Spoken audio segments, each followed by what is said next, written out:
you safety. My Lord is willing, have you talked to him lately? I know we fall down and get up, yeah, we be tripping. Perking your ear until the Lord, can you please just listen? So much evil everywhere you look and turn. Watch you fight and pray, I'm gonna need you to learn. We won't win if we stay stagnant and won't rise above in a world filled with hate. Show more love. Show more love. In a world filled with hate, show more love. This ain't a game, y'all. Enemy out here stealing lives, y'all. Playing our face and we distracted when we see them take they fall, y'all. Wake up, we out here sleeping and the enemy steady creeping. Can you hear me? Wake up or stay stuck.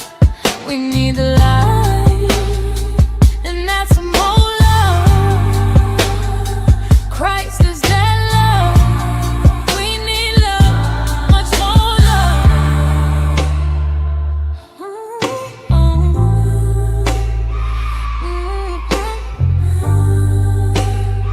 Christ is that love.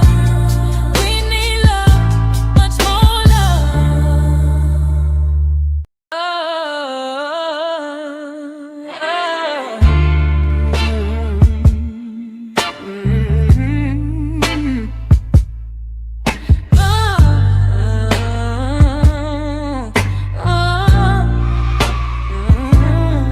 Don't really care what they doing over there. Doing my own thing, staying in my own lane. I'm not judging. You go ahead, baby girl, do you? Is it cool? It's cool. But I don't wanna be nobody else. I wanna be myself. I'm not a blending. I'm not a blended kind of girl. Telling how you could see the pain these people living in, all while trying to fit in. No true purpose, just paying off a temporary gain. Gaining the whole world, but losing your soul. I really hate watching y'all fold. Everything is conditional, so please go choose safety. My Lord is willing, have you talked to him lately? I know we fall down and get up, yeah, we be tripping. Perking your ear until the Lord, can you please just listen? So much evil everywhere you look and turn. Watch you fight and pray, I'm gonna need you to learn. We won't win if we stay stagnant and won't rise above in a world filled with hate. Show more love. Show more love. In a world filled with hate, show more love. This ain't a game, y'all. Enemy out here stealing lives, y'all. Playing our face and we distracted when we see them take they fall, y'all. Wake up, we out here sleeping and the enemy steady creeping. Can you hear me? Wake up or stay stuck. We need the light, and that's some more love. Christ is that love. We need love, much more love.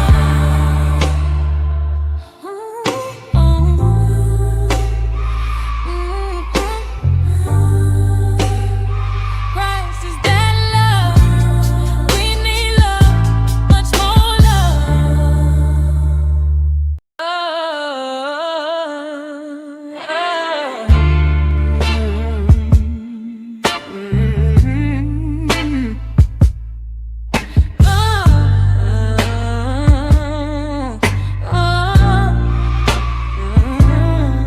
Don't really care what they doing over there. Doing my own thing, staying in my own lane. I'm not judging. You go ahead, baby girl, do you? Is it cool? It's cool.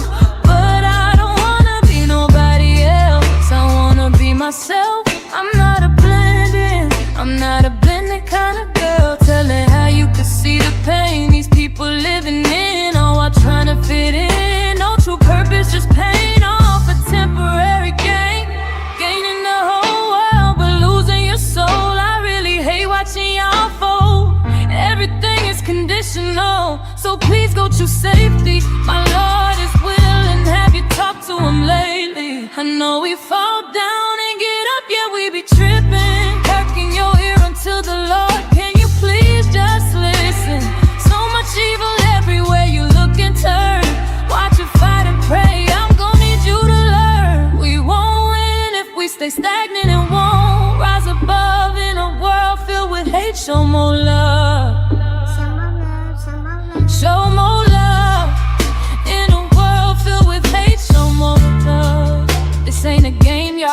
Enemy out here stealing lives, y'all. Playing our face and we distracted when we see them take they fall, y'all.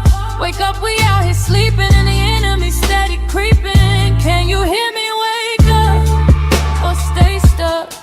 We need the light, and that's some more love. Christ is that love. We need love, much more love.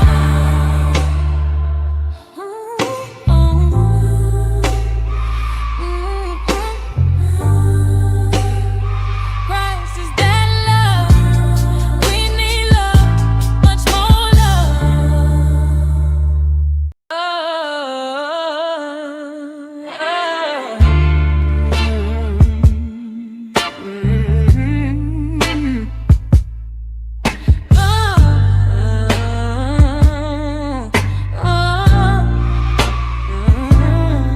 Don't really care what they doing over there. Doing my own thing, staying in my own lane. I'm not judging. You go ahead, baby girl, do you? Is it cool? It's cool. But I don't wanna be nobody else. I wanna be myself. I'm not a blending. I'm not a blending kind of girl. Telling how you could see the pain these people living in, all while trying to fit in. No true purpose, just paying off a temporary gain. Gaining the whole world, but losing your soul. I really hate watching y'all fold. Everything is conditional, so please go choose safety. My Lord is willing, have you talked to him lately? I know we fall down and get up, yeah, we be tripping. Perking your ear until the Lord, can you please just listen? So much evil everywhere you look and turn.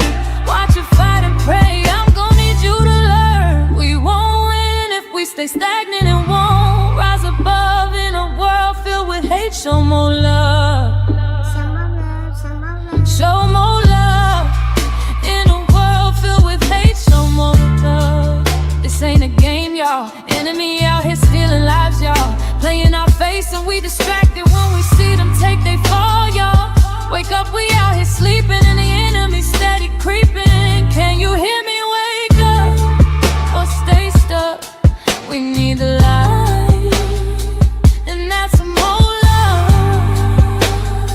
Christ is that love. We need love, much more love.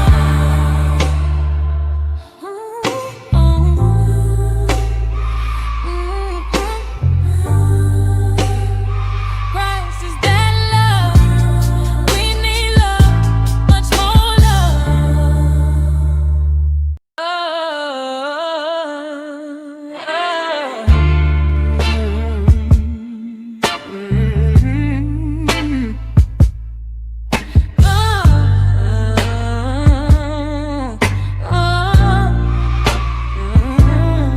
Don't really care what they doing over there. Doing my own thing, staying in my own lane. I'm not judging. You go ahead, baby girl, do you? Is it cool? It's cool. But I don't wanna be nobody else. I wanna be myself. I'm not a blending. I'm not a blending kind of girl. Telling how you could see the pain these people living in, all while trying to fit in. No true purpose, just paying off a temporary gain. Gaining the whole world, but losing your soul. I really hate watching y'all fold. Everything is conditional, so please go choose safety. My Lord is willing, have you talked to him lately? I know we fall down and get up, yeah, we be tripping. Perking your ear until the Lord, can you please just listen? So much evil everywhere you look and turn. Watch you fight and pray, I'm gonna need you to learn. We won't win if we stay stagnant and won't rise above in a world filled with hate. Show more love. Show more love. In a world filled with hate, show more love. This ain't a game, y'all. Enemy out here stealing lives, y'all. Playing our face and we distracted when we see them take they fall, y'all. Wake up, we out here sleeping and the enemy steady creeping. Can you hear me? Wake up or stay stuck. We need the light, and that's some more love. Christ is there.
intentional. So please go to safety. My Lord is willing. Have you talked to him lately? I know we fall down and get up, yeah, we be tripping. Perking your ear until the Lord. Can you please just listen? So much evil everywhere you look and turn. Watch you fight and pray. I'm gonna need you to learn. We won't win if we stay stagnant and won't rise above in a world filled with hate. Show more love. Show more love. In a world filled with hate, show more love. This ain't a game, y'all. Enemy out here stealing lives, y'all. Playing our face and we distracted when we see them take they fall, y'all. Wake up, we out here sleeping and the enemy steady creeping. Can you hear me? Wake up or stay stuck. We need the light, and that's some more love. Christ is that love. We need love, much more love.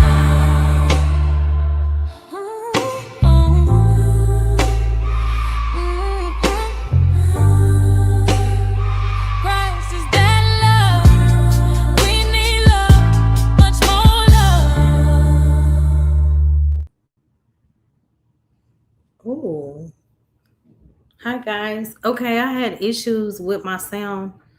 Oh, I had issues with my sound last time. Thank y'all so much for being patient. I'm sorry, I did not see you back there, Harwin. Why is the settings that way? Oh no, I don't like it big like that. Hey, Peace. can you hear me?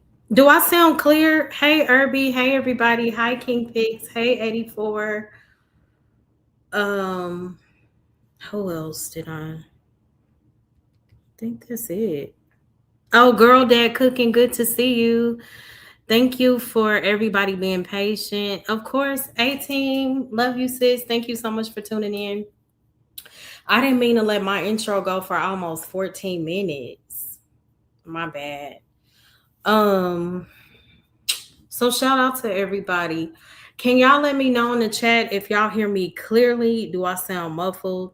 I know last time my sound was horrible. Okay, Irby, thank you. Hey, Sigma, good to see you. Please hit the like as you guys come in. Please feel free to share the stream. You can support the stream by hitting the super chat. You can also hit the Cash App, MoLove8686. I'm always very grateful. You can also show your love and support by sharing the stream. Tonight's topic is the sweep it under a rug mentality. Mm, mm, mm. This is not the pointing fingers type of live stream because I believe that we've all been guilty of this, but it's definitely an issue. Yes, does that mean I sound good? Good. I sound clear, y'all. Can y'all put a one? If so, Harwin, have you ever swept things under a rug? Nope. Never in life.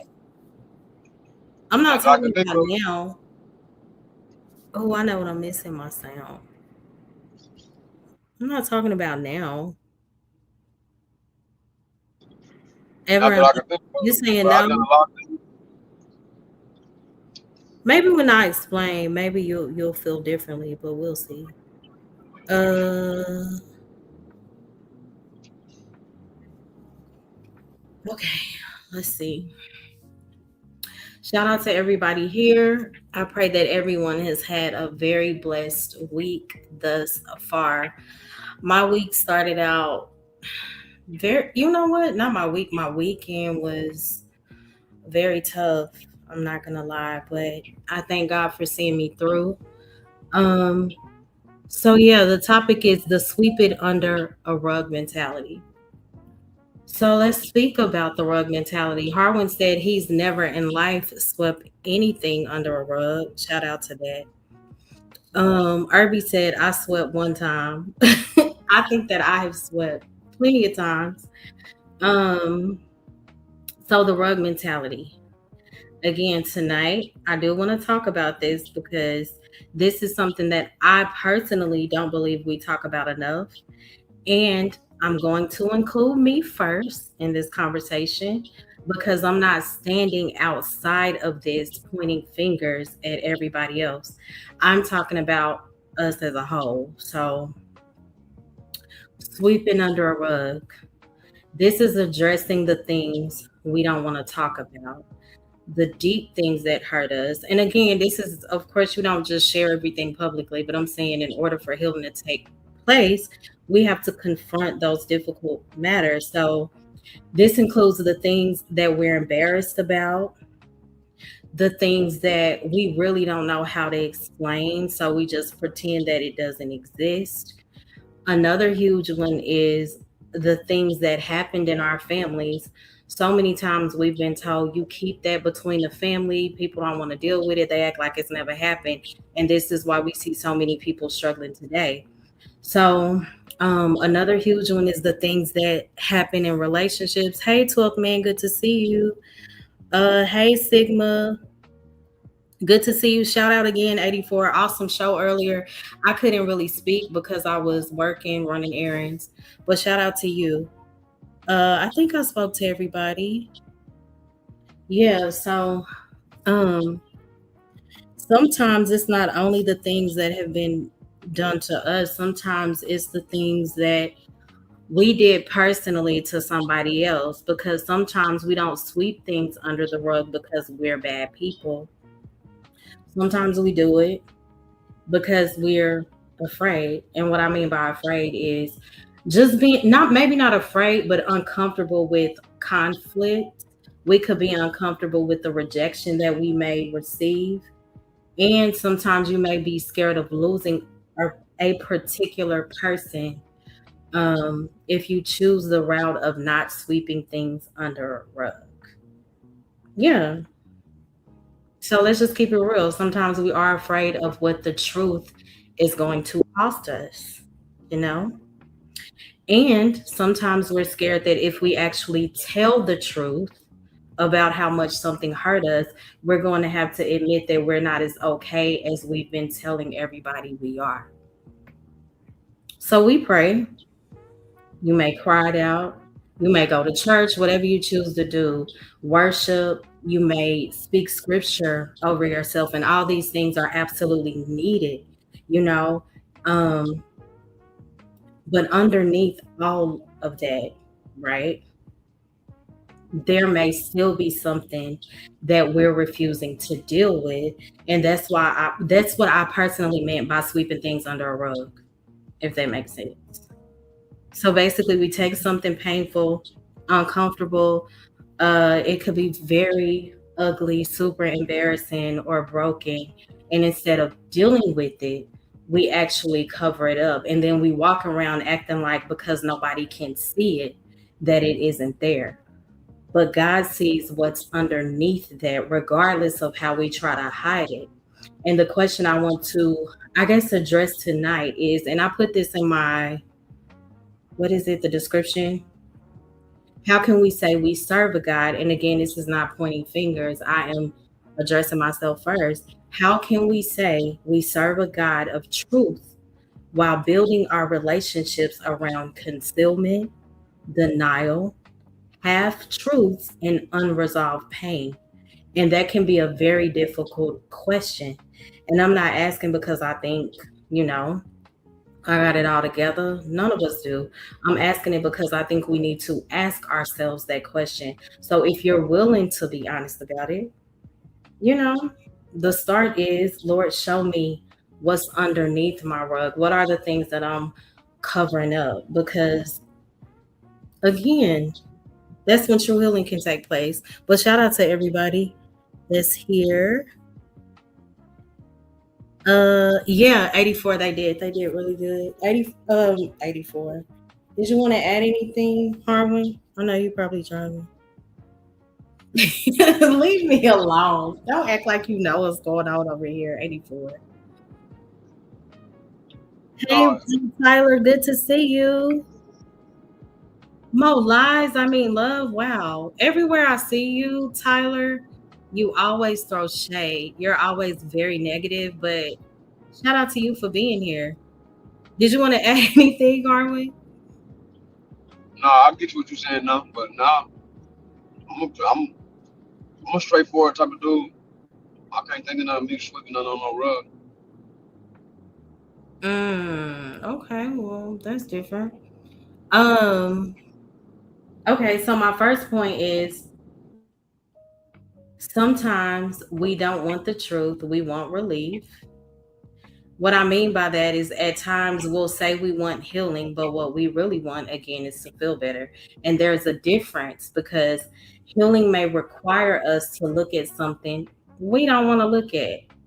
Healing is a difficult process, but it is definitely a necessary process. And when it comes to relief, the difference is that is, of course, we just want the pain to stop. So we pray, God, please take this feeling away. Sometimes, though, when we pray that prayer, God may be saying, really, like, we need to go deeper in that. Let's address why you feel this way. And then when it comes to particular relationships, we'll pray about the relationship. We'll ask God, like, can you please restore this relationship? But we won't talk about where the issue started. So, yeah, that's what I mean by sweeping things under a rug. We don't address the entire matter, only a portion.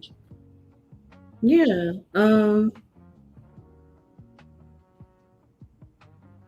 Where else I got lost? That actually gets on my nerves. I be wanting to talk about it right then and there. Me too.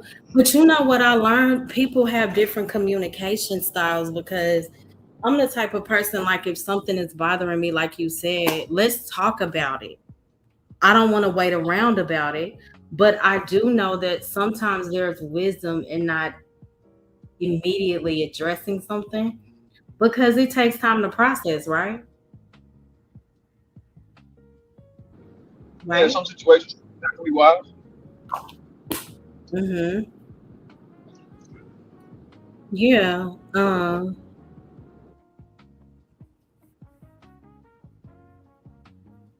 Let me see.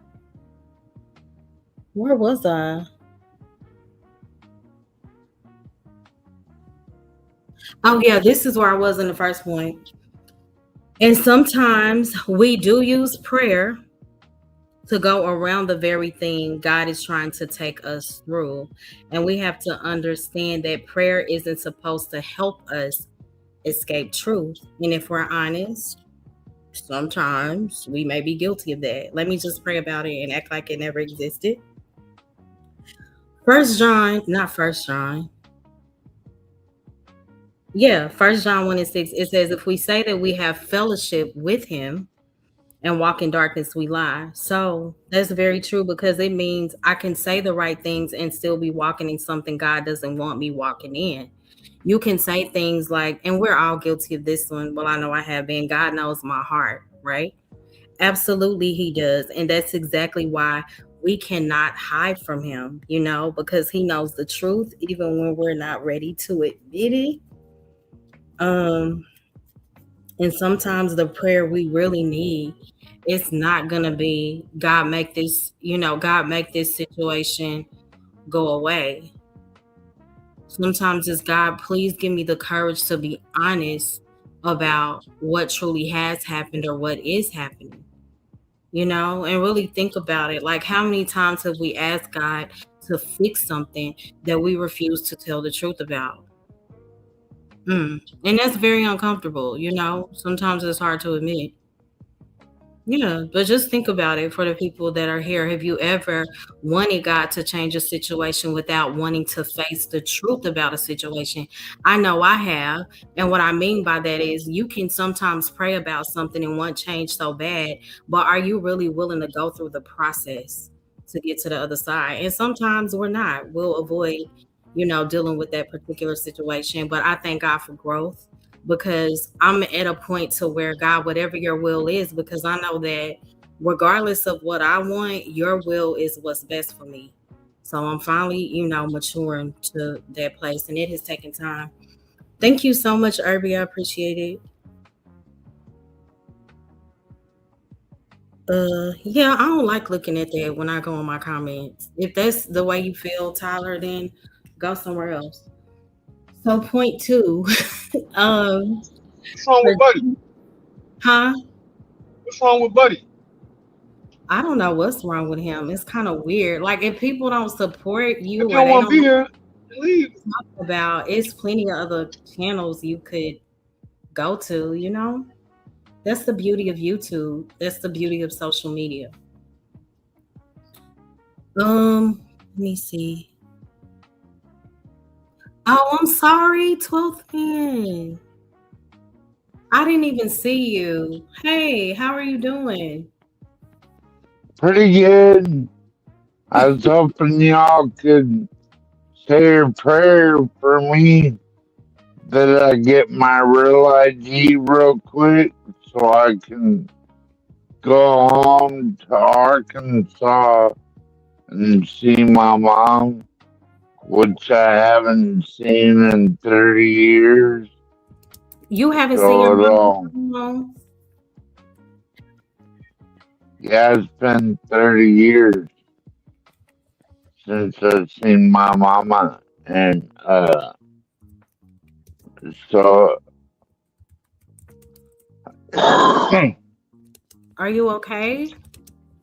yes, just whether I get to see her or not depends on how quickly I can get my birth certificate and real ID. So Oh, so I'd holding you up from me. appreciate a prayer on I can get my documents very soon.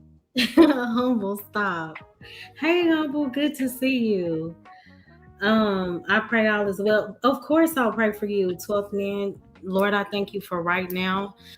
God, I ask that you just bless 12th man to get his affairs in order so that he may be reunited with his mother. I ask that you specifically remove any obstacles that are in the way, and I ask that you pave a smooth path toward him traveling to see her. In Jesus' name I pray, amen. Thank you, my love. I appreciate you so much. Of course. So when do you plan to see her? Well, I was hoping to go October 7th because that's when we get our Alaska money Mm-hmm. from the oil revenue and all that. Okay. How am I too nice, Humble? What I do? I was hoping to be in the air October 7th. Yes, ma'am. It's gonna work out. It's gonna work out. I believe. Do everything that you're supposed to do, and then leave it to God to work out the other details that may be a bit more challenging. I'm looking for my Neosporin. Remember, I told y'all I hit my toe on the deep freezer 2 weeks Yo, ago? You're what? Gosh, I hit my toe. It hurts on my Your deep freezer. toe. I was opening my deep freezer a couple of weeks ago, and it just hurt so bad. Oh my gosh. Okay, wait a minute, Mo. How do you get your toe stuck in the deep freezer? Well, the door is Or what? long, and it when I opened the door, my toe was in the way, and it just scraped the Oh, toe. you're talking about one of those stand-up deep freezers, Right. right? One of those. It's a stand-up deep freezer. Hmm. Yeah, so it really hurt. But yeah, my second point. Back to it. Did you have anything, Harwin, 12th man, so far? Feel free to hit the link, guys. Please hit the like as you come in. Feel free to share the stream. Support through super chat or cash out Molove 8686. Anything, Harwin? Anything 12th man so far? no, I think you're doing good. I don't have too much to add. Okay. So Well, I love the way you're keeping it spiritual, my love. Thank Not you. letting you like Stanley or John Galt like take over the stream. You know what Mm-hmm. I mean? Does anybody Yeah. know C Halliday in the back? You know they tried to P-bomb me last 2 weeks ago, so let me see. I don't even know if I want these folks up here. What's that noise? I keep hearing like I don't know. I keep hearing a click. Let me see. Let me see. tell them to cam up. It's CM. I don't know who CM Sound like, is. tough man, is that I you? do. Is Who you is like tapping or CM? something? You might need a prayer. Yeah, I'm all for praying, but I need to know that this is not someone trying to P-bomb my channel. Let's see. Yeah. Hey, mute 12 man real quick. All right, let me see if it's him. Oh yeah, 12th man, I muted you. When you want to speak, feel free to unmute, but there's like a clicking sound. All right, let's see who's in the bike. Hello. What's up? What's up, Mo? It's CM. You don't remember CM from? I remember you. Are you up here to really indulge in the topic or? No, I was just calling to reconcile if we had any differences. Cause I don't even. Oh, are you? Is that what is the topic? The topic is the sweep it under a rug mentality. How sometimes, people try to cover up pain through prayer, speaking scripture, things like that, without really addressing the issue. Oh yeah, those are the worst kind of people. Hmm. But Did you want to add anything to that? that's a great topic. Yeah, I mean, I think that would be different for like men and women. Honestly, like when it came down to it. How is it different? So I feel like men should like I was talking to somebody about this the other day. Like I feel like the best men go through things. Like they like trials and tribulation type deal. But what did you say? Men don't what? King Pix told me I should kick you because you're a trial. King Pix, I'm a content creator. Like what are you talking about? Y'all, trust me, I've had my run-ins with him. I'm gonna give him an opportunity, to see where this goes. Lynette, it's so good to see you. How have you been? Oh my gosh, I hope everything is going well. RB, yes, that is CM. Now, what were you saying? No, I feel like that's something that's different with men and women, but I like people that are balanced and know how to like use the scripture with like real life to like correlate it. Of course. That's Instead of the my people like first point. instead of people that use it for a crutch and be like, "Oh, God's gonna save it," instead of doing it like because that's even in the Bible, like faith without work is dead or something like that, right? Yeah, absolutely. Very true. I agree with that. Hey D, good to see you. Thank you so much for tuning in. So that's Yeah, why I would correlate something like that differently with men and women, and just like this is a great topic. This is definitely a great topic. Very layered. thank you. Hey, good to see you. Hey Cap, I pray everything has been going well. Let's see.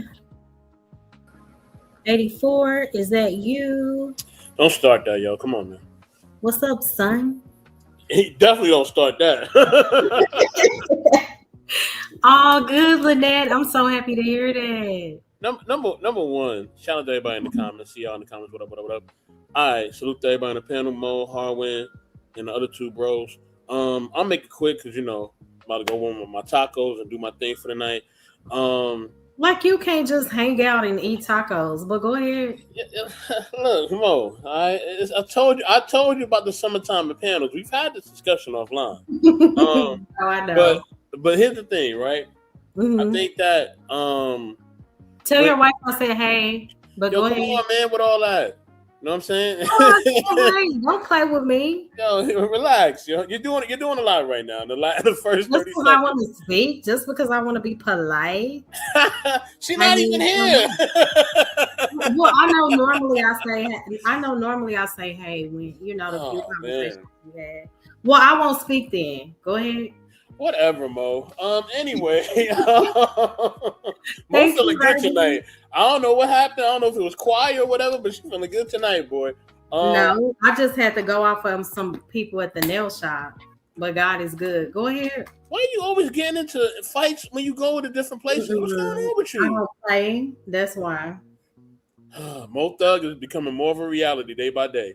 Anyhow, I think in doing spiritual topics, I mean, I think the biggest thing that we always got to realize, because we can tell people, hey man, don't sweep things under the rug, be careful, express yourself, be yourself. The one thing we never want to lose sight of is always telling people to acknowledge and know that they are blessed and receive the blessings and love. You know what I mean? Absolutely. And I think sometimes Amen. that gets lost. Sometimes it do get lost. Sometimes it does. But I think in the message, I always want people to remember that and understand that, the blessings and the love is what helps us, get to the point where we're not sweeping under the rug. And it's actually the reason why we shouldn't sweep things under the rug, right? Because if we sweep things under the rug, we can't be blessed and we can't be loved. And we can't receive God's love and blessing. And then we can't, bless and love ourselves and then give that to others. You know what I mean? So yeah, that's really what it's about. You know what I mean? And that's really the biggest reason. And yes, it is a process, right? yes. So if you are used to just stuffing your emotions or not being able to express yourself, maybe because of the way you grew up or whatever, then yeah, it may take you some time to get out of that, social awkwardness and be able to express yourself. But listen, be patient with God and be patient with yourself. And also be patient with others, because some people may not understand where you're coming from. They may just think that you're a weirdo. But it may not be that. It is the fact that, you know what I mean? I'm being keeping a G. It may be the fact that you've just been traumatized or abused, and those things are real. So we have to just understand that, acknowledge that, and just, go through the process and understand the process may have times when you're feeling good, when you're not feeling good, when you're feeling in between, and just work it out. And I'm telling you, once you work through it, man, your life will be 10 times better. And I'm going to land there. Yeah.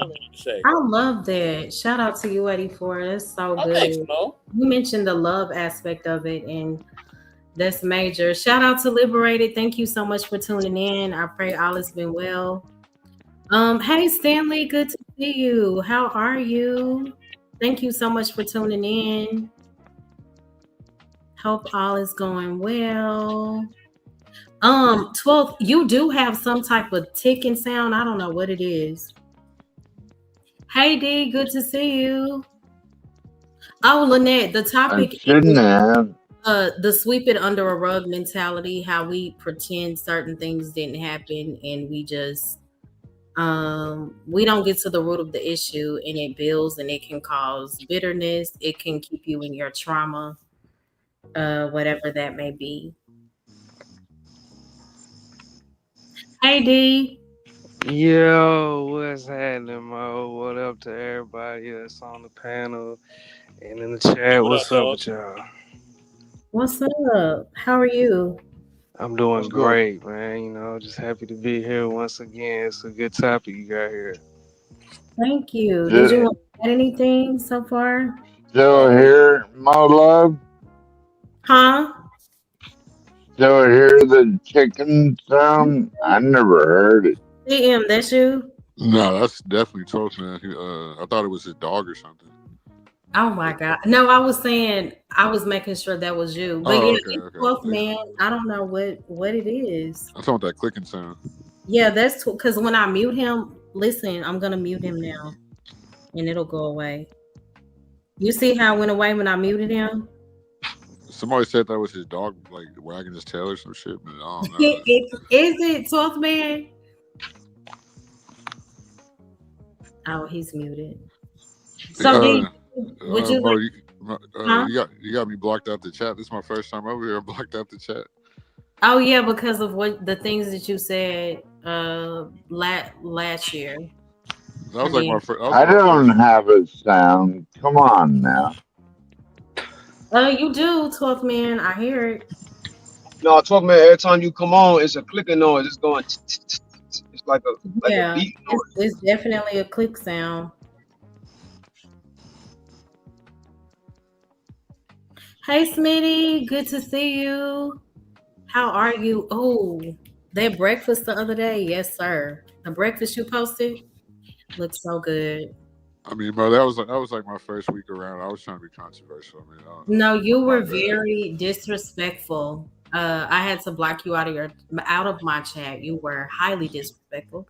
I think that was the T chat. T's. No, it was I blocked you out of her chat because you said that you were going to flag her channel to try to make sure that it gets taken down. So of course I'm gonna block you out of my sister's I chat. said that. You did. Damn, Mhm. my bad. Because I hear things like that, even if you were trolling, my job is to go into protective mode. So I had to, get you up out of there. Um, so would you like to add anything? Yeah, man. I just want to say, man, you can't sweep things under the rug. You gotta deal with it, or eventually it's gonna deal with you. You know what I mean? Like it could that little shit and stuff can manifest itself into like a sickness or something, or like you said earlier, bitterness and things of that nature. So it's just best to just go ahead and just figure out the problem and try to resolve it, because not dealing with it will definitely eat at you eventually. Yeah, that is so. You said if you don't deal with it, it will deal with you. That is so true. Absolutely. I agree 100%. man, don't. Hey, Okay, Gina, is that you? no, these people are in the chat are hating on me because they're Is that like, you? come on now, Gina? Stanley and King Pigs. Salute. How are Okay. you? Good. How are you? Salute. More love from the stars above, soaring through the sky like a turtle dove. Oh, love that rhyme. That's Oh fire. yeah. That's fire, son. Okay, so Stanley said, Mo Love, you did right. CM strikes channels, and now I don't strike channels. King Pix is saying that you reported Stanley's channel. Really? Okay, that's here's Well, that's I mean, don't King Pigs is blocked out of my chat for trolling and talking about which parent he got blocked out of my chat for asking me which parent would I sleep with if I had to. So I just got rid of him. He's always trolling too hard in my chat. And Stanley, yes, I did strike. I wouldn't do it again. I was told to strike him because he don't kept stealing. strike. You strike Stanley's channel. Well, Why? because can I finish, please? I struck him because people were telling me to strike him because he kept stealing my content. Really? You gotta chill. I mean, Stanley really does mind I his business on his channel. well, I mean, I didn't go through with the strike. I just did it because he's always stealing my content, not cash apping me, and saying the worst thing about me, my kids, my parents, and black women and children, and questions Because upon if it. you didn't tear down the black woman November, December of 2025, but that's another subject. I mean, I don't say. I mean, I have my ways, but I'm not perfect. But I try to get better. That's why I'm not a channel striker. I mean, I wasn't doing content then either, though. So I was just like, I was So learning. you ain't trying to sweep. So you ain't trying to sweep it under the rug, did you? And I mean, we're addressing it right now. If I was trying to sweep it under the rug, I would be up here being quiet instead of addressing something that could turn into an issue like or animosity. But I admit where I was wrong at. But I'm definitely not a channel striker. But I mean, I'm over here trying to squash whatever the differences that we could have had. But I don't look at. I don't argue with or get into. That is kind of sweeping it under the rug. Now that I think about it, it really aligns well with the topic because you're saying, oh, hey, I come in peace, but you never really addressed, not that I need it. I'm low key kind of being funny. You never really addressed or confronted the disrespect that took place. Oh, okay. I blocked you out of the chat, but you didn't really deal with the reason why. I know. My bad. I could be a little spoiled brat. That's my problem. I should apologize because I be forgetting it. 'Cause I could be toxic, but I'm trying to get better. I'm Oh, older. good. Okay. I'm older now. I'm not a degenerate like they're trying to make me So, out to be. so you Okay. should apologize, or you gonna actually apologize? I mean, this is between me and her, but I mean, of course, I'm gonna I mean, but we, apologize. whoa. Hey, fam, we on a public platform, so you having a conversation. I asked the question. Yeah, You don't got I to just get got it. condescending with me. I don't I'm like not. people. I'm not. I don't like people Man, telling me what to do, especially when I'm trying to be like. I ain't tell you nothing. I asked you a question. He's like, "Are you still gonna apologize?" Like, damn, I'm like, that's It kind of was a Yeah, that's sudden. all. question. Right? Like, It my was a bad, G. I thought. Really, I was Like, asking first because you really did, like you said, you were gonna strike my sister's channel. no, I was playing with her. I would never do that to a T. But I mean, that was. I'm not trying to like. I was wrong on that too. I kind of y'all because y'all had y'all issue with E Deep or whatever. I was trying to defend him. With And then, like, who? with E Deep, and then like it was like you and Chocolate and T versus like E Deep, and like Well, we were being disrespected. I don't just start chaos. that was like my first day on too. No, y'all were being disrespected. I didn't know that was like my first day around, like literally. Okay. Well, Like, did you want to address? but no, I definitely apologize Oh, for just being disrespectful. I was disrespectful a couple times. Then I kept playing with you in other chats, trying to. You know what I'm saying that's. I hope you forgot about that. I did. I'm sorry for that. I was, Okay. Mo, Well. when you let Hustle and the rest of them go, I got two questions. Oh, okay. because I Yeah. know how. Because you got to remember too. Right. I don't want to be because I don't got distracted. So, Can I say one more thing, Mo? Can I say one more thing? Because a another really thing. good point. If you could hurry, because I want H&M to go, and then I would like for 84 to ask. Okay, my bad. Because one thing too that I do content now. So when you were saying like trolling, like everything was trolling, I really didn't understand what you were saying until I started doing content. So my bad about that too. I just kept trolling. My bad. Right. It was literally my first day around, so I apologize once again. Okay. Well, I appreciate that.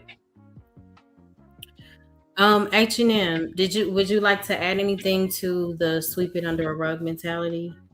My first point was basically addressing how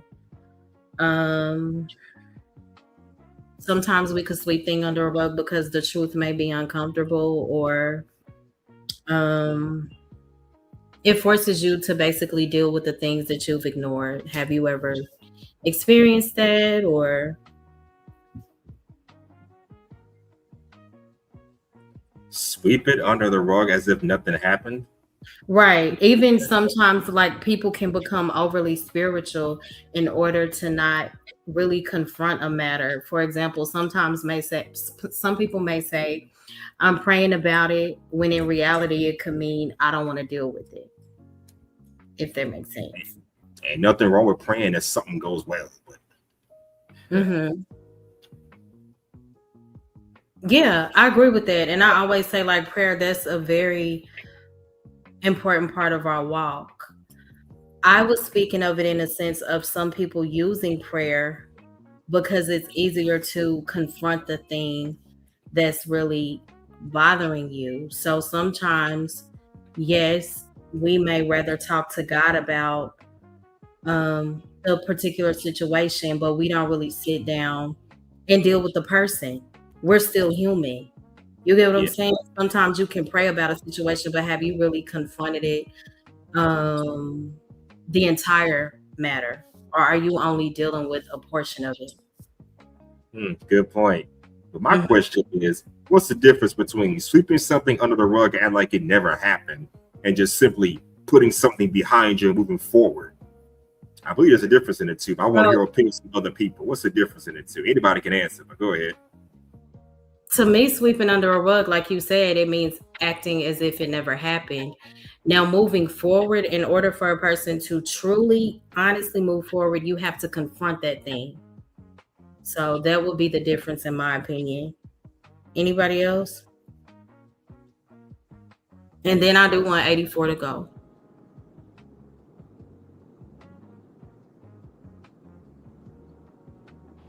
I mean, I feel like it would be kind of situational though too. Like when you think about it, I'm not gonna sweep under the rug somebody stealing like a large amount of money versus like somebody just taking something on my house and like borrowing a video game or something. So it depends on the severity of the, like it's like circumstantial, I see what you're case saying. to case basis. So it all depends on like the relationship dynamics too, and the you know what I'm saying. So I think, like I was saying, I think it's a great topic and very layered.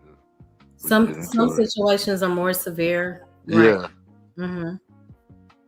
I agree. I think if you sweep little stuff under the rug, you liable to sweep something big under the rug. Facts. That's facts too. You need to keep your same. If you got integrity, you're gonna keep that same integrity at all times. And we all make mistakes. So even if when you make a mistake, you would show integrity and be like, you know what? Not try to use your so-called religion to as a cop out. Yes. Yeah, like you use it as a cop out, like, oh, you know, I just, you know, did woo, I'm gonna pray on it. Nah, you did it to me though. What you doing? Exactly. You're not gonna come around me after you just did something to me and not address it and think you act like we just go act like it ain't happening because you prayed to God. Nah, fam. What's up? You gonna sweep it under the rug? That's why I was just asking Buddy up here. Thank you. That is such a good point. Like you said, people will put prayer on top of it, but never really deal with it in totality. And that's not being truthful. That's not really confronting the situation. Absolutely. It's a form of spiritual manipulation too, where you try to pray over it, put scripture on top of it. It sounds spiritual, but you don't really deal with that thing. And that's a problem. Yeah, I agree. Absolutely.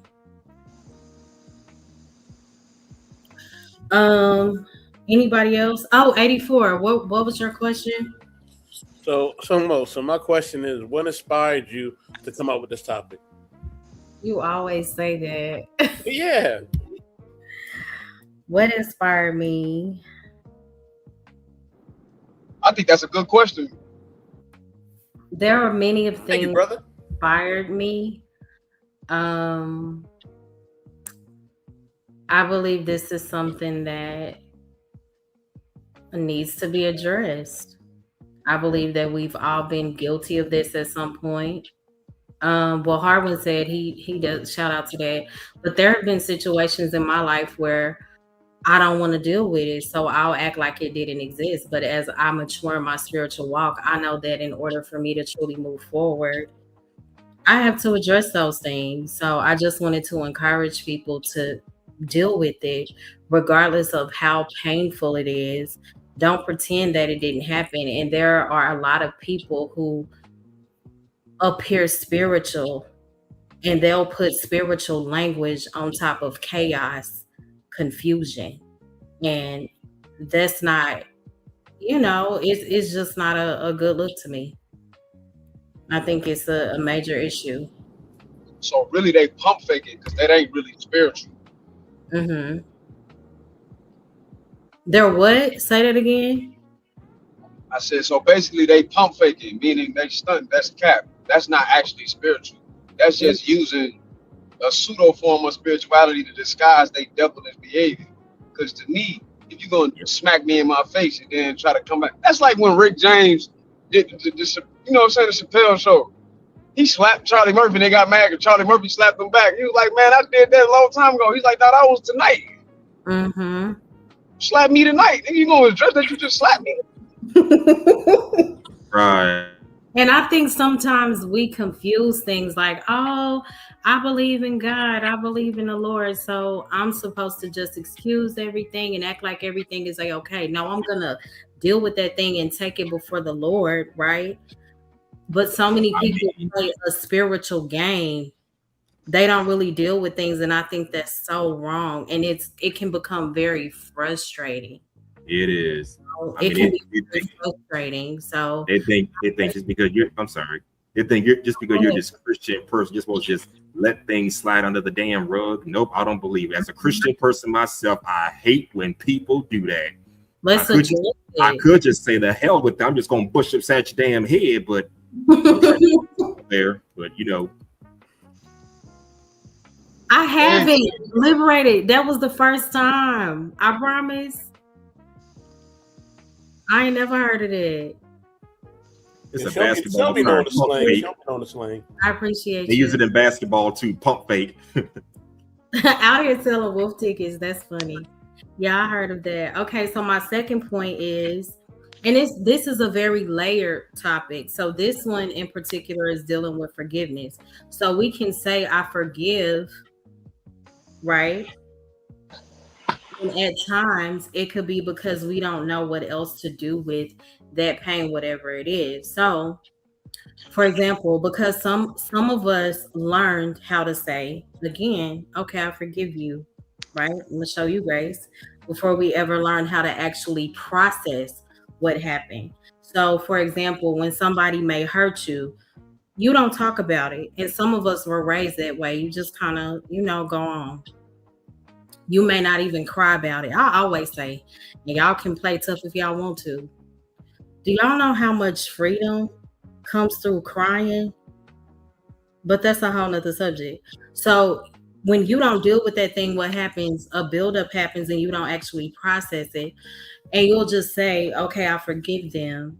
But are you really okay? Have you really forgave that person?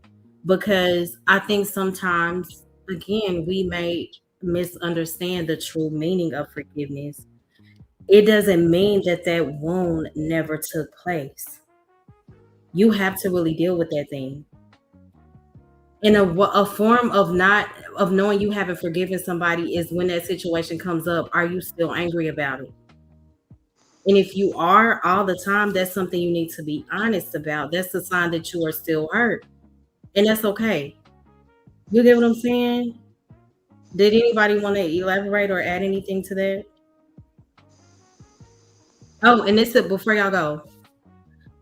Another thing with forgiveness, and I've said this so many times on my platform, forgiveness does not mean I hand somebody unlimited access to hurt me. We also have to keep that in mind. It doesn't mean that I pretend I'm not affected. It doesn't mean I have to call whatever happened to me acceptable, right? Even consider Ephesians 4:25, where it talks about putting away lying, speak every man truth. So when it comes to speaking truth, it's okay to say, I can forgive you and still tell the truth about what I experienced. I can love you and still tell the truth. You can pray for that person and still tell the truth. And this is another part. And people may not agree, but you can forgive somebody and it still hurt you. We're human. It just means that I'm not going to allow this to have me walking in bitterness and resentment my whole life. But I'm also not going to deny the wound that it caused. You know? Don't just bury that thing. Right. I mean, you can forgive, but you can't just forget the ish that happened. I can forgive a lot of things, but guess what? I ain't gonna forget this ever. Mm-hmm. Yeah, I agree. Irby said, hold up. I don't know about that, Mo. I hate crying. I hate crying too, but hey. Sometimes it's needed. Mo, you a Crying crybaby. is needed. I'm a crybaby. It depends. Oh, Sometimes crying. I like you said crying. I can be. Mm-hmm. Like when I lead a song, right? The minister of music always like, just usher in the atmosphere, let everybody know. And I'm like, ma'am, I can't. I'm gonna be crying before the song start. Do you understand? I did that the last time I led a solo. Well, I didn't start out speaking, but as I started to really engage with the meaning of the song, oh my gosh. And I spoke maybe 3 sentences. Couldn't even finish the song. I was like, girl, that is not for me. Just let me do this song and sit down. Liberated, I do get out of the house. Thank you. Did anybody else want to elaborate on forgiveness? I do have one last question too, Mo, but go ahead. Oh, go ahead. Go ahead. All right, it's only because you brought this up. So I'm gonna ask. What happened with you at the salon today? Why you turned the nail parlor out? What happened? Okay, so when I walked in there, Say what? what cost me $50 last time was now $60. I was like, okay, so for my toes, extra $10, $15. I said, money is not the issue. My issue is the last time I entered you guys' establishment, it was about $25-$30 cheaper. And then, you know, I'm trying to pick out my nail color. My God, today, the Asian lady. Oh, Jesus. So it's by 200 colors. Girl, I need you to give me at least a good 5 to 10 minutes to figure out the color that I like. This lady moved she said, okay, are you ready for nail? Apparently not. I'm still looking at the book. This lady pushed the thing out of my hand. You know, those are not grounds for like fighting or a confrontation. I said, ma'am, I was still looking at the book. So I got the book back and she just threw her hands up like speaking her little language. You know, I know what she was saying. So but at this time you're pushing me. So she goes sit in the back seat. I'm not the back seat, but at the back of the salon or whatever. So I'm waving. I was like, are you gonna do my nails? Well, she came over there breathing hard. I said, where's the manager? I said, can I get a manager, please? May I have another nail tech?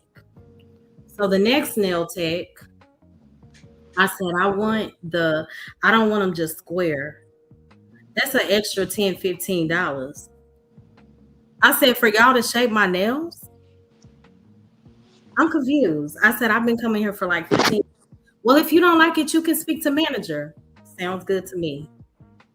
Brought the manager over there. I got into it with her and she was like, no, this has always been. So I said, you know what? Ma'am, you upcharging me an extra $30. I said, the issue is not lack of funds. The issue is you're playing in my face. And I said, why is it that every time we confront a matter, y'all start talking about us in another language? Like I went there. I said, why can't you talk to me? And then when I tell you 3 or 4 other ladies was like, yeah, and they charge me an extra this and they do. I said, y'all are so disrespectful. And maybe it's our fault for keeping y'all in business. Okay, but I did get my nails and stuff done there. I just got a different tech. And I just had to let them know, like, you cannot treat people that way. They were very apologetic. The manager was like, yeah, you're right. You know, they did up the price. My apologies. So it's like, sometimes you just got to confront things when you know they're inaccurate. And the lady was just over talking me, yelling. It got a bit heated. I'm not gonna lie. Like it was not a good situation at all. Yes, she did, Irby. She did.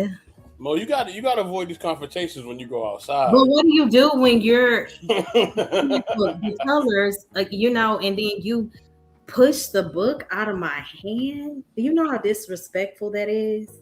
This is about the second or third conversation you done had in a couple of months. You know how what's going on? Yeah, Mo love the problem. Bad. I was like, you know what, Lord, help me. Help me. And the Lord definitely helped me because it could have got ugly. Hey, True Bleed, good to see you. Yeah. Yeah, Mo, this is about the second or third confrontation you done had in the last couple of months. What's going on with you? Okay, so yeah, I got not kicked out, but I did have an encounter at a particular store. What else did I tell y'all? I told y'all the incident at Target. I told y'all about I didn't tell y'all about the Domino's, but I'm banned. So I have to. You banned from Domino's? Where I live. What the hell did you do? What are you doing out here? I'm on my business. Hey, Bo love the problem. I'm Well, like, how you sorry, get banned can I from use your email? Because if my email comes up, if they see any portion of Mo Love's email, phone number, I'm banned. I forgot about that one, but yeah. Yep. Wait, how you get banned from the pizzeria? That's crazy. Okay, it's my last story. So I said, hey, how are you? She looked all of maybe 24, 25. I could tell she was having a bad day. I said, I just wanted to make sure that when you like the slices, they're really cut all the way through. Ma'am, I just took this out the oven. They're cut. Okay. This, I promise. I said, I want to make sure that they're cut all the way through. And I opened it to make sure.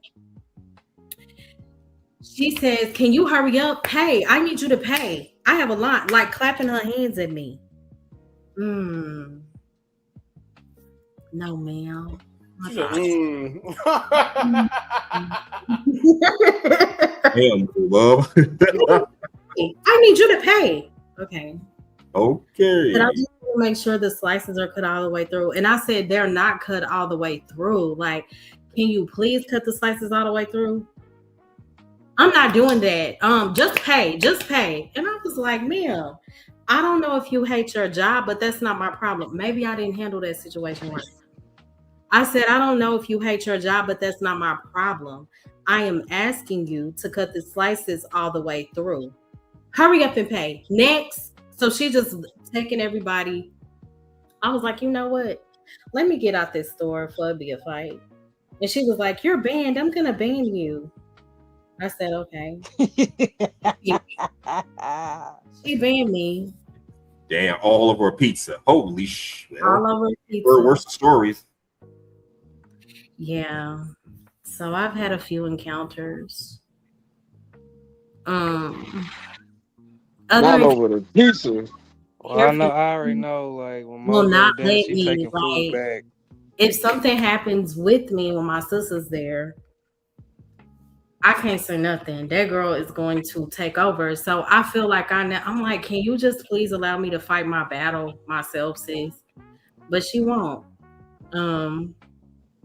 Yeah, I've had several incidents. I think it's because I come off like very calm, and sometimes people will try to play in your face until they realize, like, no, you're not gonna just handle me. So no, Mo, you have a problem. Oh no, story liberated. Stop. Mo, you have a problem, Mo. You do. You may How? not think you do, but you getting banned from places. I ain't banned from nowhere. Yeah, because she was having a bad day. She hated her job. It was hot in there. And I just asked her because she cut the slices through. What's wrong with that? Well, ain't nothing wrong with that. To me, that just sounds like some bad customer service, if you ask me. Thank you, H&M. Thank you. H&M, don't do that. We trying to I should have let it go. Like, I don't know. Maybe you could have handled it better, but come on. She didn't have to act like that. Like, come on, we want your pizza cut a certain way. Goddamn. It may seem petty, but excuse my language, I'm sorry. Yeah, that's what I'm saying. Like, why do I gotta go home and recut the pizza?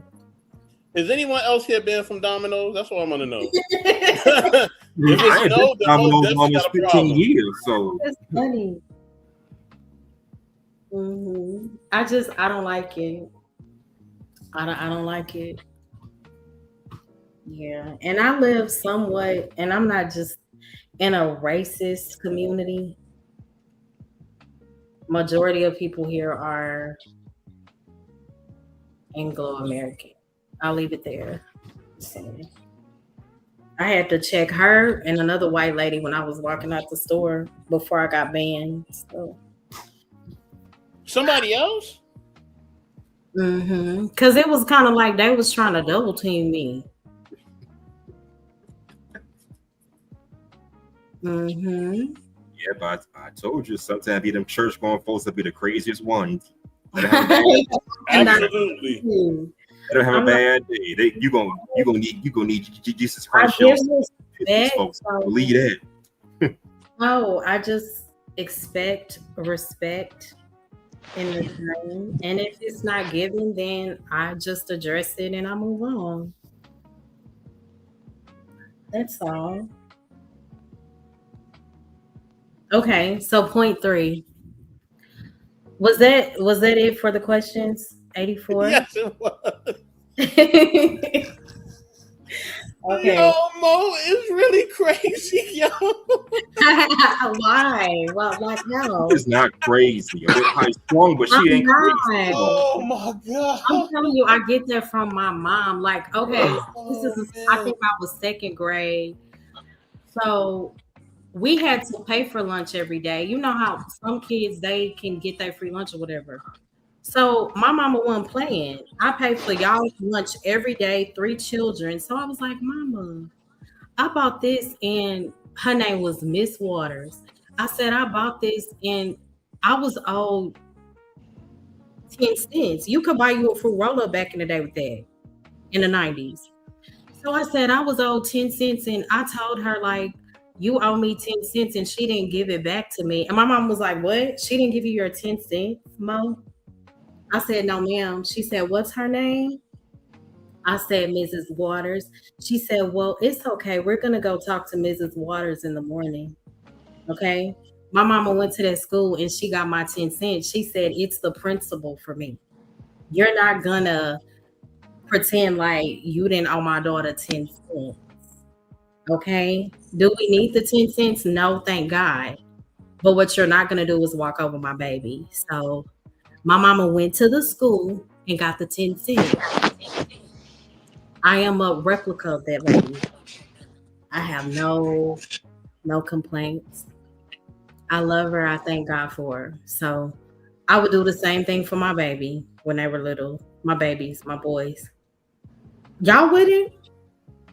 Listen, if y'all ever are in any convenience store or any place that has fast food, anything, do not take Mo Love, okay? You make sure Facts, you make man. sure you order whatever you need. I am a very you kind get person. there. I tip. I'm gonna be very nice to you, but once you show me that you're disrespectful and you think you can just handle me, that's where we have issues. What's wrong with addressing Maybe things? it's a Monique thing. 'Cause my sister used to do that shit. She was like real particular about the food. Like, hey, you ain't fry this chicken all the way. Like, you need to give it to us for free. Like, maybe it's a Monique See, I'm thing. not one of those. I'm those where I'm trying to get things for free. I'm trying to give people a hard time. No. If I ask you specifically, can you cut my pizza all the way through because it's not cut?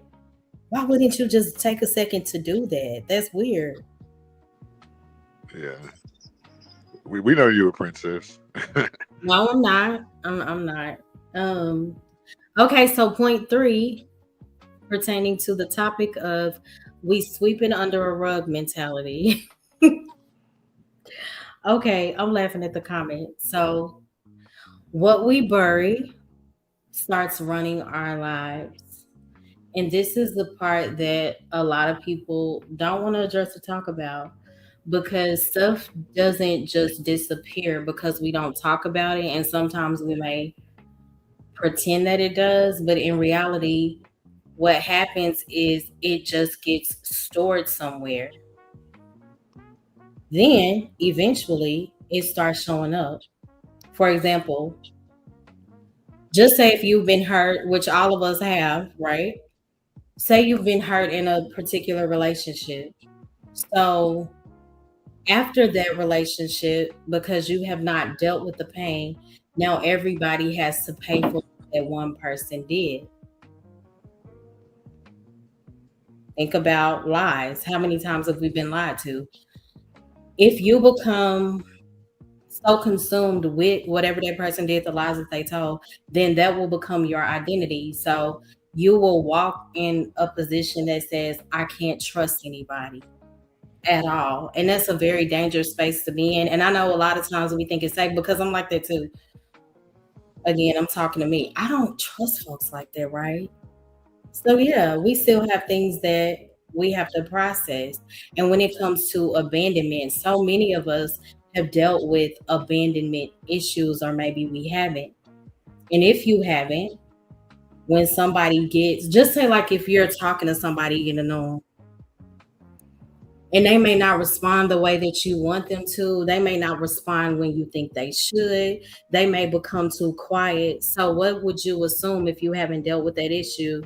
Sometimes you may think like, hey, they're abandoning me or they're leaving, and that's not always the case. So Betrayal is a huge one. This is one of the most painful things to go through when someone betrays you. If you don't deal with that, you become suspicious of everybody around you, even the people that have not done you wrong. You know, can anybody else relate? Like if you've been betrayed, it's like, no, I don't trust you. That person hasn't done anything to you. Well, because you have not dealt with the root of whatever that first betrayal was, then it becomes just an ongoing cycle of, you know, everybody's suspicious. Maybe because I'm on a panel full of men and everybody's tough, everything is okay when it comes to men. Maybe that's why it may be difficult for y'all to talk about. Wait, hold on. Don't be trying to characterize us. You know what I mean? Yeah, You know how men. Us niggas speak same for old love. ourselves. You know what I mean? Listen, sometimes yes, it can be that you've been hurt before and whatever. But sometimes you just notice people's behaviors and patterns, right? And now somebody else is doing that same behavior and pattern because they're being a manipulator or whatever else, and you notice it, and you're like, nah, I know that pattern, and I know what you're doing, and you go from there.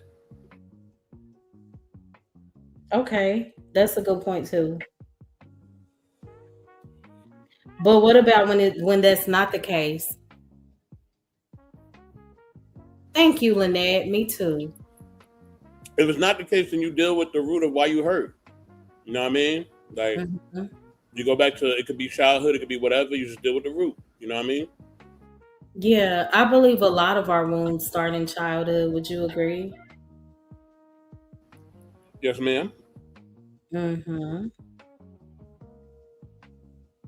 Yeah. So my whole point in that, and I do agree, sometimes you do judge people. Your discernment is on point. Other times, when you have not dealt with that pain, I was just saying it can really change how you see a person. And at times it may be off. Anybody? D, CM, Harwin? Wait, what? D sleep. What? No, I was saying unresolved pain can change how you may see a person.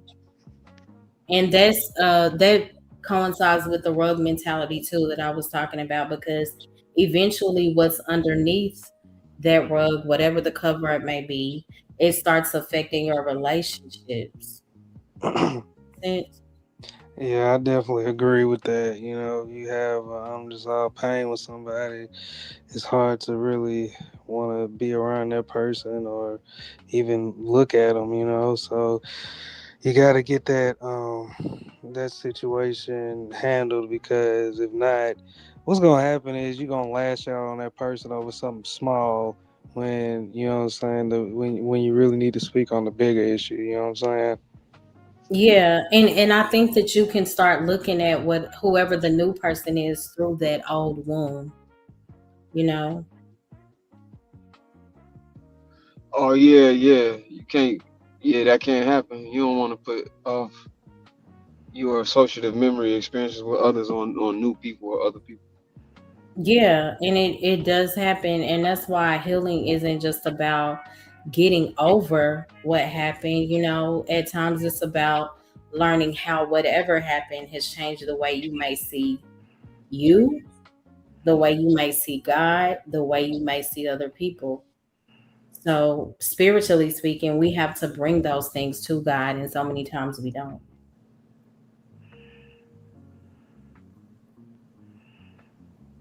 Yeah, hmm facing it ourselves, not sweeping it under the rug for ourselves. How it impacts. Right. Yeah, because when you've been hurt, it's hard for you to be just saying relationships. There has to be a level of comfort. You should be able to be vulnerable with the person that you're with. But if you haven't dealt with that pain, like you're gonna always believe or be in a state of mind of I have to protect myself at all times. So how will you ever become vulnerable with that person? You get what I'm saying? Even when it comes to betrayal, like if you believe that love always ends in betrayal, then how would you receive healthy love, or how would you even identify it if it does show up?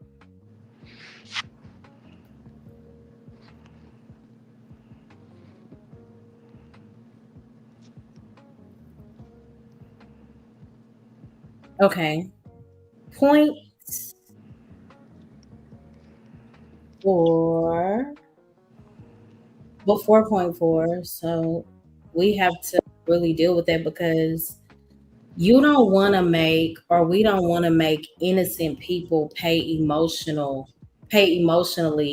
for things that they never created. You know, that's a very dangerous and unhealthy space to be in. And I think so many of us are guilty. I've been guilty before, you know.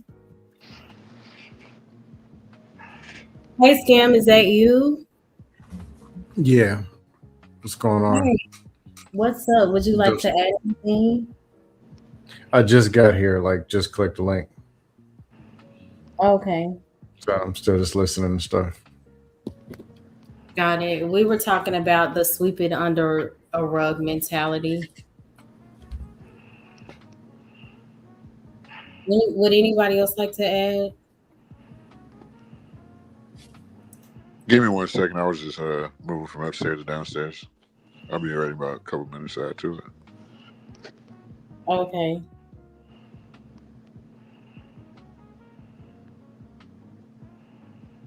Anybody else? Wait, what'd you say? Oh, D, good night. No, I'm What? playing. I'm Yeah, playing. do. No, I was just I think you responded how it's important to really deal with things because sometimes you can make other people pay for the things that you haven't dealt with. Yep, true. Mm-hmm. The person that ends up paying is actually yourself. You're just gonna pay for it again. You don't think that sometimes we can put people in positions to pay for our pain though if we haven't dealt with it? Yeah, you try to charge somebody else, but you end up charging yourself opportunity costs. Mm-hmm. Yeah, that's real talk. You'll lose somebody that's could be good for you. Yeah, and you're paying again for the same problem because you didn't resolve it. So whatever trust issue you had with the last ex from 2 years ago, if you don't deal with it, heal, and then give another person an opportunity. You deal with the pain from that ex, then you try to pass on that pain to your next person. And when they leave you, you're still dealing with the same pain. And now the pain of that person that just left. So you just double up on it Mm-hmm. and still don't resolve the issue.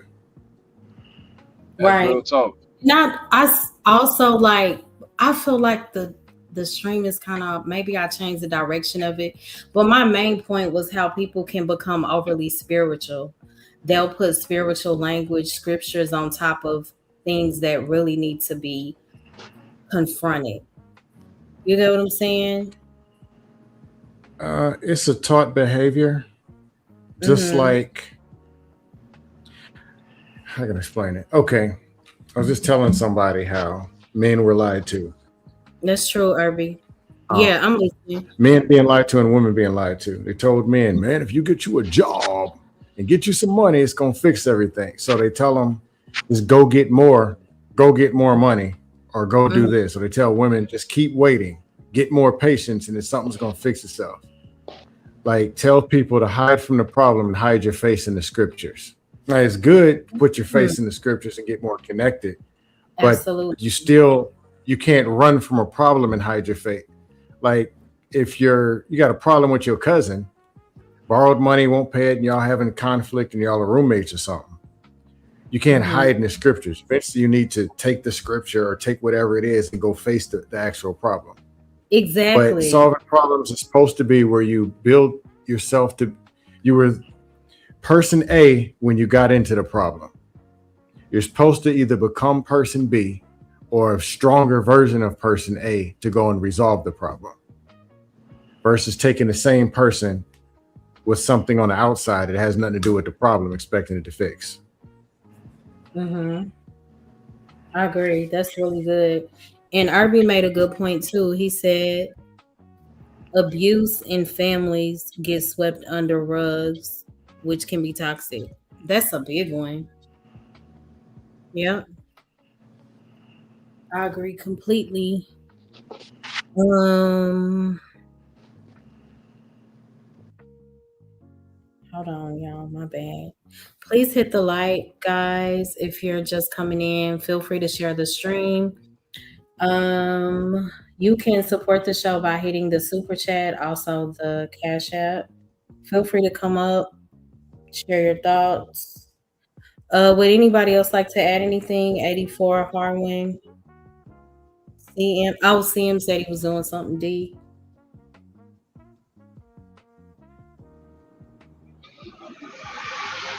No, Scam hit it on the head with that last one. He really did. Right. Not dealing with things. Dang. Hold on. I'm trying to get my charger situation together. Okay. One second.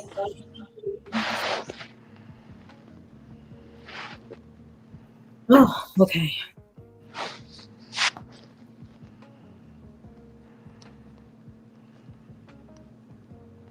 Okay, so my fourth point is, and thank you, Irby. I appreciate you for posting my Cash App. Dang, why does this charger keep doing this? Oh, there we go. Okay. So my fourth point, this is a good one. Thank you so much, Lynette. I appreciate you for being here. Feel free to hit the link. My fourth point, God doesn't call denial peace. And this is kind of what Scam was talking about. That was a me on Cash App. I don't think it has my name as CM. Huh? Did you get my Cash App? I haven't even checked it. Hold on real quick.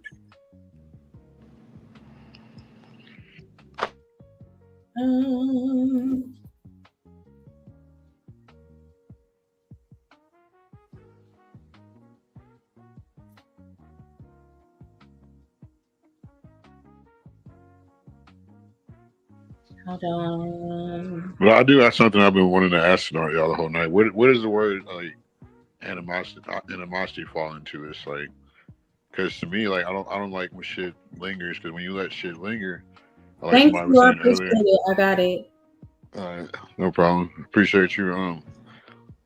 Like I don't, because for me, like when the word animosity comes into play, I don't like because I ultimately forgive everybody. I'm not a hater. Like I don't have any hard feelings for nobody. Like for my perceived worst enemy, but but when the word animosity comes into play for me is you don't want a misunderstanding to turn into animosity, which can turn into like spontaneous combustion or whatever. Like or spontaneous combustion exists for a reason.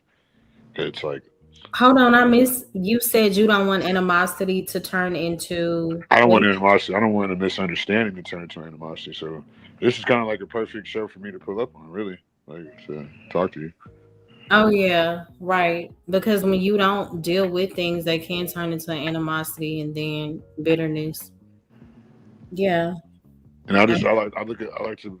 I mean, I know I'm a loving person, so like you know what I'm saying. I like to at least think of myself as I get older. You know what I'm saying, like. Hey, Ricardo, is that you? Yeah, hey, how are you? Good. How are you? I'm good, good. Good. Everybody? Would you like to add to the topic so far, or? Where are we at? Where exactly are we? Well, the topic is the sweep it under a rug mentality. It's a very layered topic. The things that we don't address eventually become our identity. I also brought up how sometimes we can over spiritualize things that God wants us to confront. Yeah, one of that angle and what happens to deal with things. Yeah, is that me? No, yeah, I would say um, sweeping things under the rugs is necessary, depending on the situation. Just as long as the person that does that understands that they got to come back and face it at some point, whatever Right, that may be. So I think that's the key to it. So it can be good, but you can't do it too much. right. And this is another one I wanted to bring up. It was really supposed to be point three, but this is where it can become uncomfortable. God's grace is not permission to keep doing what He is calling us out of. So, what I mean by that is sometimes we abuse God's grace, and this goes for everybody. We'll say things like, God knows I'm not perfect. Absolutely, that's true. None of us are. Romans 6 1 and 2 that says, but grace was never given to, Romans 6 1 and 2, shall we continue in sin that grace may abound? God forbid. And that's basically just confronting the idea that grace was given to us to make us comfortable in sin. It wasn't. So we have to hold ourselves accountable and say we should not continue to use grace as an excuse to stay the same. And this applies to more than the obvious sin. It applies to times when we may be dishonest. It applies to times when we may be prideful, when we may operate in a space of unforgiveness, um, refusing to take accountability and you just put the word on top of it. It applies to even moments when we may lie to ourselves and that's another one, when we may lie to ourselves, we can become so focused on everybody else's behavior that we don't let God confront ours. And this is something that I have to be honest about too. Like, God, help me to always remember to self reflect because I'm not perfect, none of us are. Yeah, but I did want to address the grace thing because I believe that we are all guilty of abusing it. Do you guys agree?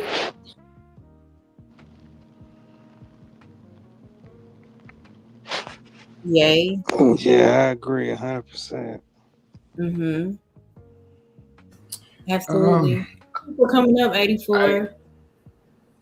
I agree with imbalance. Um, Nobody's gonna be perfect at everything, but Right. in our Nobody. weaknesses, yeah, we got weaknesses where we might have a one or a two, where other things were eight or a nine. We don't have to Mm-hmm. stay a one or stay a two. We can at least get it to a three or get it to bearable or go get at least seek help or do something versus just using it as an excuse and saying, Right. well, um, yeah, I'll leave it at that. Mm-hmm. We can always do better than what we are doing. I agree. And when I read Psalms is one of my favorite, 139, where David prayed and he said, search me, oh God, and know my heart. When you pray something like that, mm, you really got to be ready for what you're asking for because you're not saying, God, search something specifically. You're saying, search all of me. And that's low key like the type of spirituality that we really need. Really think about that because when you ask God to really search you, show you, mm, yeah, and that's Yeah, different. yeah, 'Cause I think that a lot of times we pray from the angle of, God, this happened to me. This person did me wrong. You know, I'm so hurt about this. But are we praying, Lord, can you also show me where I messed up, where I may have gone wrong? And that's not always a comfortable space to be in, but it's very needed, you know? yeah, yeah. That So you're takes a saying lot people of don't it. go within? Yes. Hmm. And sometimes maybe it could be unintentional, you know? That's why I love that prayer that David prayed specifically. He asked God to search him because again, it's so easy to point out how we're offended, but how have we offended somebody else? And when you deal with both sides of the coin, then it becomes less difficult to, navigate that situation. But seeing it from one side, yeah. Anybody else before I go to point 4? Well, I was just gonna say that takes a lot of humility to do that, and a lot of self-awareness. And I think in general, people struggle with that nowadays. Mm-hmm. It is a struggle. Yeah, they It's, struggle with both those things. So, what did you think about the animosity table that I presented to you? Do you feel like that's a good way to look at day-to-day interactions? me? Yeah. What do you mean exactly? Like You don't want, like I was saying, I'm saying, I'll say it again. I don't like misunderstandings to get to animosity because I want the problem solved. You know what I'm saying? Because I love everybody, my worst enemy. You know. But do you really? You said, do I really? Do you really though? I mean, I'm from LA, so. What does that mean? I was raised a lot different. Like, just I was raised like fighting my brother and then cooking dinner for him 2 minutes later. Mm. You know how it is like out there. Y'all seen TV. Got it. It's so are you saying you're dealing with that now?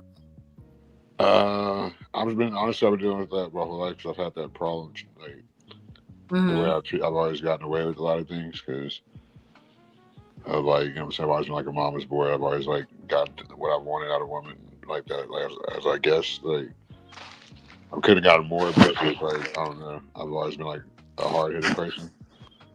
So when it comes, you said you don't like to operate in a space of animosity, like you like to deal with the situation and come to an understanding. I think we struggle with that because so many times we don't listen with an open mind when we so-called are confronting a situation. We already have our minds made up. And then are we asking the right questions when we're seeking understanding? Also, do we think about that person's side of the story? So again, listening with an open mind is a huge part of gaining understanding. And tone, I know people say, oh, tone police. No, tone matters. If you really want somebody to be receptive of the things that you do have to consider your tone. I know for me, like if you come at me yelling, oh no, I don't hear anything that you're saying. Like it's a fine. I agree with that. Yeah, I'm the same way. Like I don't understand how people expect you to expect you to understand when they're trying to scream at you or like sun you or one up you. I don't get like that's not gonna make me understand. It's gonna make me like get away from you. Right. I don't like people that like keep those are people that keep shit going instead of like solving like a misunderstanding. Right. If you yelling at me, oh no, waste of time. And I know somebody specifically like they just yell naturally. So Yeah, it's like, you don't get it though. Like I'm not I hearing was you. I would say the other side to that is there's some people who that's the only way you can get through to them for some reason. I don't know if you guys know a person, but sometimes there's a person that's really hard headed, and you kind of got to use yelling and all that for theatrical effect, to push the message Yeah. through. My twin nephews, if I'm calm, as soon as I turn it up, Right. they definitely get things in order. See, yeah.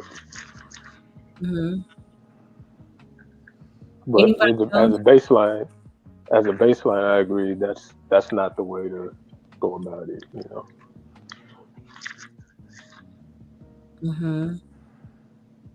Okay, so point 4. God doesn't call denial peace. How many times do we say, I'm protecting my peace? A lot of times it can be avoidance.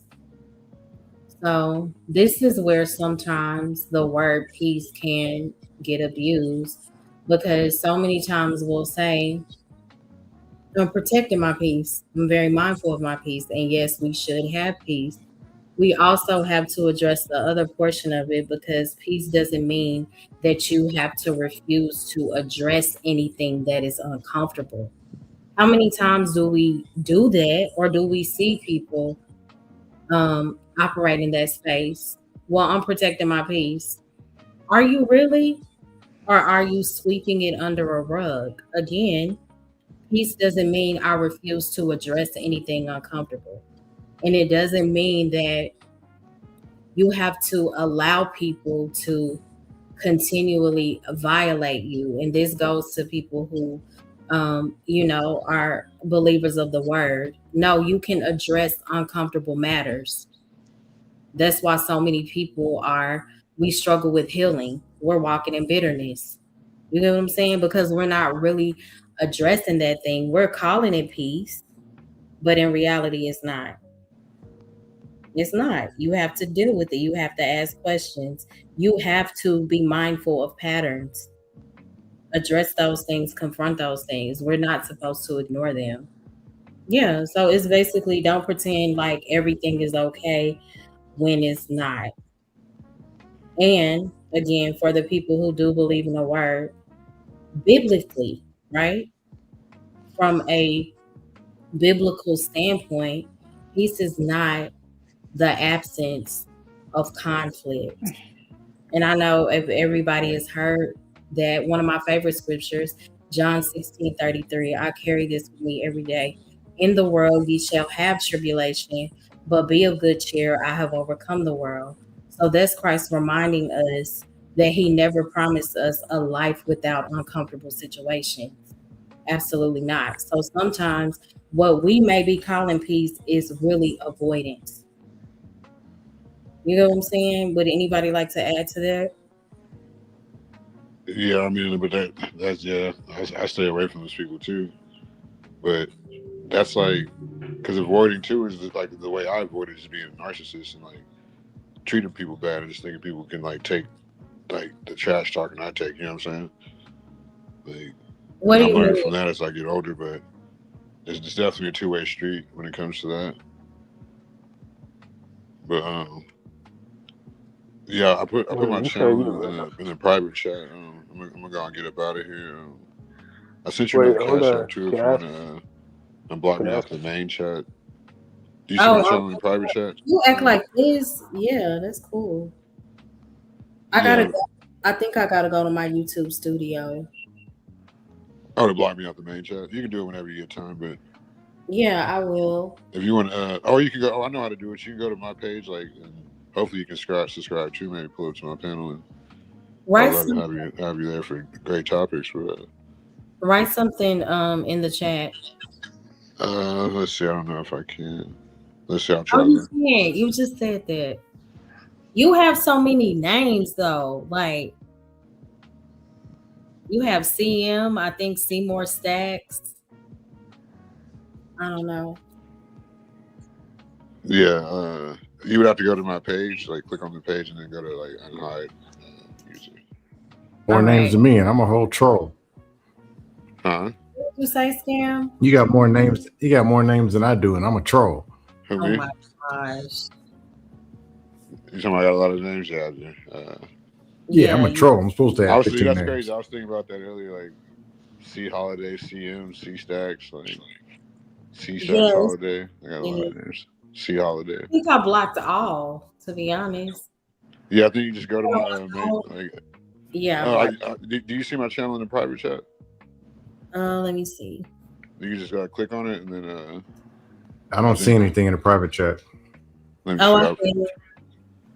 You sure, Scam? Good night, The private HUL. chat? No, I just see 84's I'll comment. share. That's He it. just got up here. That's where I shared it I before he got up. just looked at the private Oh, chat. maybe if you I'll put it share it before again. that, then yeah. Yeah. Cool. Yeah, I shared it before he got up here. So you know how StreamYard works. Cool. Irby, Yeah, what's funny? I did. I blocked all his pages.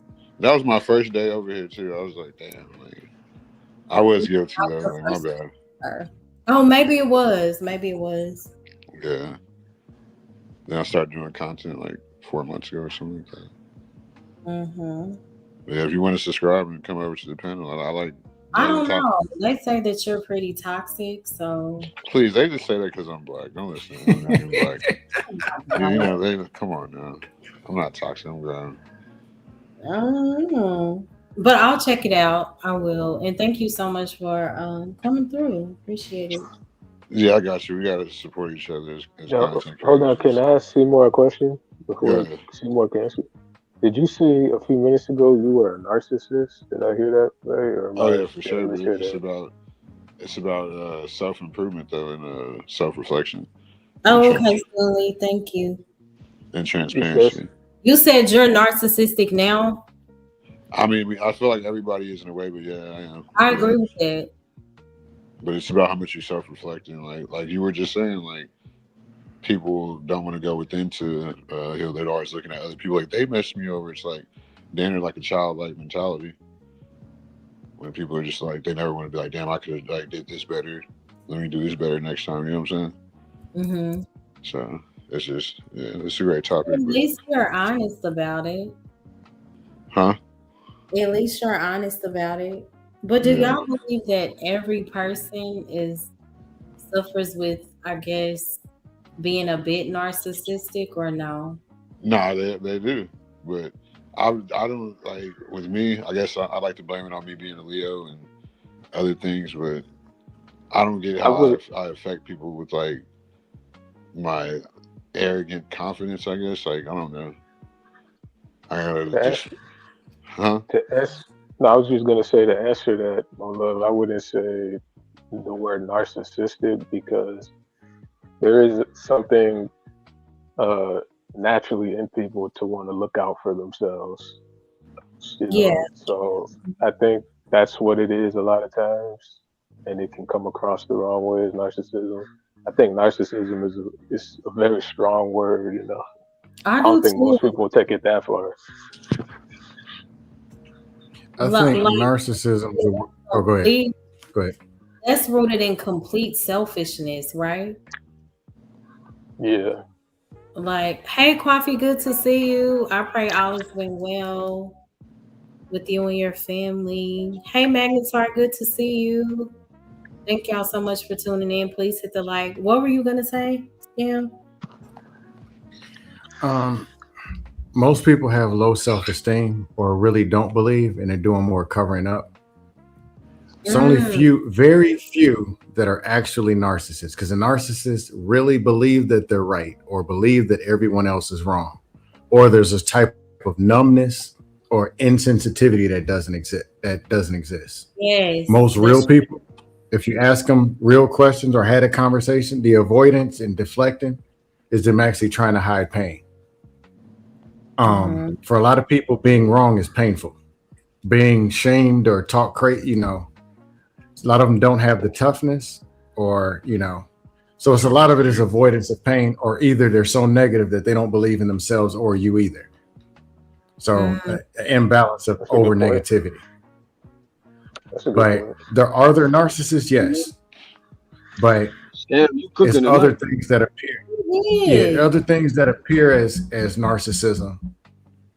But let's say, okay, for example, a guy who tries to talk to an ugly girl and she rejects him, and they say, well, she's a narcissist. No, she doesn't believe in herself and she doesn't believe in you.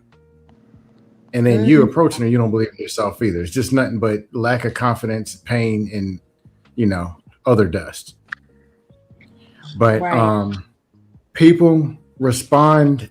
Most people take the path of least resistance. It's easier to avoid when convenient because we associate conflict with pain. We associate it with negativity and possible leading to warfare. Most people don't want it. Most people are non-confrontational. It's easier to take the easy route, say a quick white lie, say something simple, say something shady, or tell the other person it's always their fault and then try to get out of there. Path of Yeah. least resistance versus facing the problem, having a difficult conversation, or doing the work to overcome whatever kind of conflict you're actually dealing with. Right. And to say, now that I really think about it, to say that everyone is a narcissist or narcissistic. Okay, so I understand at some point we all can be selfish, defensive, whatever, emotionally unavailable, but I don't believe that that automatically makes someone a narcissist. So you can have a moment where you have narcissistic behaviors, I guess, because at some point we've all been defensive, we've all made mistakes, you know.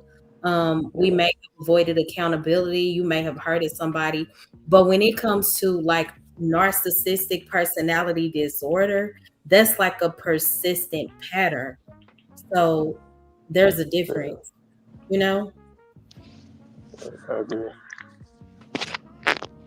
Yeah. Yep, I Okay, agree. Coffee, that's So considered. being a narcissist is definitely toxic. So if somebody admitting they're a narcissist, they either don't know what narcissist is, or they really are toxic. Say it again. I said, yeah, I agree with you because Mhm. being a narcissist is definitely toxic. They're using that I word, agree they also. don't know. They don't know the extreme of that word, or they still sweeping what they do on the rug like it ain't toxic. Right. Stanley said maybe maybe the ugly girl does not believe you are attractive. That's funny. That Oh, too. right. So Kwafi said sweeping it under the rug context in what sense? So it was very layered. People sweep things under the rug in families. Don't talk about this. People sweep things under the rug using God's word, scripture, prayer, all of those things. So um just basically pretend it never existed. Let's just pray it away. Let's just say we forgive a situation and we really haven't confronted it. So that leads to my fifth point. Um, yes, my fifth point. So God's word is supposed to expose the rug, not become the rug. Um, oh, that was kind of fire. God's word is supposed to expose the rug, not become the rug. So this is the heart of my topic. This is the heart of everything I'm saying. So the word of God again is supposed to confront us, not just comfort us. That's the biggest part of it. Yes, comfort, but also confront. Well, I wouldn't even say the biggest part because confronting something allows you to truly deal with the root of that thing. And we have to understand that yes, it's meant to encourage us, not just give us something to quote. It's meant to confront us. That's the main thing. Hebrews 4 and 12. The word of God is quick and powerful and sharper than any two-edged sword. Why? Because sometimes we do need to, the word does need to cut. Why? Because that's the only way for God to truly show us what is actually in us.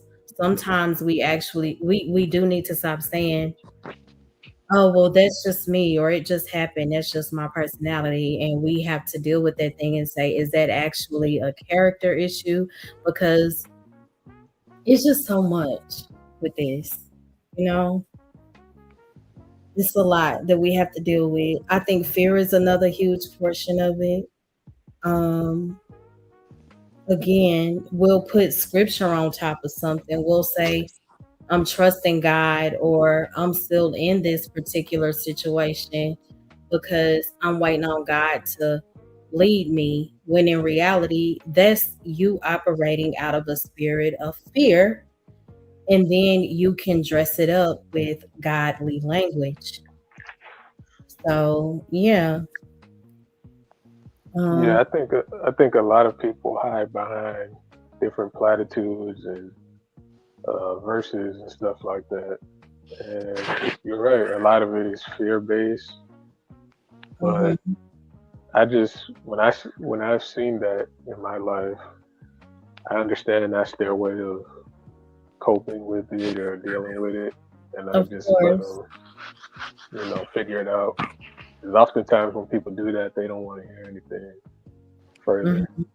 than what they're using to hide with. Hey, Smitty. Yeah, I agree. Anybody else? Would y'all like to add anything?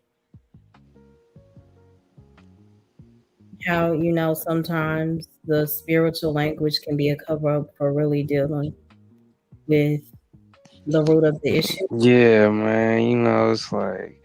It's like people, you know what I'm saying, especially like church people, they always be like, oh, just pray about it and all that other stuff, you know what I'm saying? Sometimes it's cool to go get therapy. You know what I Mm-hmm. mean? It's cool to go get medication. You know what I mean? It's cool to do those things. I just think that, sometimes people in the church, they get too caught up in, prayer, without It actually sounds like, good. Well, prayer yeah. is like the go-to. But if you're praying to really avoid a situation, then that's dealing with only a portion of the issue.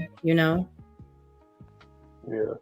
I think a lot of people in the church in different religious settings, they like the idea of those things. But when Mm-hmm. it comes to actually putting it into practice, it's a whole nother story, because that And, requires a lot more effort and consistency. and I think that's the difference between operating out of a space of religious behavior versus really doing the work and having a true relationship with the Right. Most High, if that makes sense. Yeah. Yeah. Because it takes it's work. Yeah. Anybody else?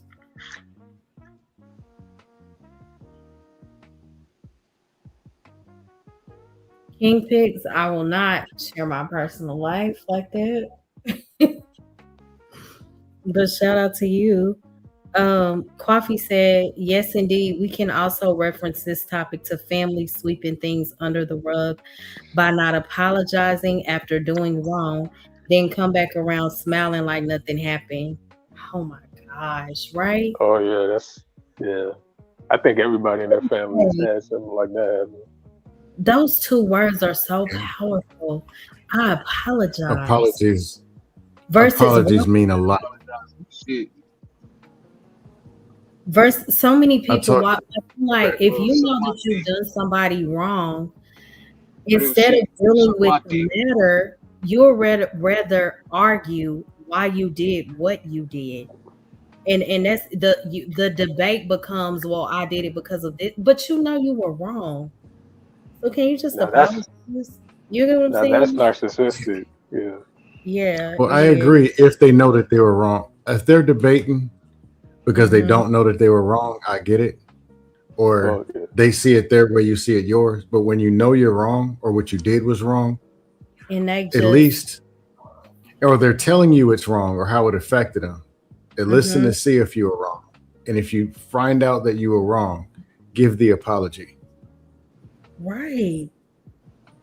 There is a whole language and a whole culture called pain, and we all Hmm. know what it is. And the very person who did something, they know what pain is. They're aware. They felt it before. Hmm. Right. I agree. Hey, J Speed, good to see you. I pray everything is well. Thank you so much for tuning in. I appreciate it. Coffee said hushing someone up even as an adult about something never properly addressed can be referenced in this topic. Yes. Hushing someone up even as an adult about something never properly addressed can be referenced in this topic. Right. It's kind of like that's perfect. To get over it. That's it. Just sweep it under a rug. Like, why aren't you over that by now? Well, first of all, Yeah. because it hasn't been addressed. Right. So I many could see feelings. if they're using it as a fictional crutch. That's different. But if What it's do a you genuine, hey, this is pain, this ain't cool, then yeah, you don't just hush people up. right? I agree. And that's the a huge issue. Like, let's just put prayer on top of it. Remember this scripture. Absolutely. But can you deal with the matter as well? sometimes that's avoidance, you know? And that really does align with my fifth point where when I said God's word is supposed to expose those things. Like it's supposed to expose whatever that rug is, not become the rug, you know? Yeah. Mm-hmm. My thing with apologies is though, sometimes people do it just so that they can regain access, or It's not genuine. Right. yeah, or to look better or look good or whatever. And in those cases, I mean, an apology, I mean, ideally is good, but I would just like to. I wish. Well, I won't say I wish, but it'd be nice to live in a world where an apology is automatically genuine. You know, because a lot of Mhm. times it's misused and it's manipulative when they do it. You know. Right. Hey Vanta, good to see you. Yeah, man, I agree, man. You know, I agree. the best form of apology is change behavior. That's exactly what I was about to say. You can apologize Yeah. to me all day, but if you're gonna turn around and do the same thing, cause the same pain tomorrow, what's the point? Exactly. Yep. Yeah, absolutely. Vanta said, yes, if you know better, you do better. Coffee said no one no one or children scam. If you know better, you do better. Um, oh, okay. King Pix is speaking to OGJ Speed. Vanta said, the shame of Noah holds over me as son of Ham to Cush, since I am a Cushite.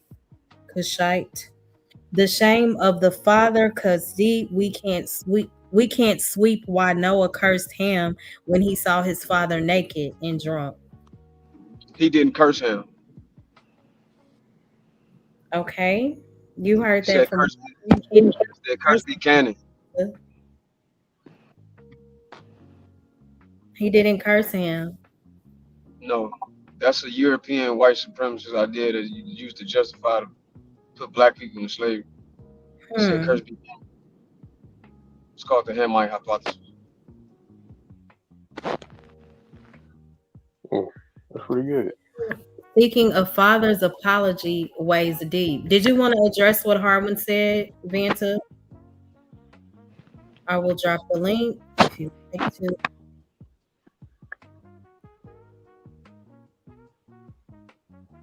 The person just said, Kirby. What? Huh?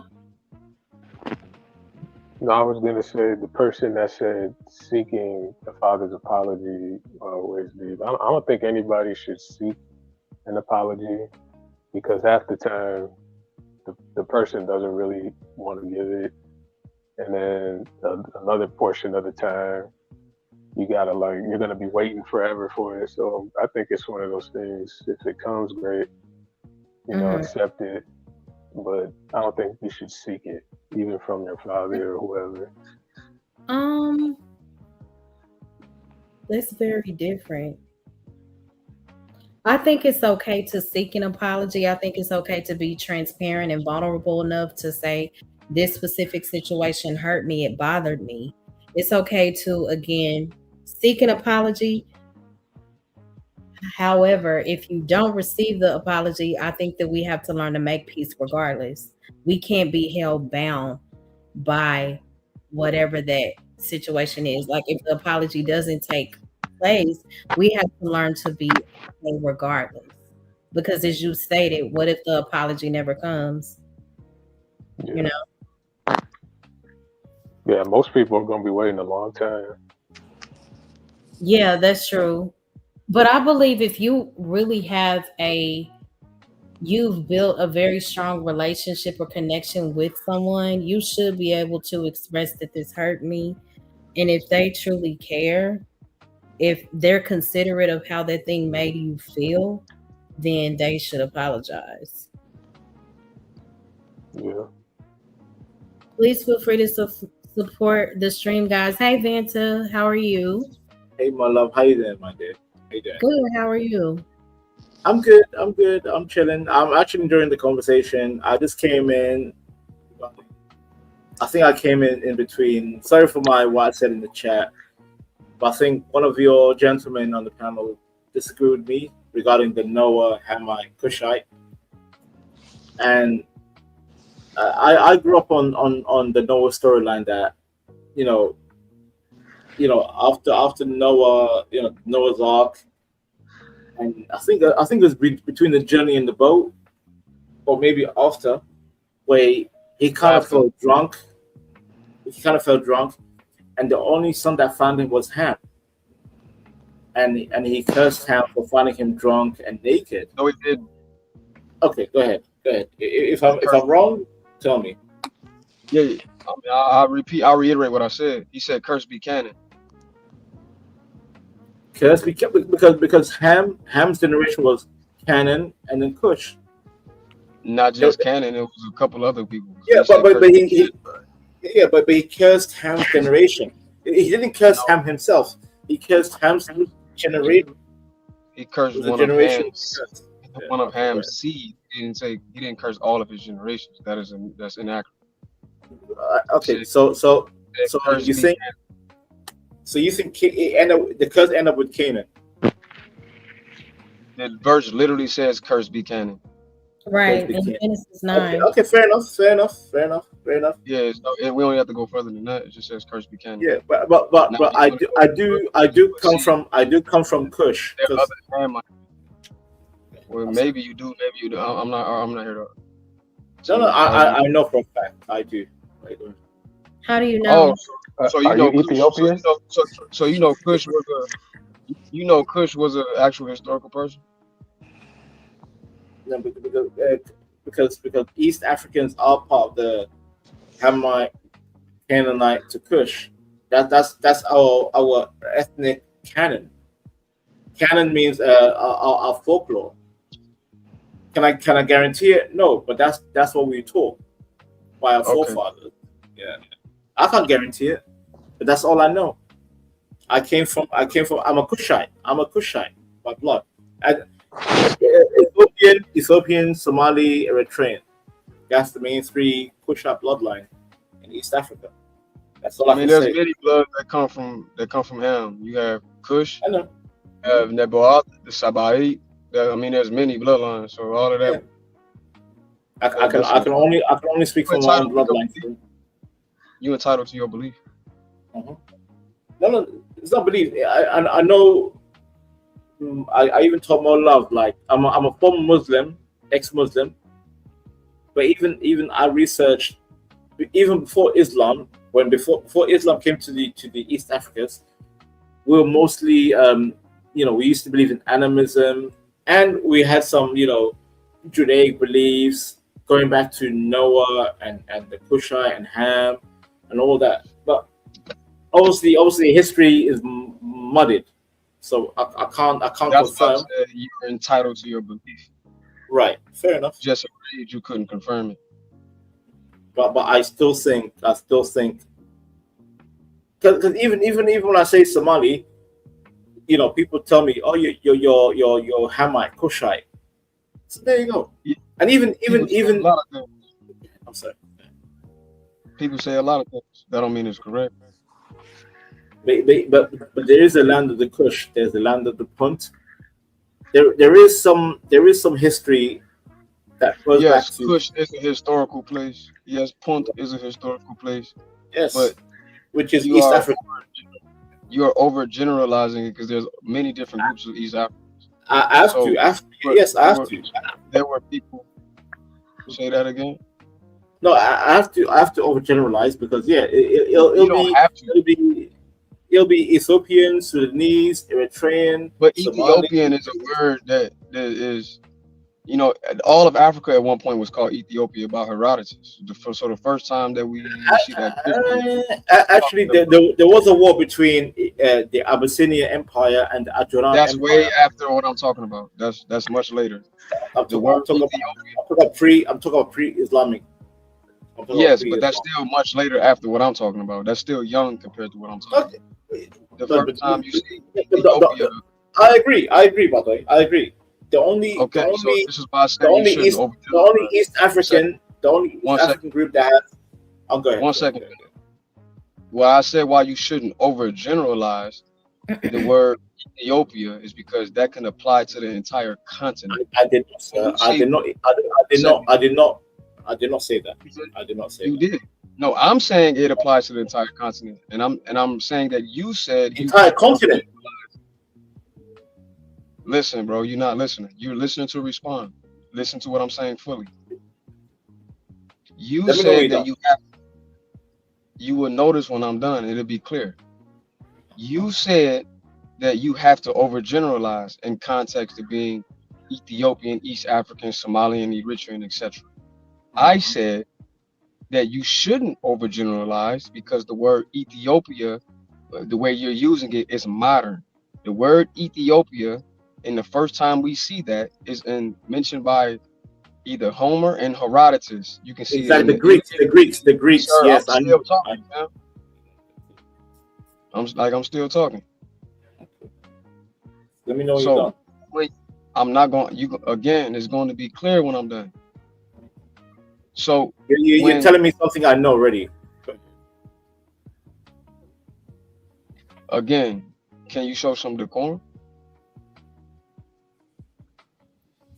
So if you know this already, then you should know that you shouldn't overgeneralize when you say Ethiopian, because you're saying you're East African.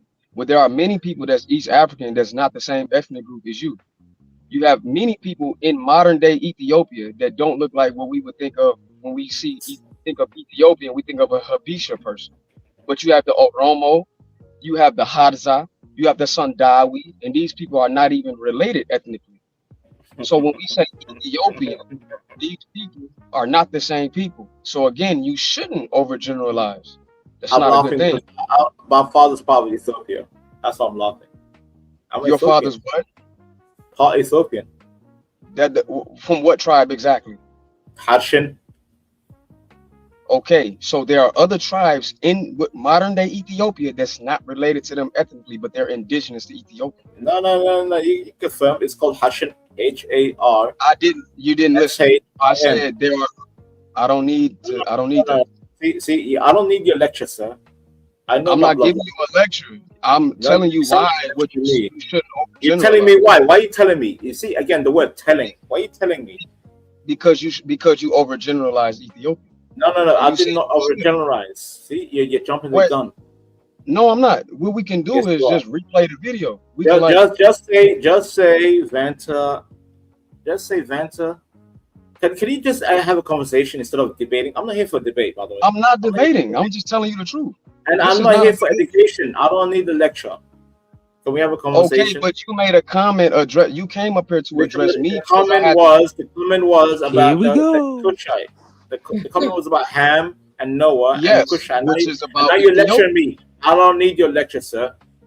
I'm grown. Well, I don't need you to come up here to address I know you want to be a big man, but sir, I don't want to be anything, fam. I'm hard one. Okay, then. So I'm telling you, I'm from the bloodline of Ethiopia. Accept or you don't accept? That's an over. Why are you lecturing me? What's the disagreement? Because you're overgeneralizing. I don't know, my love. I don't know. I just came here in good faith. But if you did, then you would have listened to heard me speak. I didn't cut you off when you were talking. No, because you're lecturing me. I don't like lectures. It doesn't matter. If you don't like it or not, you can still show decorum and not cut me off. The same I showed you decorum. I showed decorum, but now you're being sanctimonious. I don't like sanctimonious. I'm not being sanctimonious. I'm telling you why you shouldn't overgeneralize. Okay, are you done? Tell me when you're done, and I can respond in fair or in fair conversation. Listen, fam. Listen. See, again. When you say listen, I don't want to listen to you because I know. Okay, so then why you come up here to talk to me if you don't want to listen? Because Mola invited me. But she invited you because of the comment you made that I had to correct. Yes, I did. Toxic. Now here we go. It was a reason. You said something incorrect, So I corrected it, and then she said, "Vanta, do you want to come up here And and are address you done? her?" Are you done? And So then now came can up I here, recourse? Can I and then recourse you my came up, and then you came up here to address Yes, I it. So did. now we're addressing it, and now But you don't want to. I don't need you to tell me about bloodline. I don't need you to tell me, give me a long speech about You don't need bloodline. me to do anything, but when there's black people watching, they need some Then context. close the case. Why are you being long I don't winded? have to close any. What you mean? I've been quiet for like 2 hours. I don't know, because you're being antagonistic towards me. No, I'm I'm not not. being I'm just correcting you. I'm not being antagonistic. Apparently, you want to sweep it under the rug because you was incorrect. I was incorrect. Be Okay, there specific. we go. Where? I was very specific. What, the Hamite Cushite, that part? The whole thing. I was very specific, but when I got Okay. more specific, you said that I don't want to be lectured. I don't need to be lectured. That's what you said. And I'm like, I'm not lecturing you. I'm just addressing the actual point. And it's very important because there are so-called Can you African just be Americans. short and precise? Can you just be short and precise? Because I'm very short patient, by the way. I'm an Well, impatient you don't person. have. Oh, well, that sounds like a personal flaw you have. That don't got nothing to do with me. Well, that is a flaw, but I still, again, there's multiple people on the panel. I don't need your essay. Can you just get to the point? I did. It just went over your head. You shouldn't overgeneralize when you say I just you heard know. you. Okay, don't ever generalize. All right, fine. Case closed. Are we done? All right. Conversation over. Okay, very good. My point was, I'm still a Kushite, and a Kushite is mostly East African, and I'm mostly Somali, but turns out my father was quarter Ethiopian, and even Ethiopians, there's a lineage between Solomon and Sheba, and that goes back to the connection between Christianity and Judaism. And again, I was born and raised Muslim, and even though I left the religion, I still have love for the religion of Judaism and Christianity, because at least there's a clear connection between those two religions, whereas Islam feels like an outsider. And that's my only comment. I rest my case. There you go. I'm done. Go ahead, my love, or anybody who wants to speak. Go ahead. I'm done. But I'm still Kushite, by the way. Did you? You're entitled to that belief, bro. Okay, so did you want to address the topics, the sweep it under a rug mentality? So my apologies, more love. So what's the original topic before I came in? What's the original topic? That's the topic we're discussing. This how nigga just came here just to. No, because I was listening. I need clarification. Let me clarify. Yeah. Go ahead, more love. Clarify, so I can know exactly what's happening. I can answer properly. Just addressing the fact that sometimes people can over spiritualize things. Like, it doesn't, you can believe in God and pray about things. Two things can exist at the same time. You can believe in God and pray about things, and also not refuse to confront the things that are broken. And sometimes we'll put spiritual language over trauma or dysfunction, confusion, things like that.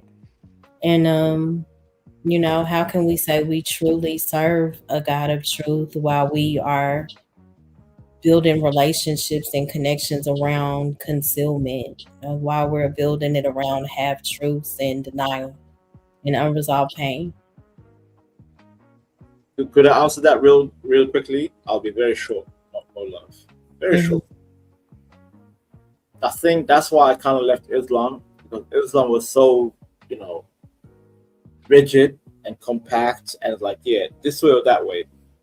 Whereas growing up in the UK, when I came to the UK and learned about Christianity, going to churches, trying to find a balance, right? Mm-hmm. So, I felt more comfortable in Christianity because it's like I think, and by the way, I read a good chunk of the Bible. I'm like, and the Quran, but the Bible felt more like you have more freedom to digest digest your future, digest your life, digest everything, and you have more control of your life. And by the way, we don't know nothing, bro, love. We don't know nothing because we have too many religions on the planet. We have That's 8 the billion. issue. Like Yeah, when people, I think that you're looking for identity in religion and not looking for identity in true relationship. right. It's deeper than just looking And it's hard, more love. It's hard. You can't religion pick Exactly, thing. my of love. tradition Can't pick, because it deals with the outer of a person. It doesn't really transform the inner. So that's Mhm. why I speak against just having a religious mindset. Anybody can do that. Wherever helps you get day to day and just be a good human being. That's the religion that you should belong in. Wherever helps you to be a good human being from start to finish. I mean, I can just simplify it. I'm simplifying. For you, it might be Christianity, Jesus, whatever. Other people say Buddhism, Muhammad, Christianity, Moses, whatever. But I think like for you, Christianity, so be it. As long as it makes a good human being, Mo love, as long it makes a good human being. Like if you day to day life, you talk to people regular, you look after your family, you work 9 to 5, whatever. Just not crashing out. What more do you want? What more do you want?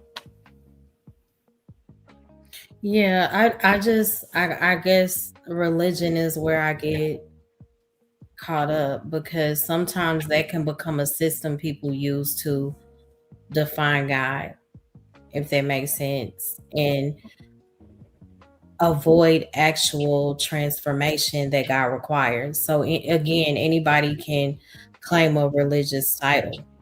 A lot of that is performance based. So Right, right. you know what I'm saying?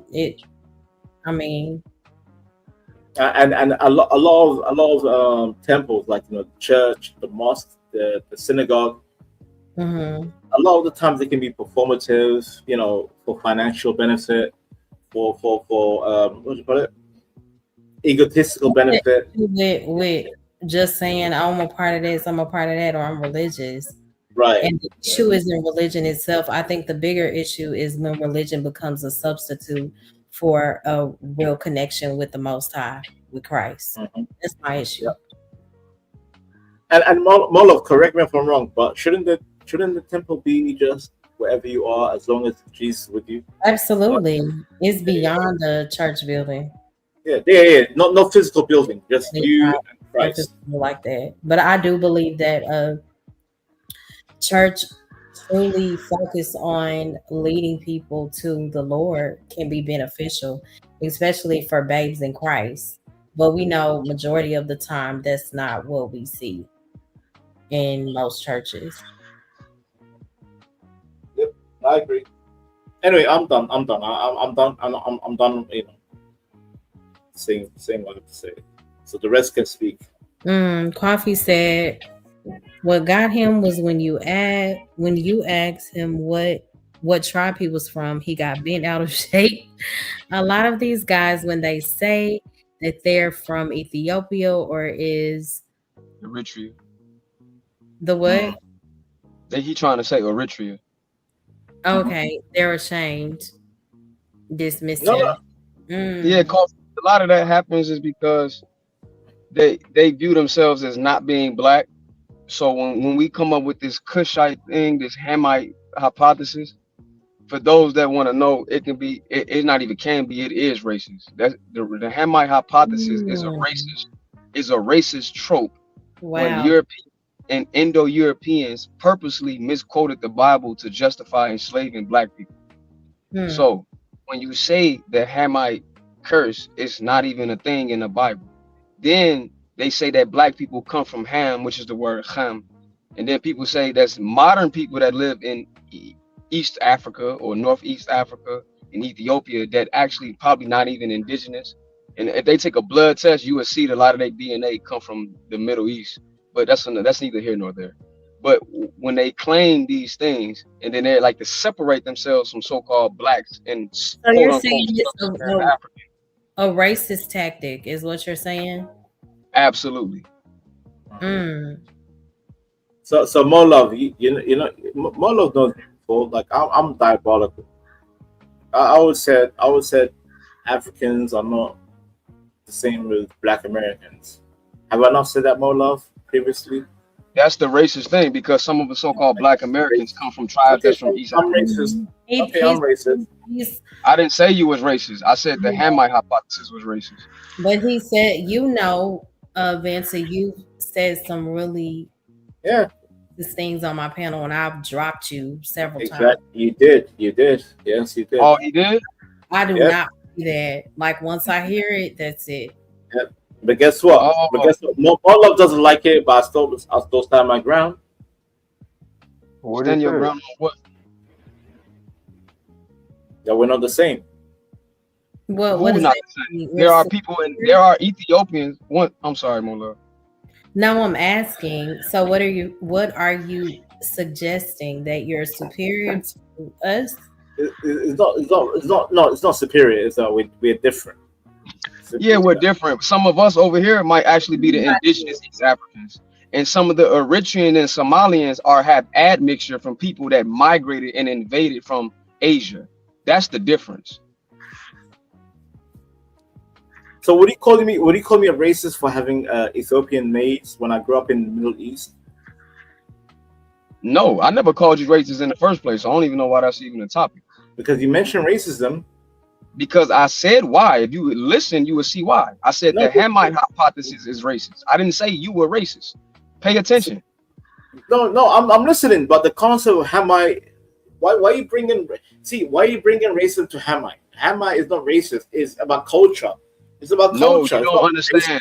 You're not understanding. The Hamite hypothesis, the idea to say that Ham is cursed, is from Europeans making up the Hamite hypothesis. But as I just proved, there is nowhere in the Bible where it says curse be Ham. Again, it says curse be Canaan. Now, where that comes from is Europeans purposely misquoting the Bible to justify them enslaving Black Africans. That's where that come from. Okay. I never said you was racist. It sounds like you protect. No, because I went to Mecca, I went to Hajj, and I read a bunch of books, even in the Hadiths and the Quran and the story of the prophets. Even in Islamic text, it says Noah cursed Ham. Okay, so pull up the surah. Pull up the surah. Okay, fine. I will. Okay. And the Quran is nothing more than a spinoff of the Bible anyway. No, I'm talking about the older text. The older text says curse be Canaan. Again, we shouldn't have to reiterate this. So for you to keep saying curse Ham is weird.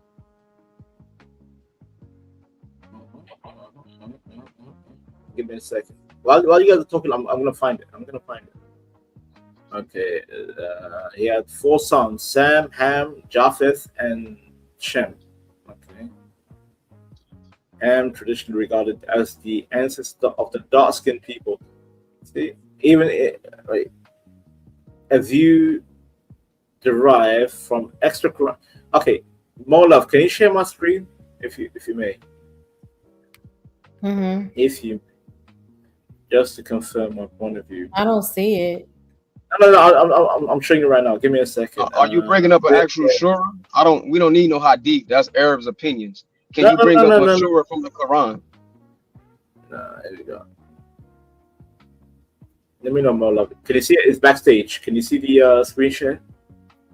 It's like a text. Yeah, I see it. There you go. So let me read this. In Islamic tradition, Prophet Noon. That's not I asked you for a surah in the Quran, not to Google something. I asked you for a specific surah. The footnote is there. Coffee. I will definitely be tuned into that. Yeah, I do want to address this before y'all, Coffee said, my thing is, Vanta, you hang in the black spaces of YouTube, but you're anti-black.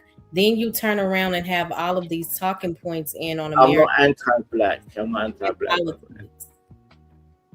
I'm not anti-black. So again, I asked you to show me a surah, and you went to Google something about people's opinions. No, Again, because but what you're posting isn't a surah from the Quran. I read the Quran. That's how I know it's not. Okay, So what I asked you for is for a surah from the Quran. Habibi. You No. No, sir. At least I'm presenting my. You're my, presenting my, a Google thing. When you Google something, can you present your? Can you present your thing? Can you present? I sure can. It's in Genesis chapter 9. That's easy. Now give us the surah. You see how easy that was? No. Wait. Say that again. Genesis. Now give us the surah. Give us the surah from the Quran. No. See. Yeah, I don't do things on command, by the way. I don't do things on command. I know exactly. Okay.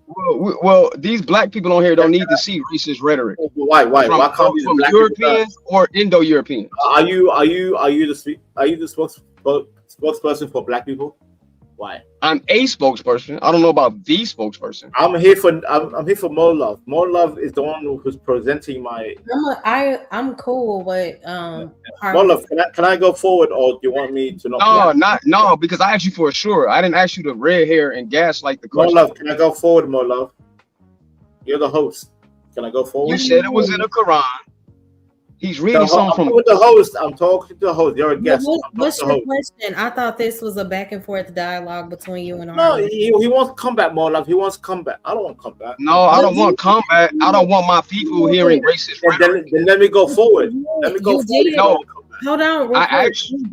You did ask me to share your screen, and I did. And more love, can I go forward to read it? But he wants to interrupt me. Because I asked you to show a surah, and you said you would, but you're not showing a surah. Can I read this? Yes or no, Mo Love? Can I go ahead? Okay, read it. Yeah. But I do want you to deal with. No, I'll deal with him. But he keeps interrupting me. Can I go forward, Mo Love? Go ahead. Okay. Thank you, 84. I appreciate it. In the Islamic tradition, Prophet Noah, which is Noah, had 4 sons: Sam, which is Shem, Ham, Japheth, and a 4th son who rejected the faith. Okay, that's some 4th son who disappeared somewhere. Basically, that we focus on the 3: Shem, Ham, and Japheth. The Quran identifies the disbelieving son as Noah's offsprings who drowned in the flood because he refused to board the ark. But basically, Mola, the 4th son, he drowned in the flood, pretty much. Okay, the 4th son drowned, so he didn't get on the boat. Blah blah. Ham is traditionally regarded as the ancestral of dark-skinned people, as hey, listen, as the extra Quranic narrative, rather than the Quranic text itself. So basically, it's the hadith. So it's not in the Quran. It's hadith, like I said. Is the hadith exactly? That's exactly what I said, which is an Arab opinion. It's not divinely inspired. Okay, let me finish. Early Islamic historians like Al-Kabiri reported traditional stating that Nuh cursed Ham's lineage for disobeying, resulting in black skin and perpetual servitude to descendants of Shem and Japheth. However, many modern Islamic scholars, you see how confusing it is? However, many modern Islamic scholars and exegetes consider these specific curses narratives to be. You're saying modern. It's right. Yeah. Wait. It's considered to be Islam. Normally, I don't even indulge in these type of conversations. I leave that between y'all. But you're talking about modern, even with that's the difference. The Bible's genealogies, like that's addressing people and nations, not modern racial categories like you're trying to do. It's coming off as subtle racism, like you always do. My issue with you. Mo, the difference between me and the other gentleman is that he comes from the modern, I come from the retro. Why do you refuse to accept like who the curse was really against? Because I believe in the old traditional Orthodox point of view. I'm Orthodox, no love. What do you want from me? I'm Orthodox. He's modern. I'm Orthodox. Who's modern? Yeah, the guy who keeps coming back to me. I don't know who his name is. Who is he? I can't see names, more love. I can't see names. I definitely wouldn't say that Harwin is modern. Absolutely not. Well, he has the modern point of view. Well, no, I don't have a point of view. I was quoting the actual text. You have a point of view. Yeah. Yeah, I'm Orthodox, by the way. I'm very Orthodox. Not too affluent, because Genesis 9:25 says exactly what I said it said. I asked you to show us. You're not using the Bible. Now you use the Bible against the Quran. Fair enough. You didn't show no Quran. You showed what I said was going to happen. Even what you said. Even what you shared. I used the hadith. That was a hadith. Hadith is and I said hadith is an Arab opinion. It's the word of the Prophet. It's the word of Muhammad. No, it's not. Hadith is not the words of Muhammad. You're lying. It's the word of Muhammad. Hadith is the words of Arabs that invaded Arabia that are not indigenous to Arab. Muhammad was not Arab. What the hell was Muhammad was? The hadith is not the words of Muhammad. What's the point? Like, what are you trying to prove, Vanta? I don't know. I'm not trying to prove nothing. He's the one attacking me, Molov. I didn't attack you. I came here just sensitive, dude. I didn't attack you. Hey, I am sensitive. I am sensitive because I came here in good faith. I came in good faith, and you came in with aggro. I didn't come here with aggro. No, I didn't. No, I didn't. I'm on the defensive. You're on the aggression. I'm not on the aggression. I'm not being aggressive at all. All right, fine. I'm a victim. Yeah. I did not come here with. I'm not being aggressive. I just corrected you something you said that was incorrect. No, I didn't. I still stand my ground, sir. I still stand. Well, what's the point, Vanta? I know. More love. All I was trying to say is that I came from Kushite, and this man saying I'm not from the blood of Kushite. That's all it is, more love. I said you were entitled to that belief. Okay, then. So why are you being aggressive? I'm from Kushite. I didn't be aggressive. I just corrected something you said that was incorrect. Just accept Vantas from Kushite. You can say Vantas from Kushite. You're not from the Kushite Empire. No, sir. See. Now, if you say Kushite, that's a different thing. You can't accept it. You can't accept I'm Kushite. I don't have to accept anything, sir. I only accept facts. Oh, there you go. You're being aggressive. I only accept facts. I'm not being aggressive. I'm correcting you. Disagree to disagree, my love. Disagree to disagree. No, see, we agree to disagree when we disagree. No. Disagree to agree. I don't care. Because you came here and said, "Curse be Ham." Yeah. No, because I'm from Ham. I'm from Ham. Curse be Ham. But according to the Bible, all black people. See, he's calling him crusty ham. That's disrespectful. What do you? No, you stated curse be Ham. No. Yeah, you did. I corrected you. No, I didn't. I said the Bible does not say that Ham was cursed. It says curse be canon. No. Yes, that's exactly what happened. Everybody watched. Noah cursed Ham, and he said your bloodline will be. Mo love, can you bring up Genesis 9:25 for the people? So basically, what you're saying. See, I can't share my screen. Just go to Genesis 9:25 so we can just prove this. And I'm gonna find my text. So see, more love. Do you see the difference? He's gonna find his text. I'm gonna find my text. What text again? You don't have. It's not in the Quran. Even what you showed says it's not in the Quran. From what I hear, and correct me if I'm wrong, you make it sound like black people were divinely ordained to be slaves. More love. It's not about being divine to be slave. It's the fact that Noah cursed his son. It's not a fact. No, because why are you interrupting me? I'm talking to the lady. Because you still doing what you just said you're doing. Me? Are you inferior? Are you insecure? Why no, sir. Me? I know what I'm talking about. Let me finish my point. Your point is clear, bro. It's no. My point is not clear. My point is not clear because you interrupted me. Don't interrupt me It again. is clear. You said that No, his son Ham was cursed. Hey! Don't ever say my point is clear when I didn't make my I didn't make my Your point point clear. is clear. It's very simple, bro. It's nothing quantum. Don't It's nothing speak for hard about the me. point. Don't speak for me, Habibi. Don't speak. I for don't me. have to speak for you. I'm telling you Don't what speak you're for me. saying is incorrect. Don't speak for me. Don't speak for me. Let me finish my point. You can't show Let it in me the Quran finish. and you can't show it in What's the wrong with Bible. Are you okay, sir? Are you okay? Are you mentally okay? Are you I'm okay? well. No, he I was don't know. asking the question. Where can I you came on the prove? panel with no Where- anger, with no attitude. You're the only one that antagonized me right now. Why are you The antagonizing I me? didn't truth antagonize you. matters. You're antagonizing me. Why? Matters. Where's the proof to support what you're saying? Who are you talking to, more love? I'm talking to you, Vanta. Me? Mm-hmm. I have plenty of proof, but every time I try to prove it to you, Who mentioned every this? time I try, wait, more love. Every time I try to prove it to you, why is this man trying to interrupt me? You had the Okay. opportunity to show it and you pulled up a Google Why are shirt. you trying to interrupt me? Why can't I just be one-on-one with more love? What are you saying? What? Go ahead.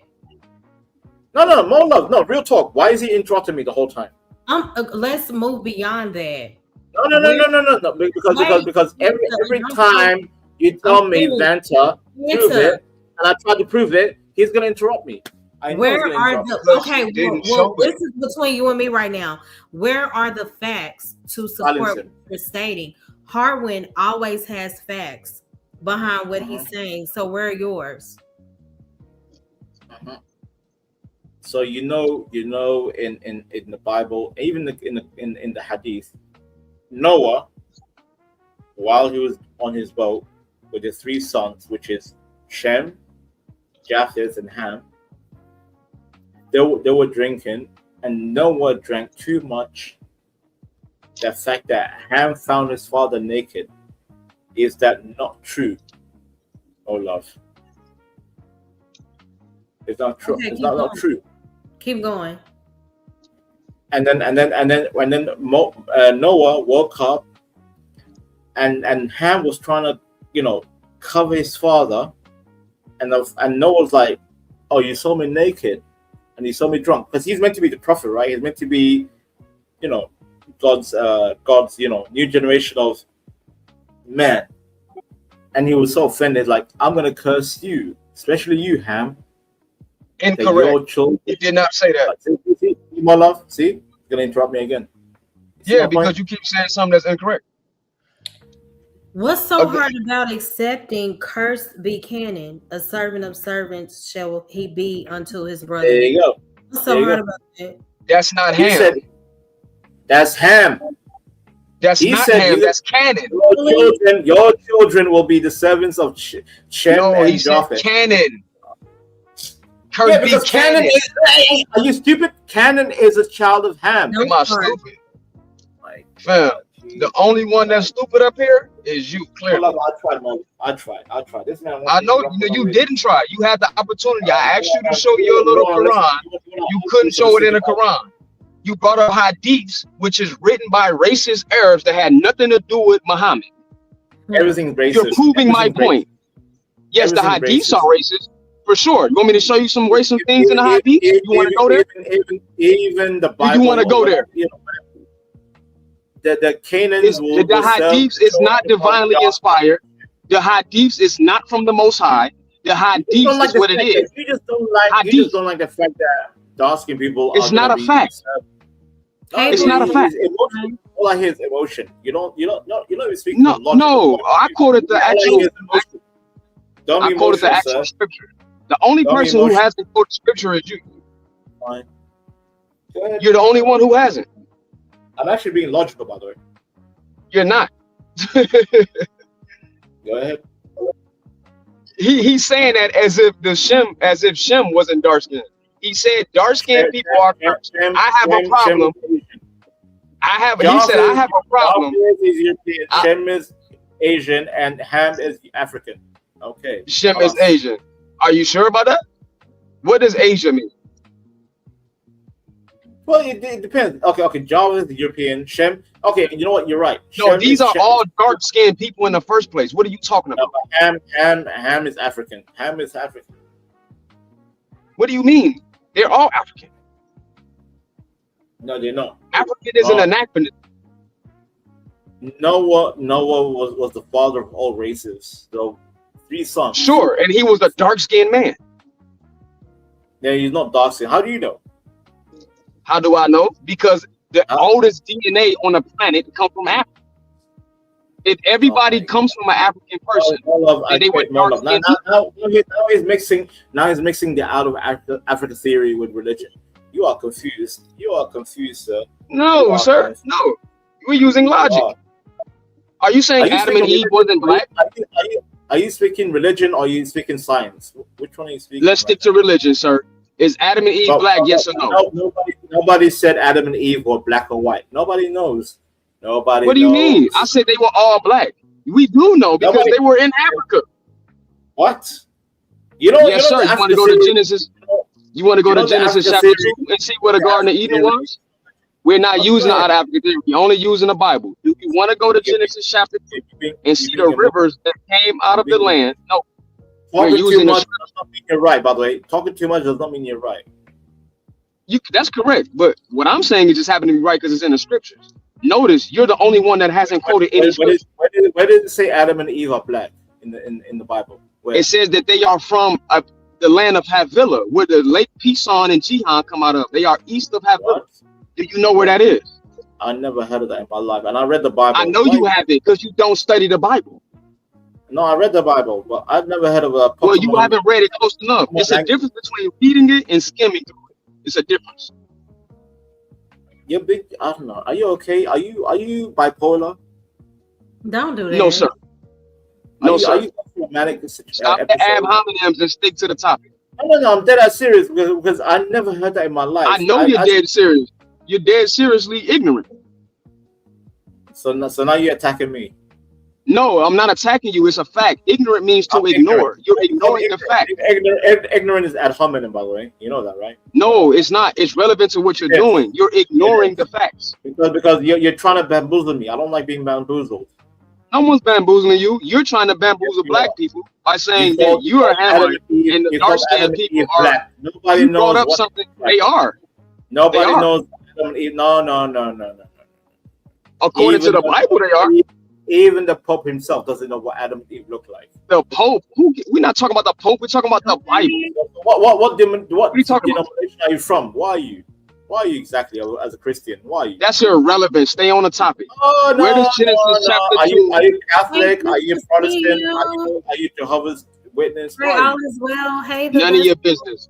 What does Genesis chapter 2 say where the location of the Garden of Ede is? So you belong to nothing. So you're a heretic. You're a heretic. You're a heretic. No, you're the heretic. You're bringing up Hadith. I'm not even a heretic because I'm not even a Christian. Hold on, Vanta. 84 said, Brother Harwin, have you ever thought of making a spiritual channel? Who's sure, brother. Oh, 84 was asking Harwin. Irby, you are funny. Sure, brother. Okay, my bad. I didn't mean to. I don't need. More love. Who am I arguing with? Because I can't see no names. I mean, is it Harwin I'm arguing with? Right now? You started this in the chat. I didn't start nothing, more love. I didn't start nothing. Rewind the tape. I didn't start nothing. So Vanta isn't black, right? I mean, what did you say? Vanta is an East African as he describes it. But there are East Africans that look like everybody on this panel that they like to ignore over there in East Africa, which was my point of why he would need to stop overgeneralizing East Africa. Why are you so angry? As if he's from the tribe of the Kushites, that the Empire Kush. That's not in Ethiopia. That's in Sudan. There is no empire called Kush, by the way. Yes, it is. You want to bet? No. It's divided in two. It's called the Aksum and the Ajuram. No, Aksum came way after Kush. Cut it out. That's King Azana. We're talking about the Kushites like Sahar. Even before then. So you got Solomon and Sheba. You know about that has nothing to do with what we're talking about. We're talking about the Kushite. You said that there is no Kushite empire. You don't even know your timeline. Specify. No, you don't know what you're talking about. I already mentioned the Sheba tribe when I said that Ham had more than one seed. There is no Sheba tribe. There is no Sheba tribe. You sure? The Sheba. You never heard of the Sabians? You never heard of the Sabians? The Sabians are Yemeni. Started in the Yemen. Yemen is a modern word. Have you ever heard of the Sabians? The Yemen. That's a modern word. Have you ever heard of the Sabians? Yes or no? Yemen. Have you ever heard of the Sabians? I know more about East Africa than you do. That's what they're called. Yemen. Sir, they were not called Yemen in ancient time. Are you dumb? No. I'm talking about today. I'm talking about they called Yemen. No, today. we're talking about at that time. I know what Sabian is. In the Bible, they're called Sabayites and Sabayats. They're tribes from Ham. You don't know what you're talking about. I call them Yemen today. They're from the But Red we're not Sea. called. You said there was no empire called Kush. You're lying. No, I know more about Africa and East Africa than you do. Okay, tell me. Educate me. Go ahead. Yes, I just named it for you. The Kesh Empire is from Ta-Nehesi and Ta-Seti down to the Kushites, who are also called Mahdi in the Egyptian text. These people are from an empire called Miro, which predate Aksum. You don't know what you're talking about. Okay, are you East African? Don't worry about what I am. Just focus on the topic at hand. You came up here and said black people were cursed, fam. No, I didn't say black people were cursed. I said you did. You said dark skinned people. I did not say that. I did not say that. No. More love. I said the Kushite, which is my people. You said dark skinned people. Even what you pulled up said. Because Noah cursed Ham. That said, Noah did not curse Ham. Your bloodline will be dark skinned. Genesis 9:25. It never says that your side will be dark skinned because you're cursed. No, you're lying. You might want to go read Genesis chapter 9 again. Because in a minute, if you keep capping, if you keep capping, I'm gonna ask Mo Love to pull up Genesis 9 and read it. Should I show it again? You didn't show nothing. You didn't show nothing in the Bible. You didn't show nothing in the Quran. Please, should I do it again, Mo Love? This is giving low-key Vanta avoidance because you keep addressing me when the conversation. No, here we go, Mo Love. Again, one more time. I'm gonna show you. So you think you didn't show us anything. What you showed was a Google search. You didn't show the Quran. You didn't show the Bible. You didn't show neither one. Why are you so angry, by the way? Calm your tits. Calm on tits. Listen, fam. Stop having this fake confidence over the internet. See, this is a perfect time for somebody to sweep under the rug what they said. Like they did. Vanta, we not falling for the trolling. It's I'm not trolling. I'm not reflecting. Like, where are the facts to support your rhetoric? Oh my God, Mola, are you? What you mean? Oh my God, she asked you a question. Address the question. You didn't throw a Bible. We were addressing the topic. You started writing in the chat. What you know what I'm saying? You said that. You said the curse of Ham. You brought that up. Pull it up. Pull up. I don't have to. No, but I'm showing you. If you don't bring up a surah in the Quran or a scripture from the Bible, why we need to see it? I'm showing you as evidence. No, you're not. You're showing Google searches because you are microwave researcher. And it's apparent that you don't like black folks that you don't think are East African. That's what it is. Content. Now I see. Use me as content. Use you as content. Nigga, I don't care. You can stay away. I don't care where you come from. I won't even talk to you no more, man. Unless you come here. Why are you talking to me then? Why are you talking to me? Because you're talking to a group of black people listening to you spew racist rhetoric that come from racist Europeans. Yes, the curse of Ham is a made-up theology. It's called the Hamite hypothesis. You think it's made up? Even I know for a fact it is. Because the Bible says personally canon. Even though it's Quranic. Show us to the Quran. Show us in the Quran. Show us the surah. I asked you 20 minutes ago. I'm showing my love. Show us the surah. I pulled it up. Where are the facts? No, you didn't. Definitely. It's backstage, my love. It's backstage. Pull it up. Show the surah in the Quran. Show the text in the Bible which predate the Quran. Again. Read it. Sir. Read it. That's not what that say. Read it. Don't be triggered. Read it. You read it. Listen, it says general impact. The curse was a prophetic. The curse was a prophetic declaration. Bro, shut up. Listen, I'm gonna read it for you. Wait. Did you tell me shut up? Wait. Yes, I did. Shut up and listen so we can read. Okay. You know, Molov, thank you very much. It clearly said, even in what he just posted, that it was a declaration against Canaan, not Ham. You're stupid. Mm. It's Genesis 9:25. Black people don't need to hear so-called East African that hate other black people that he don't think is from East Africa come up here and talk stupid. Mm-hmm. Well, shout out to that Vanta. I guess he was. I don't know. I felt like that was a, way to avoid the facts. Your But shout. father miseducated you, fam. Hmm.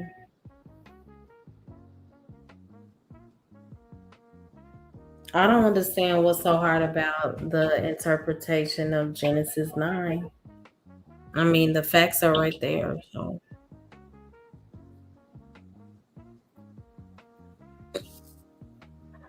Scam likely, are you there?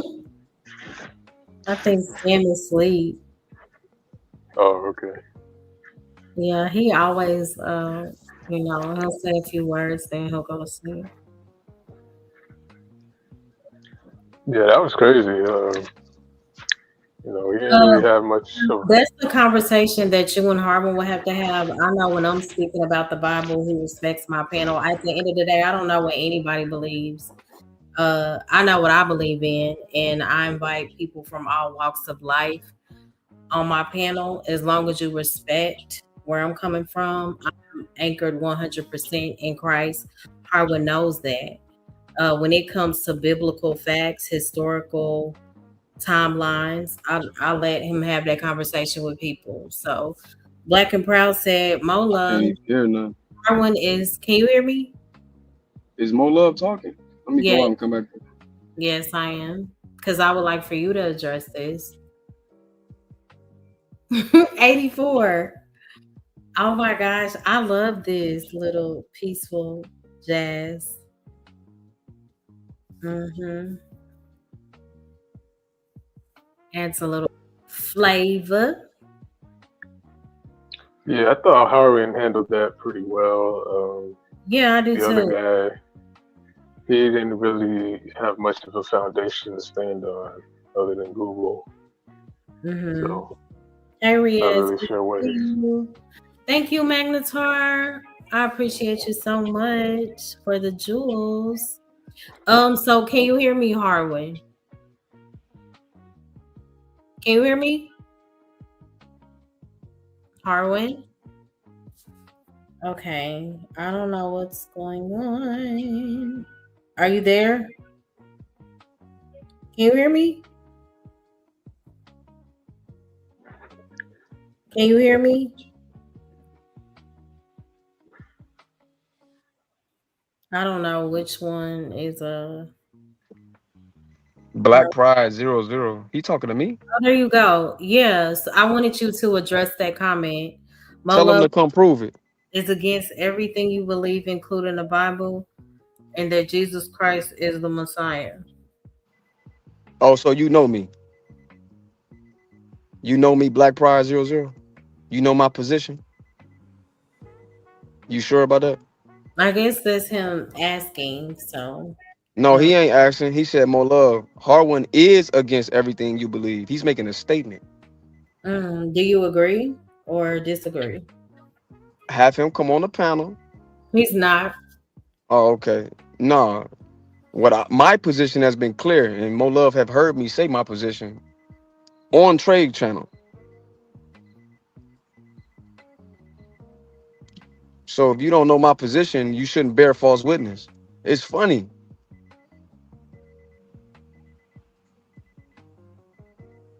Black and Proud. Your response?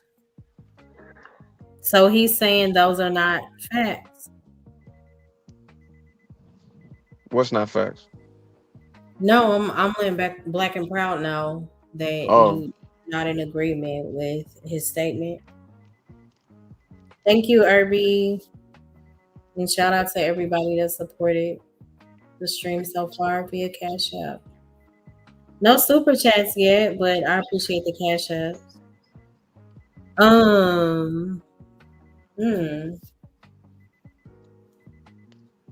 Somebody's alarm is going off. Is that yours? My bad. That's me. My door. Oh, okay. Got it. Hmm. Yeah, that was interesting. That was a lot going on. That was a Um, lot. I'm like, what are we doing? yeah, It's like the educational. OG said in the chat, dude is anti-black, especially people who he don't think are East Africans. Mm-hmm. And I was just thinking that because I'm like, three people have said in less than an hour he's against black people. So I'm like, okay, well, he must really be something must really be going on with that. And he came up here and proved it by his rhetoric. That's why he didn't like me correcting him when he overgeneralized Ethiopia. Because he sure didn't mention nothing about those tribes that I mentioned that's not his tribe that look like us on this panel. See, Mm. them East Africans that's call themselves Ethiopia with that straight or curly hair like to ignore the nappy head East Africans that's indigenous to that land. And I peeped when he did it. But he didn't know I actually knew. I know your country better than you, fam, if you still watching. Go sit down somewhere and take a chill pill. Your father miseducated you. Don't come up here and try to miseducate black folks with your racist rhetoric. Mm. Okay, so Black and Proud.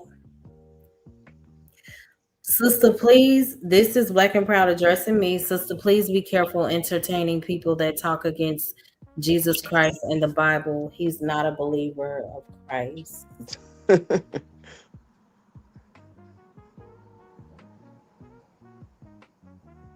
Thou shalt not bear false witness, brother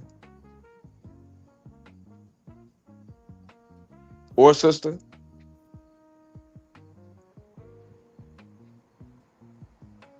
Okay. Well, I don't know. I mean, that's not for me to answer. That's between him and the Lord. I don't have nothing to do with that.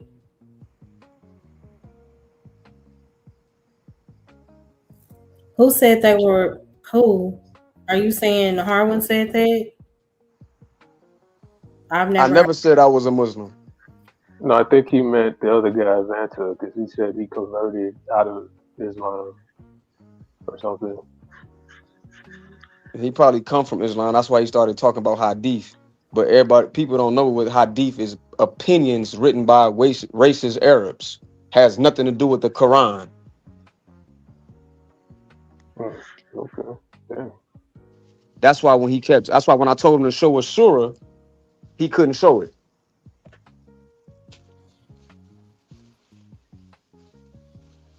Wow. Mm.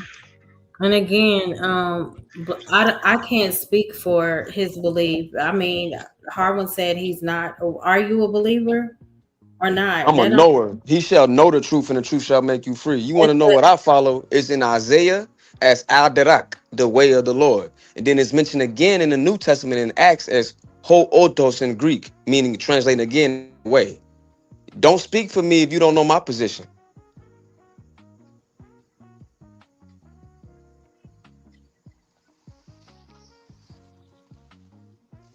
Okay, well, that's Harwin's response. And at the end of the day, do I agree with everything that Harwin has said? No. Does Harwin agree with everything that I say? Uh, no. But again, my faith in Christ is strong enough that I can sit across from anybody, whether they believe or not. And again, I don't get that from Harwin. And we also have to pay attention to the people who proclaim Christ and they say that they believe in him, but they live the complete opposite of that. So that's a whole nother topic. Um, So I was just on side of the TV arguing about Christ being literal, and this dude saying, I don't know who Christ is. You better go try that with somebody else, fam.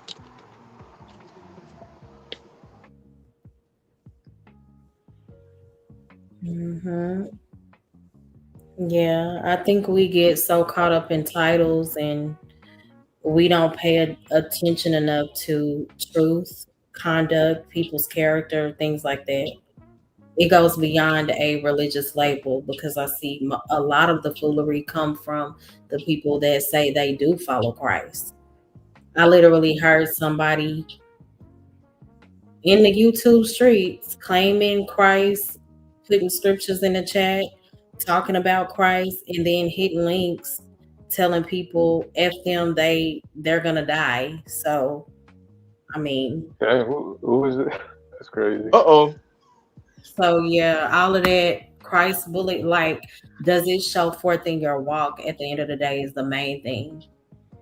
What is your Oh, I know you're talking about. Okay, no, I'm not going. Yeah, yeah, so go that's ahead. kind of weird to me. I'm not moved by people that say they believe. Again, nobody is perfect, but how are you living? Does he show up anyway in the way that does he show up in your character? You get what I'm saying? Like when stuff really hit the fan, it's so easy to quote the word, but when things become inconvenient, like what really comes out? See, what they doing, more love, is they trying to sweep under the rug the fact that this so-called East African came up here spewing racist rhetoric toward Black Americans Yeah, like and tried to Vanta, make it about what he thought I believe in. Black I pride, 0-0. You don't know what I know. But if you want to come up here and find out, you can. yeah, I've I kicked have no Vanta problem.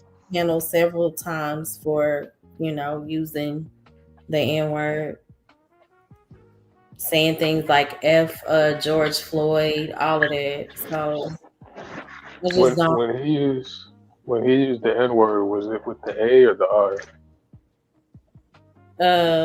He's used both before. Oh, okay. Yeah. Mhm. Okay. Yeah, That's he had. crazy. And then I think people lose sight of the way that Christ connected with people from all walks of life. It's okay to love people, talk to people, learn from conversations, and even challenge people without compromising who I am in Christ at the end of the day. And that's not to say that Harwin doesn't believe, but like, I don't understand.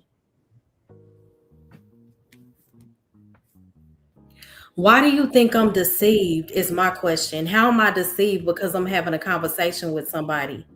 Do you understand? I have the agnostic, I have atheists, I have people of the Muslim faith hit my link.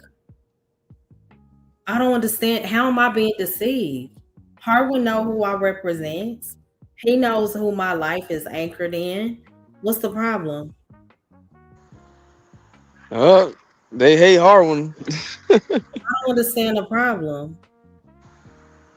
I mean, but I it's the think same people that's claiming they believe in the scripture, but they bearing false witness. Everything Black Pride said about me is completely incorrect.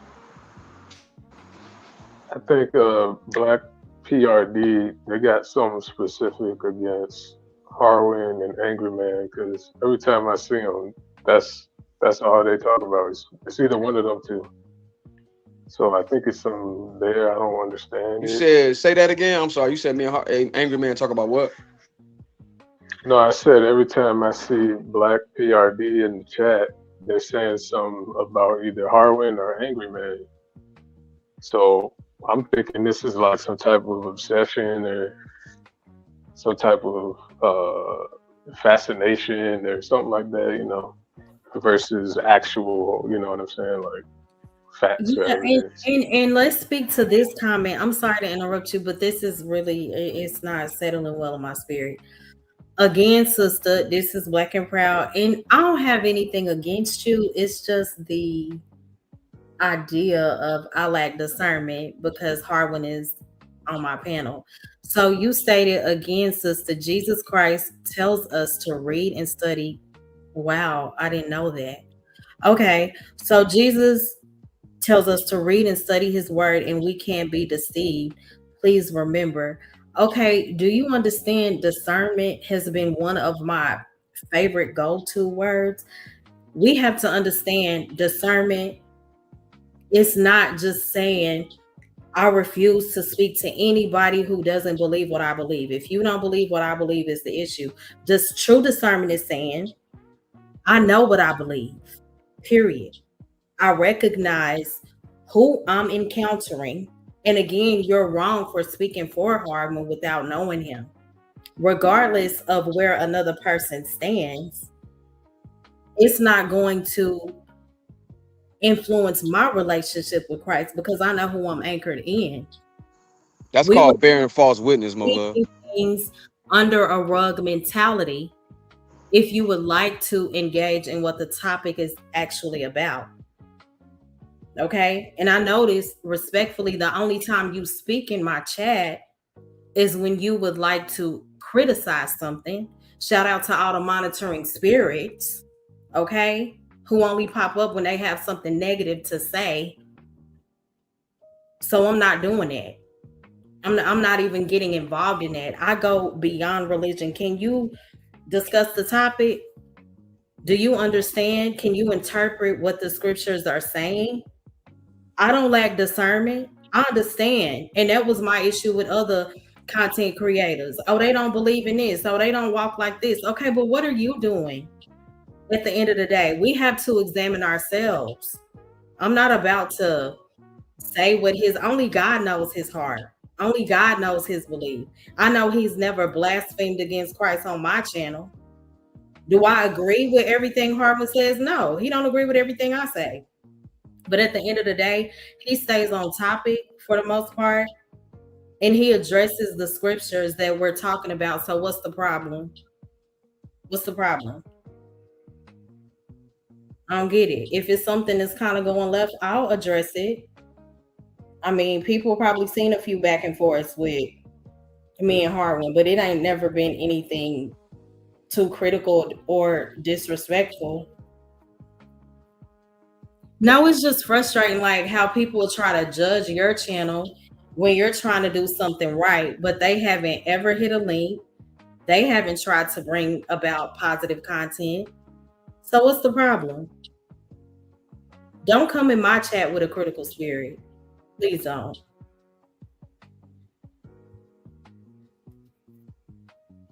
It's weird. It's funny how the topic became about me when there was a dude up here disrespecting black folk. In the whole religion debate, Vanta brought that up. We were on topic.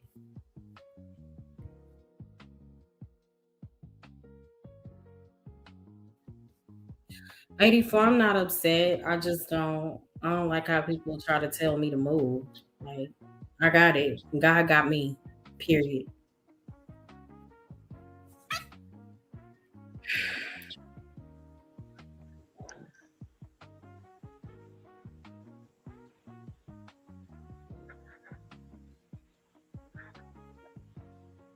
Got me all distracted. Monitoring spirits trying to sweep shit under the rug. Not even sweeping under the rug, just trying to distract. I know that's why Vanta was here. He doesn't think that I can see beyond the trolling. He tries to make it sound like he's having a serious conversation when he's just up here to troll and get a kick out of starting an argument. You get what I'm saying? We were having a very peaceful conversation, a very decent, respectful back and forth dialogue. So but shout out to y'all. Y'all never engage when we're on topic, when the conversations are healthy. Rarely. It doesn't make sense.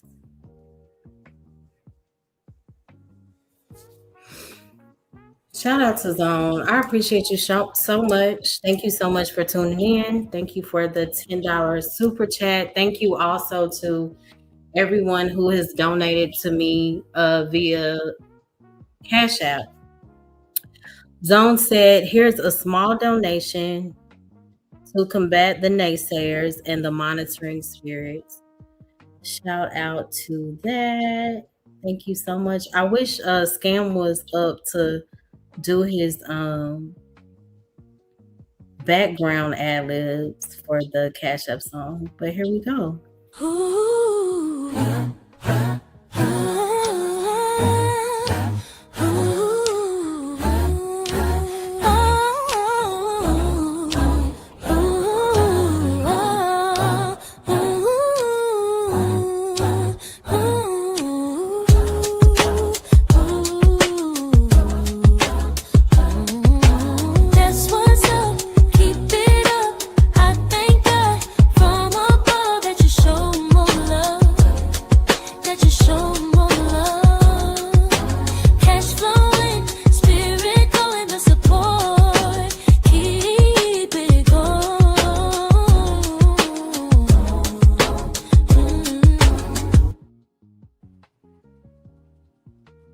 Thank you again, Zone. I appreciate you so much.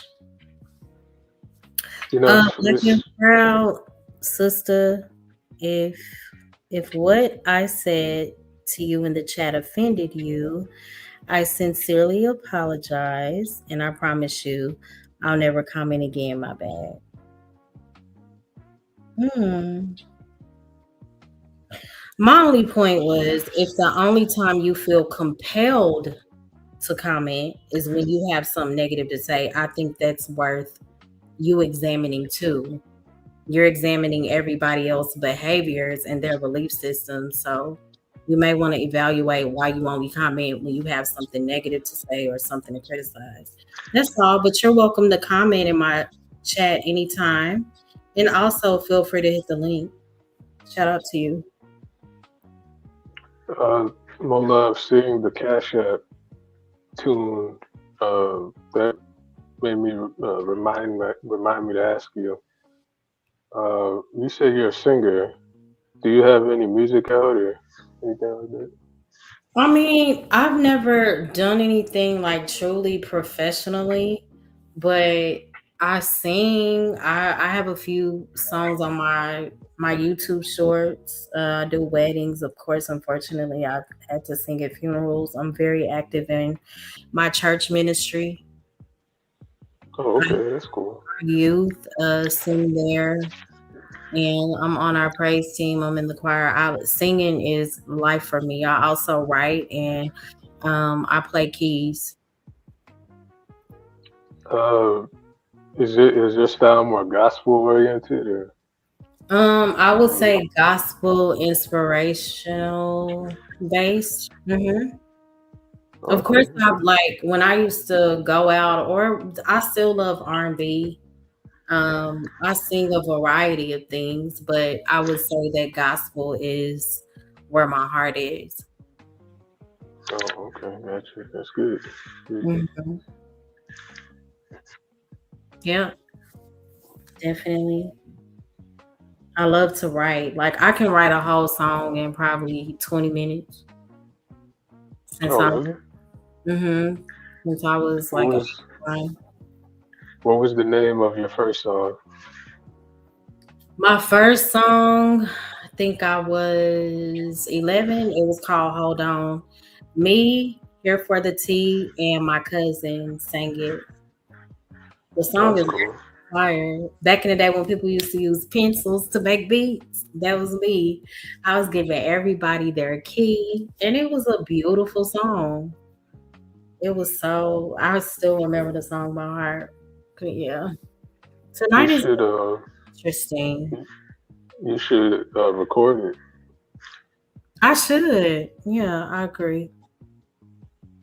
And now that it's amazing that I thank God for placing that song and those words specifically in my heart, and in my spirit because they still carry me today.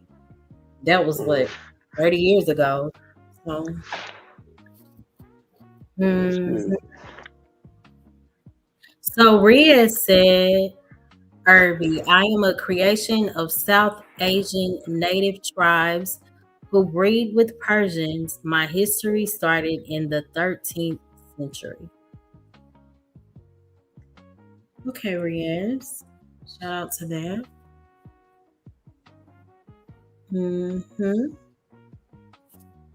What was my fifth point? We didn't even make it to point five. Let me see. Vanta came up here and threw everything off. Shout out to Vanta. Point five. Point five, point five, point five. I think everybody addressed point four, right? I think point four was God doesn't call denial peace.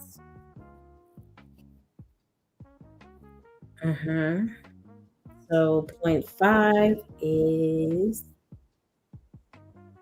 I did do point five. My bad. I did point five.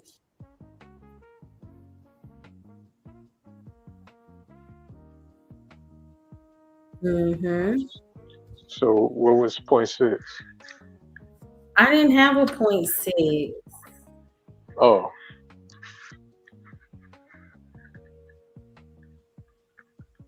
Yeah. I didn't have a point six. I normally do like give my opening statement, my scripture, and then I do a little studying and I go into 5 points. Even though tonight it was oh kind of all over the place. But we were on topic, I would say, for maybe the first 2 hours. 84 said, hey, you need a little entertainment every once in a while. Riaz, what's that mean? What you mean, Riaz? What do you mean?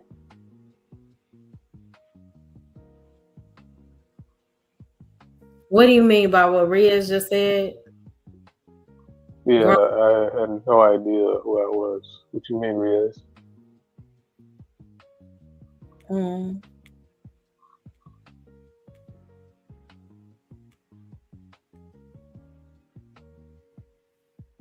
I know Riaz has stated that before that he struggled with his identity. He's been pretty open about it. Irby said, Yeah. huh? Oh, well, he did say, Mo, I'm grateful to God for guiding me to it. So, are you stating that you no longer struggle with your identity or?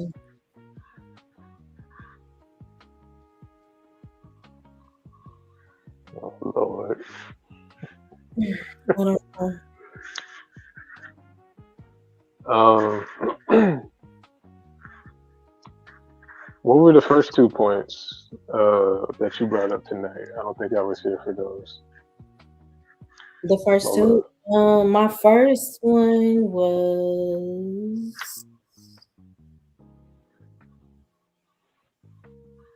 basically dealing with what is beneath the rug. So, what are we actually hiding? You know, Okay. it could be things like anger, even though I think that's something that eventually shows up, resentment, it could be shame. Some of us operate in a space of shame. We never forgive ourselves. It could be holding on to somebody who hurt you deeply, betrayal. Um, I heard a few people mention things that, hey, E, good to see you. That we sweep under the rug. Family situations in particular, I've witnessed um, you know, unfortunately a family member or two get abused and people don't want to address it, you know, and it resurfaces when they're an adult and they haven't dealt with the root of that thing. So the bitterness grows, the confusion, all of those things, the trauma. Yeah. And I also So, how so many people will use scripture and spiritual language to cover up chaos and dysfunction. And that's a very dangerous place to be in. It doesn't really resolve anything. Again, it just teaches us how to pretend, you know? yeah.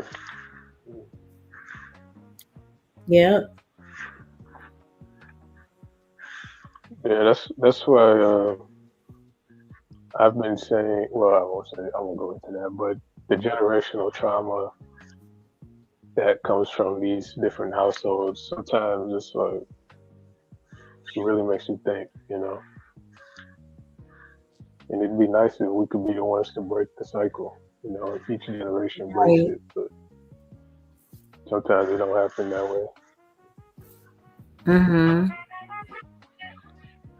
And then a good question also pertaining to this topic, like why are so many people or why do we become so afraid of really taking the rug up? Basically, like what's keeping you from really addressing, confronting that situation? Because there's always going to be a reason why we sweep things under a rug. Always. Yeah, it takes a strong person It It takes a does. very, very strong person to lift the rug up and look And I at what's underneath. Right. And I think one of the biggest issues is being afraid that telling the truth will cost you people. So a lot of people suffer in silence. You mean telling the truth to Mhm. whoever hurt them? To whoever hurt them or getting the help they need. And sometimes that requires exposing the uncomfortable truth. Yeah, you're right. It's like, have you heard of the show Married at First Sight? Um, you said have I have. Yeah, there's a couple on there, and this conversation just reminds me of what you're saying because, well, it's more than just that couple, but most of the couples actually they swept a whole lot under the rug, and now they're trying to move forward with their lives through conventional means like getting married and stuff like that. And you can just see Mhm. these different things wearing them down over time and throughout the show and the relationship. So, Married at and first sight though, like, I mean, what do you expect, right? what do you mean? You said these are people who just randomly get married without really knowing one another. Well, I wouldn't say randomly because professionals do match them up. It's like an arranged marriage, like how we do. It's just instead of people's parents arranging it, it's the matchmakers and whatnot. Hmm. But yeah, it's one of those things where it really shows you what a lot of people are going through, um, mentally, Hmm. and a lot of them they're having a hard time overcoming the stuff under the rug, and oftentimes relationships bring that stuff out. It forces it out, and then you got to stare at it and figure it out, and then by that point, it disintegrates. So Yeah, I think that's a very difficult position to be in if whoever the experts are, whatever, they're being put in a position of trying to intervene after the fact. That yeah, you get what I'm saying? So that's a yeah, very difficult place. yeah. Like how you said the word healed last time I was on here. A lot of them, you know, they're not that. They swept it under the rug their whole life, either knowingly or unknowingly. And that's another thing. Some people sweep it under the rug. They don't even realize that's what they're doing. You know. Do you think they don't realize it or they turn a blind eye to it? Well, I think a lot of people genuinely don't realize it. Like they do it when they're young, because a lot of trauma starts young. Before you have the emotional equipment to understand how to handle it. Or at least without help. So a lot of people sweep it under unintentionally. And then as they become adults, it's they just gotten so used to sweeping it under or having it under that it's like foreign concept trying to bring it back. We talk about it. They Hmm. start thinking that whatever they swept under the rug and the trauma from that, is like they don't even think about it because they've just been doing it for so long. Yeah, that makes sense. Um, 84 said, Mo, would you do an arranged marriage if like all your family members got to weed out different brothers? Um, I would say I love my family, right? And I would listen to them to a certain extent. But at the end of the day, it would not work for me because I'm the one entering the covenant. They wouldn't be the ones that have to live with that person every day. So yeah, I don't that wouldn't work for me in arranged marriage. No. So you're basically saying you don't Well, I won't say that, but are you implying you don't trust them or in their judgment? No, it just has to make sense to me. Like I have to have that deep connection with that person. I can't like fake it because my family say, "Oh, this is the right person for you." What I if get you that. I don't feel get that. connected to them, and What? I'm What? something? If I don't feel connected to them, and I'm doing something out of obligation to my family, not because God has truly connected me with this person, so it wouldn't work for Yeah. me. Shout out to the people that do believe in it. You know, Do you see yourself getting married again? I mean, I would love to, yeah, but I don't know. It's God's plan, whatever the Lord's plan is. Well, You like I think a married? lot of that is, I couldn't. huh? But no, I was saying, but in arranged marriage, I don't believe it's for me. I couldn't. I think you could do it. I think you could do it. I just think, Arranged? yeah, I think if things fell in line and fell in place, I think you'd probably at least, um, yeah, I say I think you can do it. I think you, as long as things fell in place, if things were like if the guy was a good dude and good, good qualities and stuff like that, and I think you might, I think you might like it. Mm, I don't. It would have to be more than him just appearing to be a good dude. Like that's one of the most important qualities, but I believe that a person's fruit and true character shows over time. And a lot of times these arranged marriages are rushed, right?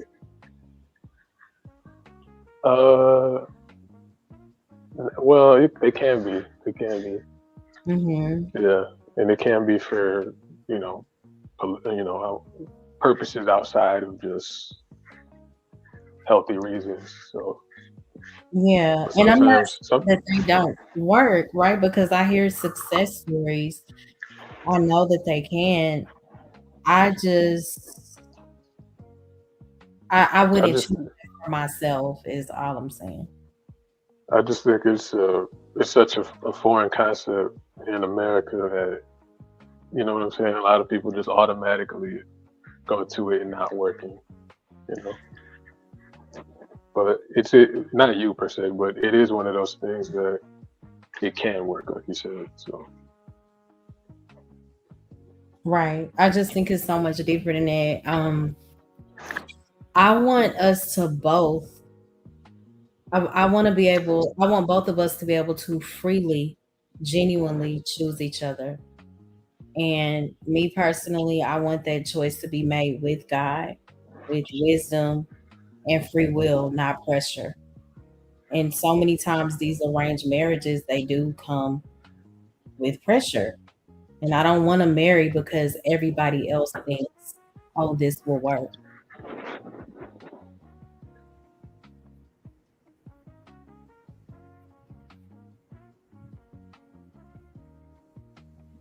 yeah, I get that. No, I get And that. Can you hear me? arranged marriages mean my love will have picked wives for her sons, not her. For Right. hers. I think, did I read that wrong? My love will have picked sons for her, not her sons. Maybe that's what you meant, but Well, you're yeah. not married, so you can still get into an arranged marriage. That's what married at first sight is basically doing. Hmm. Yeah, I But don't you want could, you have, anybody if else you to. have a son, then you could do that too, where you pick. I would give them advice, you know. So let's say he asked you to pick, would you do it? I would express to him who I believe the better option would be. Hmm. Yeah, Okay. absolutely. Those are my babies. You have two sons. I have two. and I'm watching closely. My 18-year-old, my gosh, What? are just inseparable. Like Say that it's again?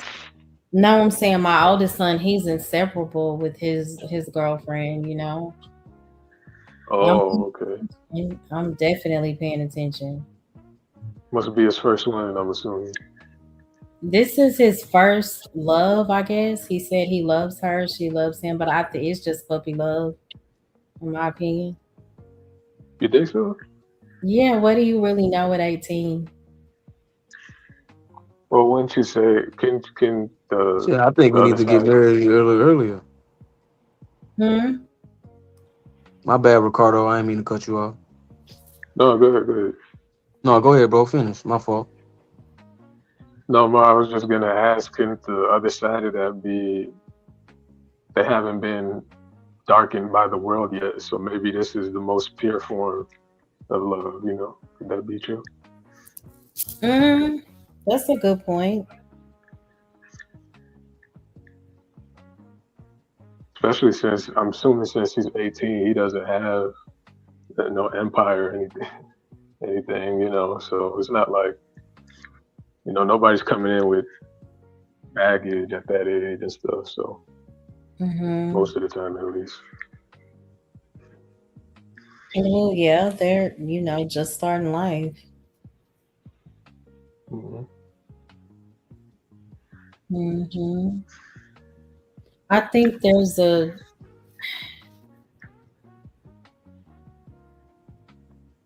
What were you saying, Harlan? I lost my thought.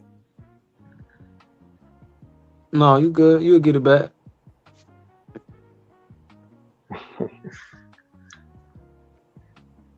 Yeah, I just think I agree. at that age. Mm-hmm. Oh no, go ahead, read your. No, he just said, "Why more love, big age?" Dang, don't call me old. No, I'm playing. Why more love, big age? Being arranged. Why would I be in an arranged marriage set up by my parents who can choose wrong? It may work in other cultures, but not this one. Yeah, Yeah, that's that's what we because said this earlier. culture is in anarchy. Mm-hmm. Yeah, Irby, that's what we were saying. It can only work under certain circumstances. Yeah, it'll work on a culture that actually live according to their cultural norms. Just Yeah, yeah, that too. yeah. Riyad said he wants to be married by 30, but he's not rushing it. 84 said, "Hey, hold on." He said, "Hey, when you 18, you thinking about that body." That's funny. I would agree with Yeah, you, and in this 84, culture, but yeah. I would agree with you, 84. But she said he specifically said love, like he loves her. Ricardo, you You married? know. No, I'm not. No. Scam. I Nope. ain't heard Scam say nothing in a minute. Sam is asleep. He been asleep for a good 2 hours. I was quiet for a minute too until that goofy came up here. Vanton? Yeah, his name Goofy. Mm, that was something. And then shout out to you, Vince, if you're listening. He said he felt attacked, but you initiated the That's why I debate. said he was playing victim. You initiated the debate, sir. Like, make it make sense.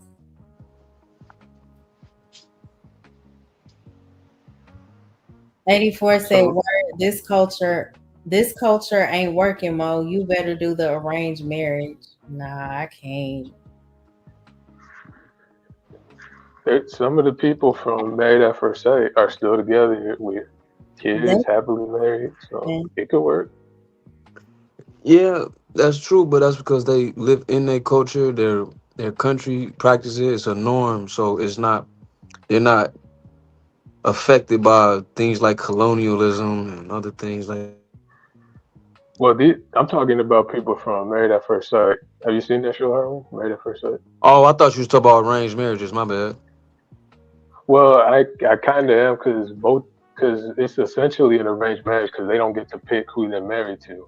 It's just instead of the parents, it's the actual relationship coaches and stuff like that. You know. Oh man, I ain't never seen that. I don't even watch TV, bro. Oh, okay, got you. Okay, I don't think it's a good idea, me personally. That is a huge risk. it is. It is. Yeah. Married at first sight. Wow. I've been watching that show forever. And you're How right. many of the marriages are successful compared to how many actually attempted? Hmm. Say that again. Say that again. How many of the marriages are still successful compared to how many have been attempted and failed? Oh, it's got a low success rate. Yeah, it's low. I'm not gonna lie. But the ones that are together, they together. You know, it's got about a good like 15 couples out of all the seasons. I would say maybe a little less, a little more. But yeah, the majority of them they fizzle out. They say no. They have a decision day at the end, and then they decide whether or not they want to stay married. And oftentimes they say no. More often than not. 84 said, Mo, I mean, as long as he's nice and love God, what else you need? I mean, those are two very important factors. Yeah, but when it comes to married at first sight, that's I don't know, that's crazy. Making a covenant before you really know the person, even though throughout marriage you continue to learn them, Yeah, but starting yeah. out that way, that's I don't know. It's very risky And it's because like, Prince mhm. Hakeem from Coming to America wasn't having it. Oh yeah, right. oh yeah. Mm, right. But yeah, it is risky because it is on TV. Number one, and number two, it's like you don't know what the other person is gonna bring trauma wise, Mm-hmm. and You breaking up, Ricardo. Man, scam picture is hilarious though. I'm tired of that picture. I want to punch him for that picture. That picture says I'm a He troll. looks so silly. It says I'm a troll, and then it also looks like, is that the face you make? Like, oh, I hit my toe so hard. Like, it's giving. I hurt myself too at the same time. I can't really tell. Um,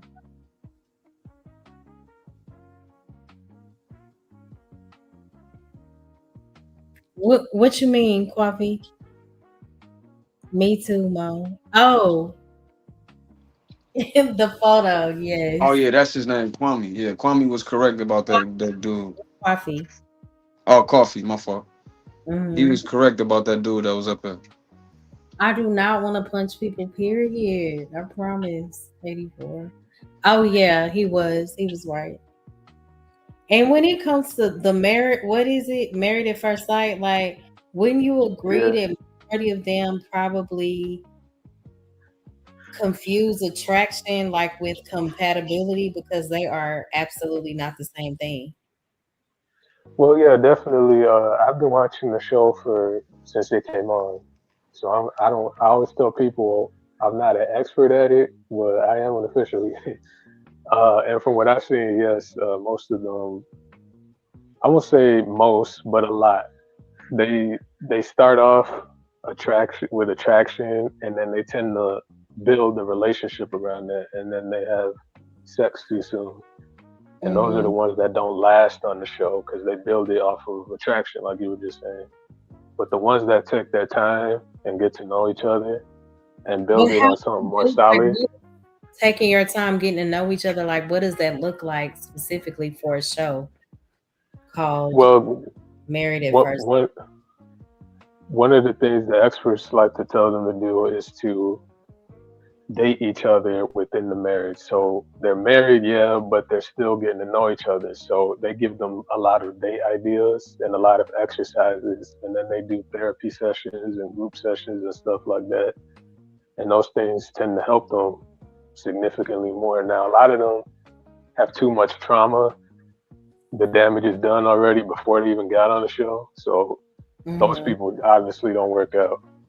But the ones that do work out, it's because a lot of times they took their time getting to know each other and building stable a stable framework, and they were less traumatized than when they came or when the people, some of the people that first came in. So Okay,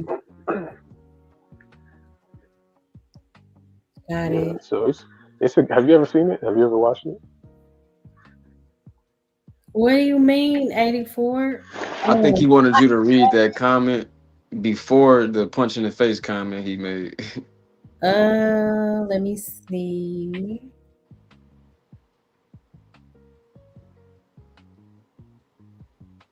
Um, um, um, um, um, um. Read my last comment. What? As long as he nice and love God, that one?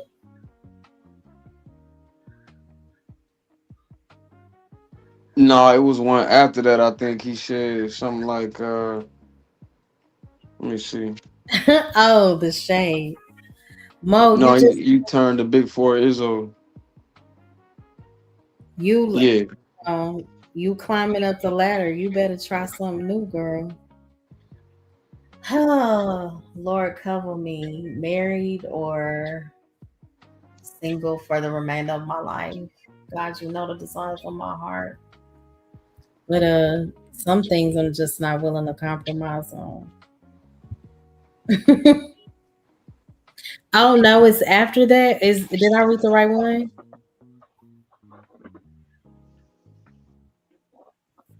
Where are you not willing to compromise on Well, it just depends. oh, okay. Did I read the right one? The right That's one? the only ones I see. Oh snap. Me too.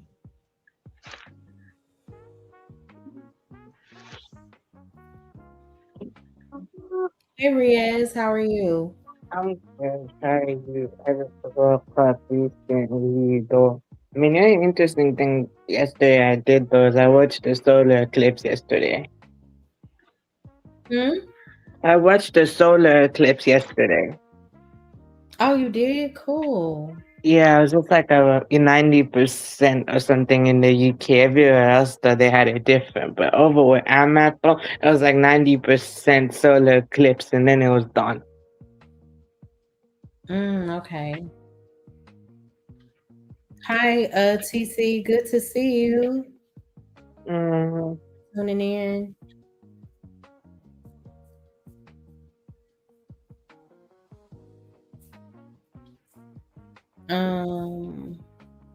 Let me see. I just have to check the people. Can you drop the link? Does anybody know TC? mm. No. Let me I do don't my know. my investigations really quickly.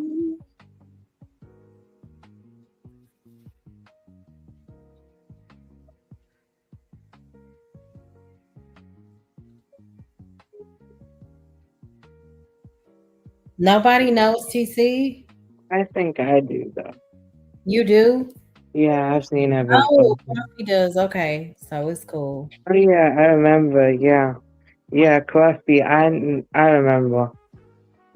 Well, shout out to you, TC. I appreciate you for tuning in. I did drop the link No, but okay, yeah, in that aspect. for all the newbies here. What did you say, Riaz? I missed it. I think basically, I kind of see, like when it comes to arrangement, I can see both sides of the argument. I'm not opposed to the idea of it happens to me, but it's a different way of doing it.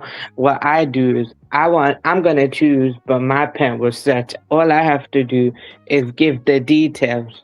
So like I can just describe what I want who I want to marry, and my parent can go just find it for me, and I can actually do the choosing. Even I know I can do it myself, but I'd rather want my parent to do it because I trust them. Also, they know me, my whole life too, but I know you know yourself more than anyone else. But at the same time, I'm not opposed to the idea if they actually, helped me though. And me being on the spectrum too, it's a better idea because then I won't get taken advantage of.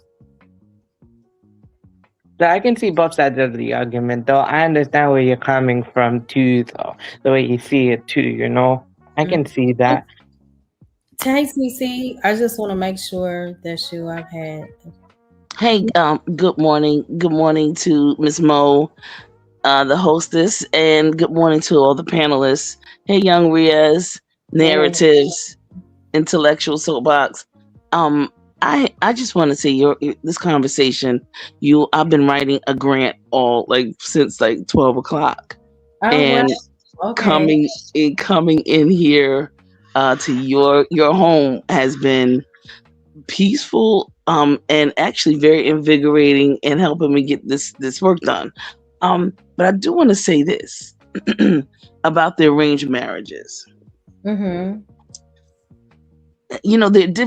They're different levels, different stages, and different kinds of arranged marriages. But I want to say in the United States, amongst Black people, let me talk about my folks.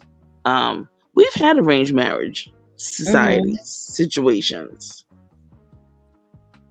There's as of recently, maybe 1960, there's a place called Chicken Bone Beach.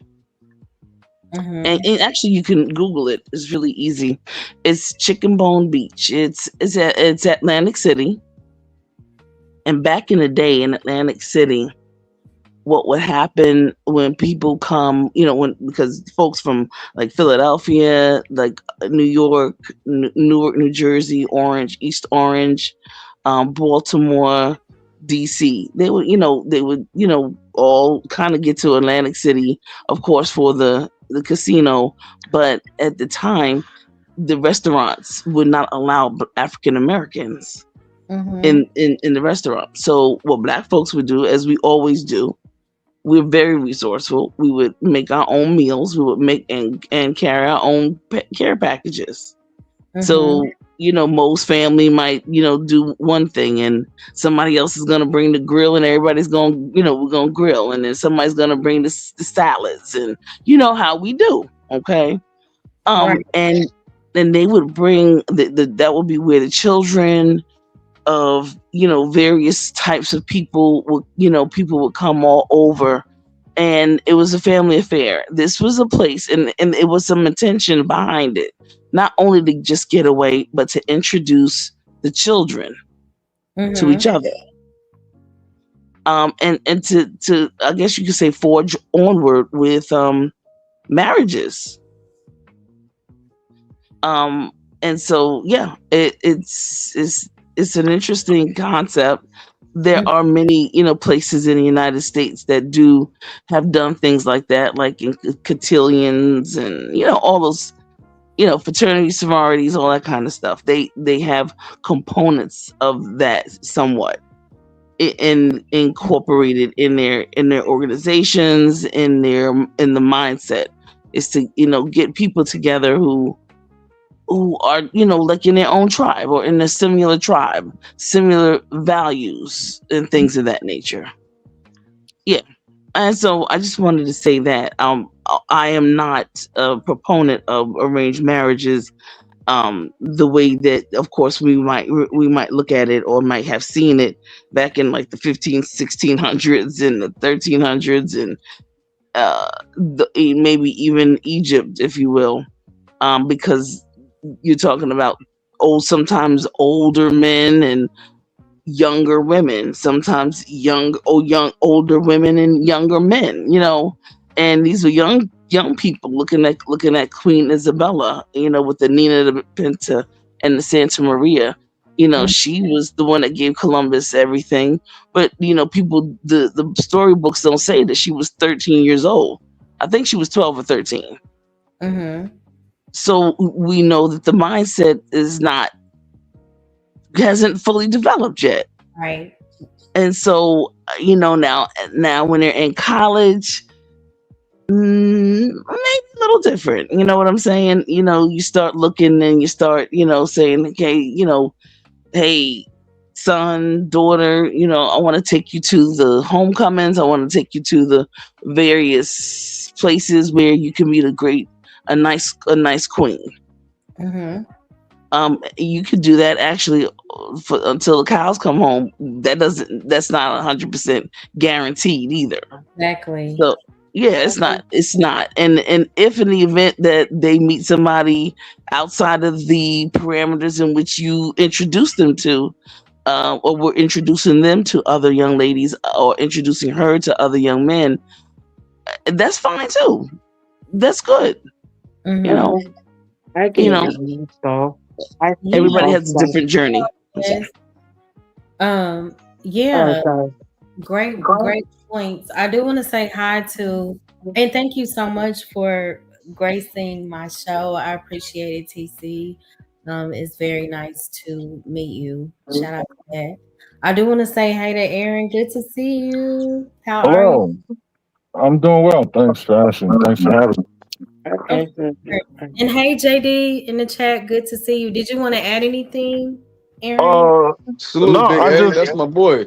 what's going on, Harlan? No, I heard Chicken Bone Beach. Being a Philadelphia native, my parents told me a lot of stories about it. It's in Atlantic City between Missouri and Mississippi on the boardwalk. You said you would frequent Chicken Bone Beach? I guess one of your panelists here. So this is my name is TC HBCU Queen, TC, how you doing? HBCU Guru, HBCU Guru. Yeah, I'm And how Aaron. you doing, sweetie pie? Doing well. Thanks for asking. So let me just say this for context. I'm Mhm. originally from Brooklyn, New York. Okay.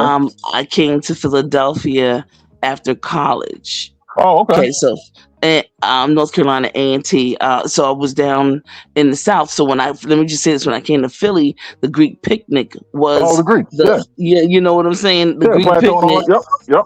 Okay, Mm-hmm. it was the place, and it was the thing to be and do and go. Mm-hmm. Um, I'm not a Greek. I'm not divine, although I am an Eastern Star. So, Okay. but we still always support each other, Sure. as Yeah. those who are in those organizations know. Absolutely. But the bottom line is that I never had an opportunity to be a part of that original core Mm. of when it started. I kind of got in I was on the back end of the residuals after kind of like things started I don't want to say dying down, but just it started happening a little differently.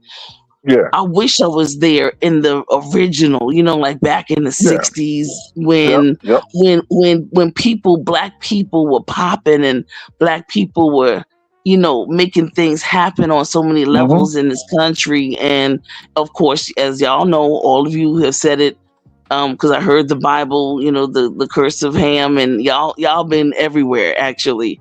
So I appreciate that, and I really, really agree with a lot of things that have been said. But I'm from Brooklyn, so we had our own little things, organizations and things going on. I don't know if you all know of the Caribbean on East New York, in Brooklyn, New York. Mm-hmm. So it's the Caribbean Day Festival.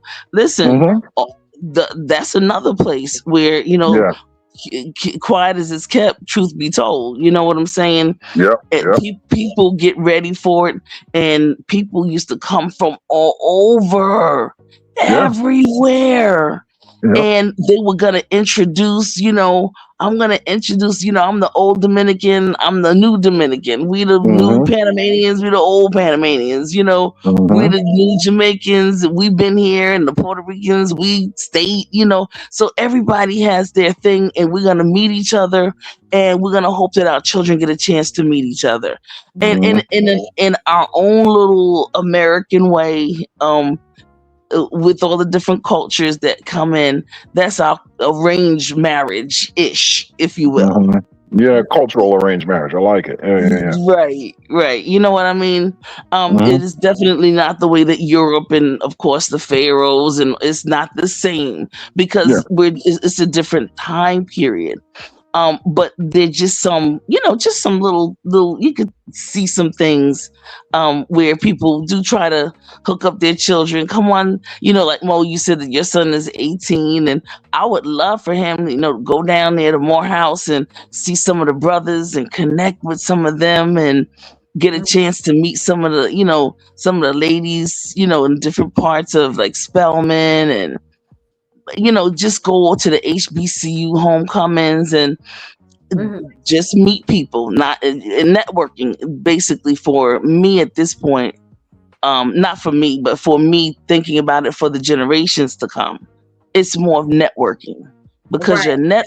your network determines your net worth. Mm-hmm. And even if you don't, and I think you can network with people, have friendship, forge relationships, engage with people, because you never know. Mo's son, you're gonna set him up in business. You know what I'm saying? He might be, in oil. Somebody else might be in carpentry. Somebody else might be over here in design. Somebody else, gonna have a farm. And all of those people can actually get together and forge ahead with major empires. Yeah. Absolutely. True. And so it for us now, because we have so many choices, I think the thing to do is to network our children in various circles, so that they can, just get an opportunity to see how different people roll, and things of that nature. And to also just continue to remind them. And I say this in love, because the Nolan incident had really gotten to me. Oh my gosh, right. That whole I don't even want to go there, because that just but what I do want to say, I want my parents to vet people who their children are around more closely. That's so critical. Yeah. Stop thinking because you're around Caucasians or Asians or other people, that they're gonna be for the best interest of your child. Exactly. Sometimes, let me just keep it real in a buck. Watch your family.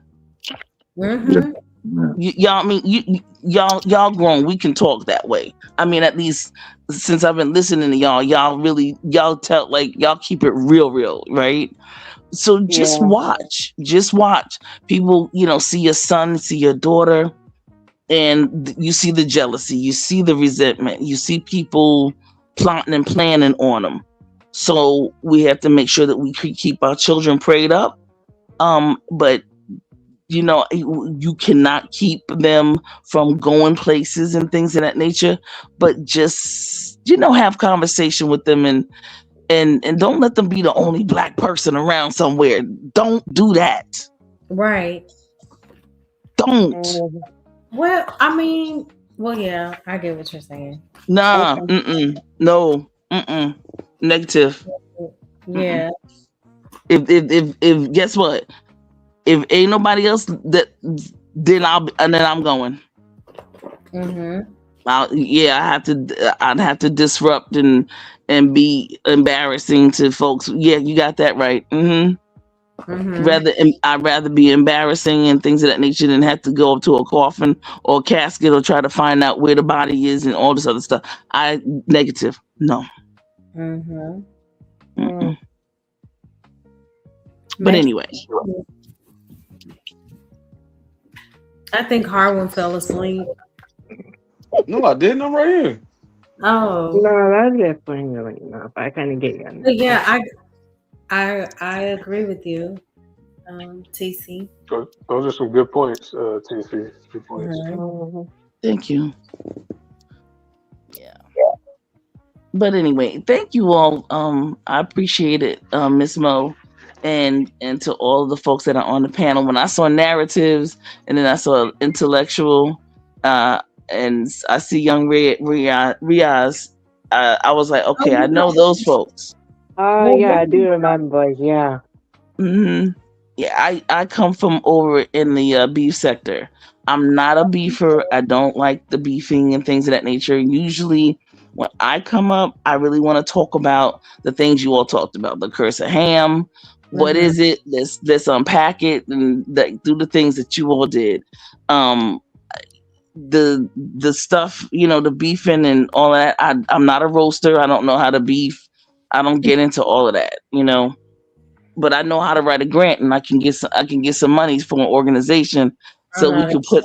could put something in trust, so that we can make sure that our money gets invested and divest if you have to, in so that we can move on past these so-called city, state, and government elected officials. You Mm-hmm, see, that's my forte. mm-hmm.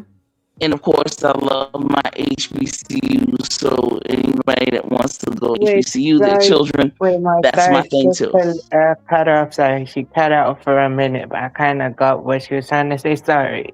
Sorry to just cut off. Your audio cut out. Oh, okay. Sorry about that. Yeah, but But yeah, I heard things. go ahead. Hmm. Basically, What you said what I came in through the beef sector, but I'm about my business. Period. Yeah. what HBCU did you go to, TC? North Carolina A&T for undergrad and Lincoln University of Pennsylvania for grad. Oh, okay, nice, nice. Mm-hmm.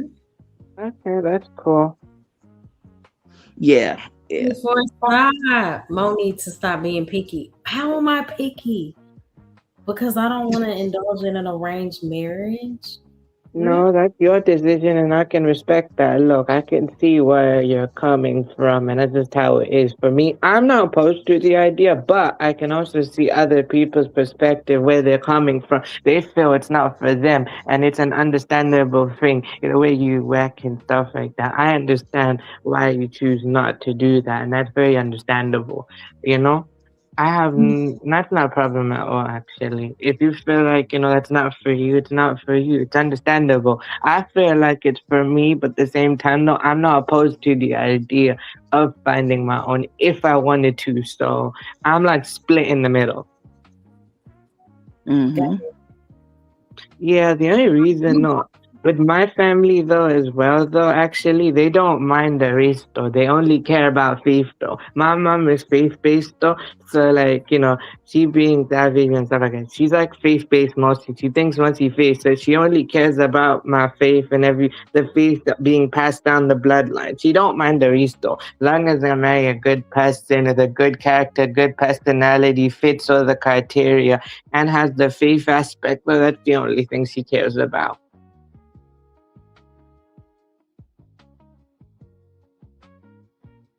Well, That's the that's Mm, only. good. That's yeah, good. yeah, Yeah, that makes sense. yeah. The only way I tell my mom, the only way I'll actually marry another Pakistani is she has to be born and raised in the UK. I have no problem with a born Pakistani. I differentiate the both of them, but actually, I have no problem with a born Pakistani. The reason I say I want to marry the one that's born and raised in the UK is because I'm born and raised in the UK. I'm third gen, so it's more like understanding it's not just the perspective aspect. It's also based on understanding too and experiences, and you know, like that type of aspect. That's the only way I'll agree Would to you marry have that. to Other than that, agree, I'm right, sticking to with of where hmm? you're from? Wouldn't Hmm? you have to be in agreement with an arranged marriage because of where you're from, your Hmm. culture? No, it's actually a choice, actually. It's actually a sin to force somebody to marry they don't want to marry. I know some parents actually do that, and that's very sad, though, and I don't agree with that. My parents don't do that, actually. My parents are more like, they're flexible. They don't mind, if they want to do it for me, they can do it. If I want to do it on my own, I can do it. My family is not like that. Oh, okay. Got it. Yeah, it's actually a choice. It's just that I know some people make it where there's no choice, though, and that's very sad, though. And I don't agree with that. The people who do that, I don't agree with them. I actually I think it's a thought it choice. was mandatory. No, No, it's not mandatory. It's actually a choice. got it. It Okay. depends on the culture. But Yeah, I know it Sister depends on T, the what you thought culture. about that Hamite conversation? Say you heard. Well, the curse of Ham. That's Ham is not our descendant, so that's You an Israelite? well. I'm not a Hebrew Israelite like the ones that you see on the street. um, let me say this: some of my mentors, Dr. Francis Creswell's and Dr. Ben, um, Dr. John Henry Clark before he passed, Dr. Amos Wilson, those that are in New York. Yeah, I know those. Those were my mentors. I went to Egypt with them. Marimba Ani, Naim Akbar, Julia and Nathan Hale. And this is the thing. We come from the line of Judah. We come from the Semite. We're Semites. The curse of Ham, it wasn't Ham. It was that somebody said it was his son. I think the Yeah, fourth that was son. me. Right. It was really directed to his fourth son, Canaan. Exactly. That's exactly what that was. It wasn't it wasn't. It said some people the colloquial wording is curse of Ham. So I guess people would think it was to Yeah, Ham, but but he got to no, it understand that was come from white to folks' line. it's people confusing people, and that's what they do to keep the message and to keep the importance of really what it was and what it is out of people's reach. And so when I heard you say that, I was like, well, this panel's really on point. Yeah. We are we're Semites. We come from the tribe of Judah.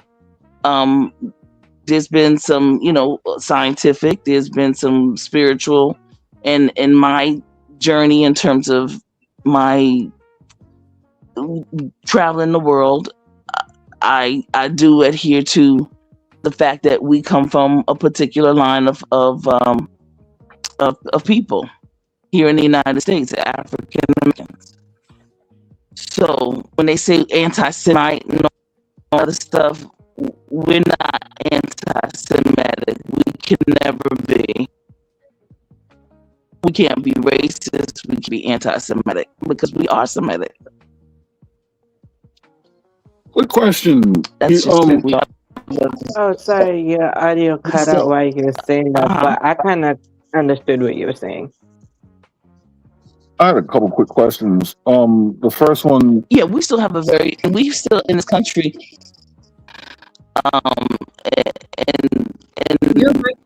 And they have done a lot of. TC, can you go out? Sorry, TC, your audio is really bad. Now, hold on, Riaz. I hear you now. It's cutting in and out, though. I know Aaron had a question as well. Okay, I'll go and come back. Okay. Okay, I think it's. I'll be right back. Okay.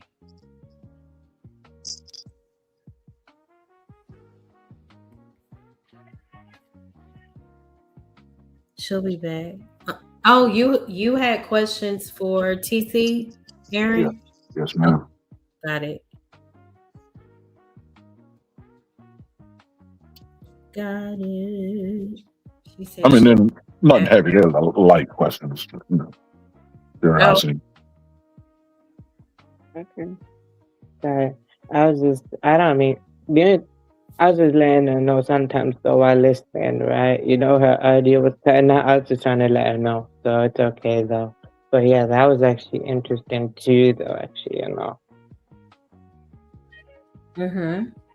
Yeah, basically though, The thing is though, right? Actually, I don't feel actually thoughts of major identity problems anymore. Like I'm only young, so I have a long way to discover myself more and more. But it's not the same, I don't have the same thoughts I had, when I was younger though, I How don't old have are them you, anymore. Riaz? I don't have them anymore. I literally asked God though, who am I really? And then he gave me the answers. Riaz, how old are you? 24. Oh, okay. Yeah, I'm 24, bro. So long when I was growing up, I had no idea of who I was though growing up. Because you know what it was though for me. I was born in the UK, Pakistani, heritage. So growing up, basically the harsh truth for me growing up is both sides will never accept me as one of them. Because look, Brits, I can expect that. That's expected. My own people, though, born from that place though. Some of them will be like, nah, I'm not them though, because they think I'm too westernized. They think I abandoned their culture, their value, which is not true. I kept their culture, I kept their value. I'm just a different version of them.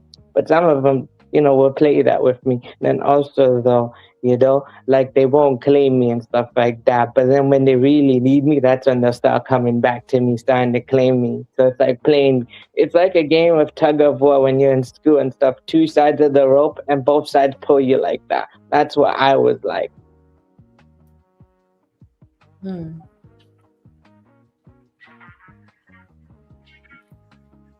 I'm waiting on TC. Yeah, I feel you though. I'm waiting too. That's fine. 84 said, if you're a person of color, definitely read the ISIS papers. Wait, what's that? Here she It's a is. book by Frances Cress Wilson, who the sister said was one of her. She looked up to her mentors. Okay.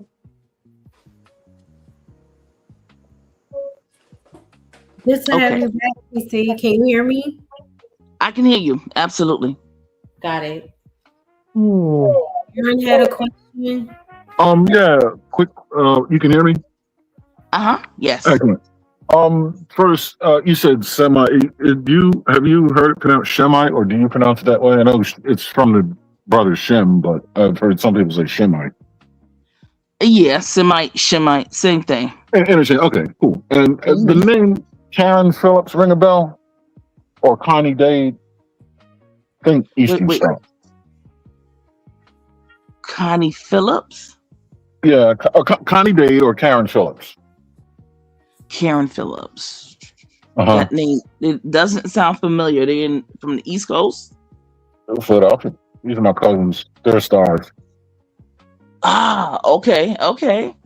Yeah. So yeah, I mean, it's not that you would definitely for sure, but there's just the congruency. You see why I asked. Okay. Just curious. Yeah. Nice. Okay. Yeah. I might, we have, there's so many, and because we do things a little differently in terms of knowing and showing ourselves that, sure. Yep. Yeah. Yeah. But okay, excellent. All right. Mm-hmm. Yeah, Connie, she's an older cousin. She passed recently. She was in her 90s. But Karen is she's in her early 60s, 50s, early, yeah. But but they're Eastern Stars. They're in my group. Yeah. Oh yeah. Mm. Okay, great. Yeah. Right. Well, shout out to y'all. Thank you for sharing, bro. Yeah, absolutely.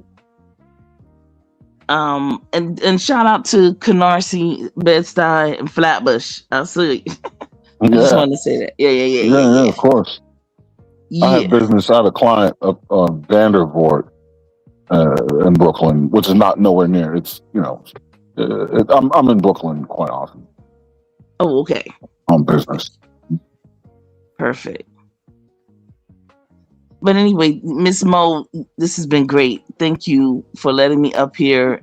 And gentlemen, all of you, thank you. Y'all got me through this morning, and I'm gonna get another hour's sleep and then get to work. I'm gonna follow your lead, but you guys are doing. Have you up here though? Sorry, it was nice to have you up here. Thank you, Riaz. Yeah, good to meet you, TC. God bless and be well. Yeah, same here, same to y'all. Listen, A&T's homecoming is October 31st. It's the 100th homecoming. G-Ho, come listen. You want to go to the greatest homecoming on earth? GHOE, the greatest homecoming on earth. Miss Mo, bring your son. It's a family affair. You have folks that are gonna be there from 2 to the age of 92. Okay. That's Um, nice. the Can anybody brothers. go? Listen, let me say something. The brothers cook. Let me say that. Number one, the Okay. tailgating is off the chain. Miss Mo, the brothers don't allow us to cook. You understand? Them Southern men, they Right. get those grills and they say, y'all women, y'all sit down and yada yada. I pay my $100 and I'm good to go. I can That's eat nice. anywhere and everywhere and all day and all weekend and all night and drinks and everything. Boom. Okay. The Yeah, that's bros And are awesome. The black men do their thing. I love it. the man got to cook. I don't know if I'm gonna be much help. So come through, Okay. come through. Trust me. It's not one of the I mean it's nice if you know somebody, of course. And it's an excellent time, Miss Mo, if you want to, introduce your son to some different people. Everybody's gonna be there. Everybody. oh, that's fire. I'm an indoor kind of person now, but that sounds, I got It's you. good. well, It's good to I hear got about. it. It's But good to hear gentlemen, about people getting together. mhm, if y'all want to come, y'all are more than welcome. Trust me. I'm gonna be in the alumni band. You might get a chance to see me. I was in the alumni band marching last year. So yeah, I look the way I look cool. and on and on and on. They know me. TC T-Bone Sister number one. That's good. Okay. Fire. But 84. anyway, I'll probably be coming back through here before then. That's October. Okay, Oh, cool. and 84. Really? 84 said my husband may be there. I need to go. Really? you see, okay, thank you. I'm okay. And the sisters are there. I mean, it's Google GHOE 2025. That's all. Google GHOE 2025. Yeah. GHOE. Okay. Okay, cool. All right. Okay. All right, y'all. Thank you so much. Everybody All have a right. blessed rest of your week. All You right, too. you too. Shout out to you. Thank you. Peace out, y'all. All right.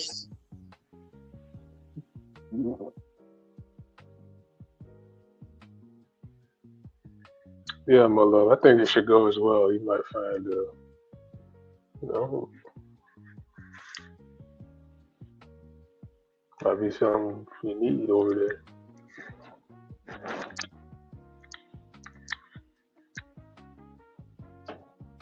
What did you say? I missed it. No, I just said, I think she was right, or the person in the chat, 84, I think they're right. You might need to head on down there and just. Oh my gosh. I'm good.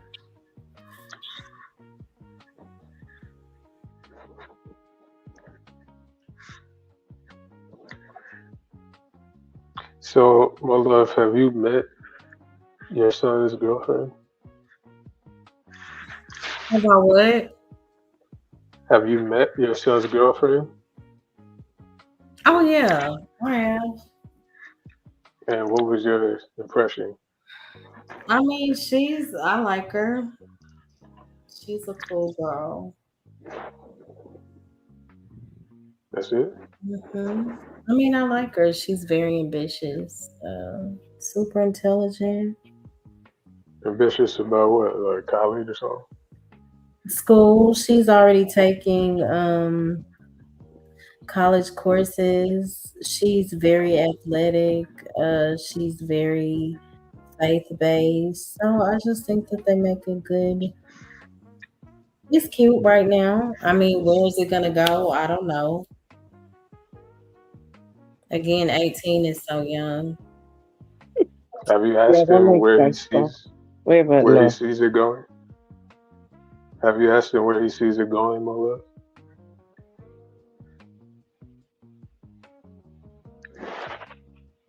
Oh, she's on mute.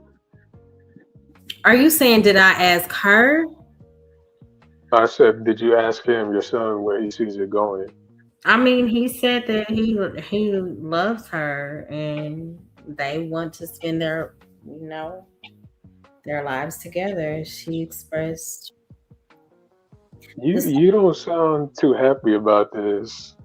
I You wouldn't don't say that sound I'm too not happy. happy. I just know 18 for a You sound a majority. little you sound a little upset, to be honest. Upset? No, I like her. I like her. Oh, okay. I still have my eye on her, you know. I just know some mothers, okay. when it comes to their sons growing up in that Hey, way. Mumble. Yep, I'm still live. I'm gonna end it in a few. What did you say, Ricardo? I was gonna say, I just know some mothers. I know when it comes to their sons growing up that way, they tend to get. They may not admit it, but they tend to get a little upset that another lady has their son's attention or Well, whatever. I think that that's a sad shame. I'm gonna say that. I appreciate uh, my boys just as much as they love me. I love them, and I want them to be happy. I'll never be the mother who bogarts or who's controlling and manipulative. I don't operate from that space at all. As long as you treat my son right, we're good. Oh, okay, cool, okay. Irby has a question in So the Okay. you chat. ain't the That's overbearing mama. understandable. I'm not. Mm-mm. I'm not. Is she a son? No. Wait, my No. mom is not. She's a Uh, beautiful black queen. Hallelujah. Well, shout out to them. Mm-hmm.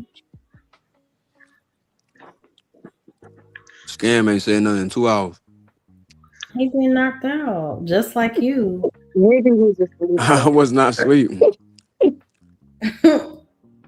That's funny. I was all over Okay. here taking care of my dog. Nothing I else, making me kind of enough feel food. like tonight was all over the place. I didn't because I got distracted by a few people, if that makes sense. I think you hit all your points though, didn't you? I did, but I'm saying like there were a few distractions that kind of threw me off because I wanted to, address the points on a deeper level. But Okay. TC, I did meet her parents. They were cool. I was Okay. actually invited over last weekend for a barbecue. That was Somebody said this year a snow bunny. I That's said she. every.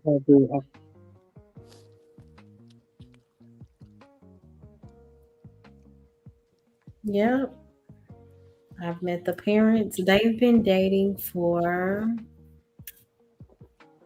let me see. Well, 2 years. Like 8 months now.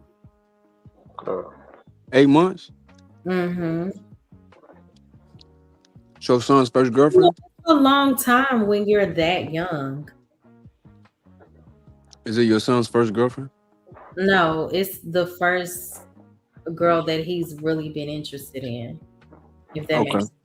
Yeah. I got you. Mm-hmm. I'm assuming they met at school, right? Mm-hmm. They Okay. did. The young one, oh, that 14-year-old, Lord help me.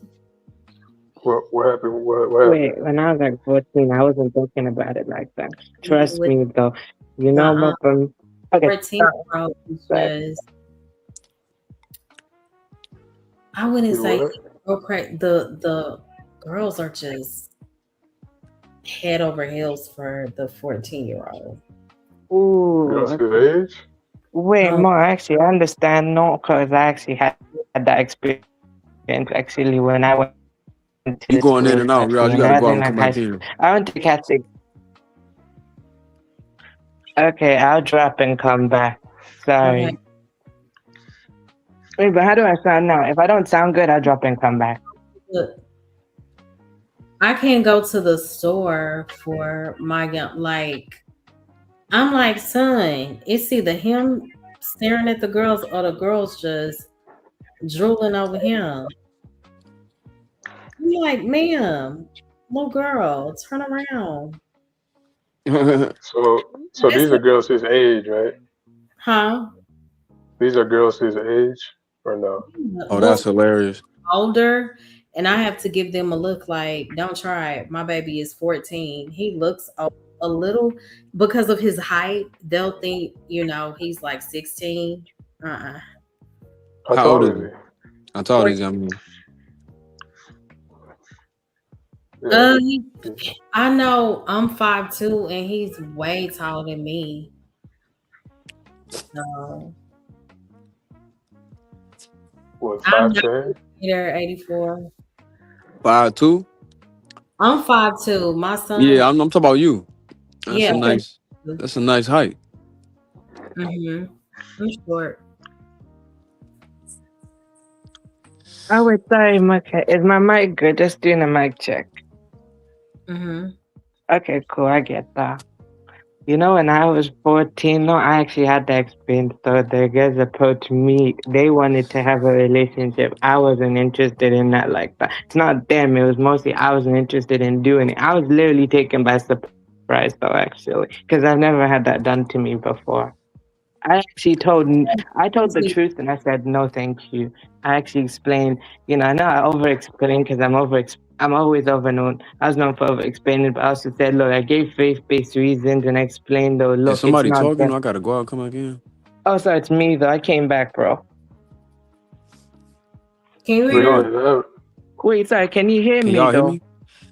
I can hear you, Harlan. I don't think you can hear us. I hear you, Ricardo. You hear me? Yeah, I can hear you. Can you hear me? Oh yeah. Maybe, Okay. maybe you can't hear. Can you hear Riaz? Wait, He Harvin, do you talking? hear me, bro? He was. Mm-hmm. No, I I ain't hear was. nothing he said. Okay. I can repeat myself, I guess. So I Well, was in a. he can't hear you. Okay. Riaz, I got a quick question for you. Can you hear me? Yes, I hear you, bro. Do you hear me, though? Yeah, I hear you. All right, cool. That's good. Are you? All right. So you said you would basically decline the girls that like you. Do you? Is that you like girls like that, romantically speaking? Of course, I like girls, though, bro. I was just a very disciplined person, though, back when I was younger, though. I'm very disciplined, though. I like girls a lot, though. The I'm girls, just very disciplined. I'm very disciplined, though. you can Cause still be disciplined and You get what I'm saying? And talk to. no, but I was focused on myself because I didn't want to rush into it because I felt like I was being pressured to do something I didn't want to do. I'm not opposed to the idea of doing it. It's just like, I got No, told I to. mean just engaging, having communication. Oh, no, Took. I do actually communicate and everything. I'm I not do. talking But the dating stuff, about. no. Can you hear me? Yeah, I hear you. Sorry. Okay, I wasn't talking about anything sexual. I just mean, casual conversation. Oh, casual stuff? Yeah, always. Yeah. Just the casual, normal stuff, like friendship stuff. Yeah, I do actually. Yes. So Riaz, do you have a girlfriend now? No, I don't have a girlfriend. I remain single at 24, and I chose to do that for a good reason. I'm focused and I'm into marriage though. When I'm into marriage, and also I'm focused on myself. It's not that I don't want to. It's not that I'm not opposed to it. It's just that I'd rather, focus on myself. Then when it's time for that stuff, then I can get into it. Because I had a Ricardo, choice you said to do it when I was younger, but I chose not because I was focused on myself. you said you wasn't married, but you in a relationship? Oh, you said No, I'm not. No, single. I don't know. It's like Oh, you, there's nothing but trouble. what's nothing but trouble? Modern relationships is just trouble. Nothing but trouble. Yeah. You ain't feeling that right now, huh? Nope. That's a bad deal. I think well, I won't get into all that. But yeah, it is it's trouble at this point, in my opinion. So Okay. I will confess Okay. that when I was like maybe like 17, I think 18, I'm 19 or something, and when I hit 20, I did have a phase though where I was, I gave a girl a compliment, I flirted with her. I did almost everything else. The only thing I did not do, I didn't take it to another level. The dating stage, I never took it there. It was like a mutual thing. Like we were cool and stuff, but they just mutually let me do it. okay. Now, Harvey, you said you were married before, right? You had an ex Yeah, wife. yeah, ex-wife. Yeah, I'm divorced. You probably don't want to get into any of that, right? What you mean?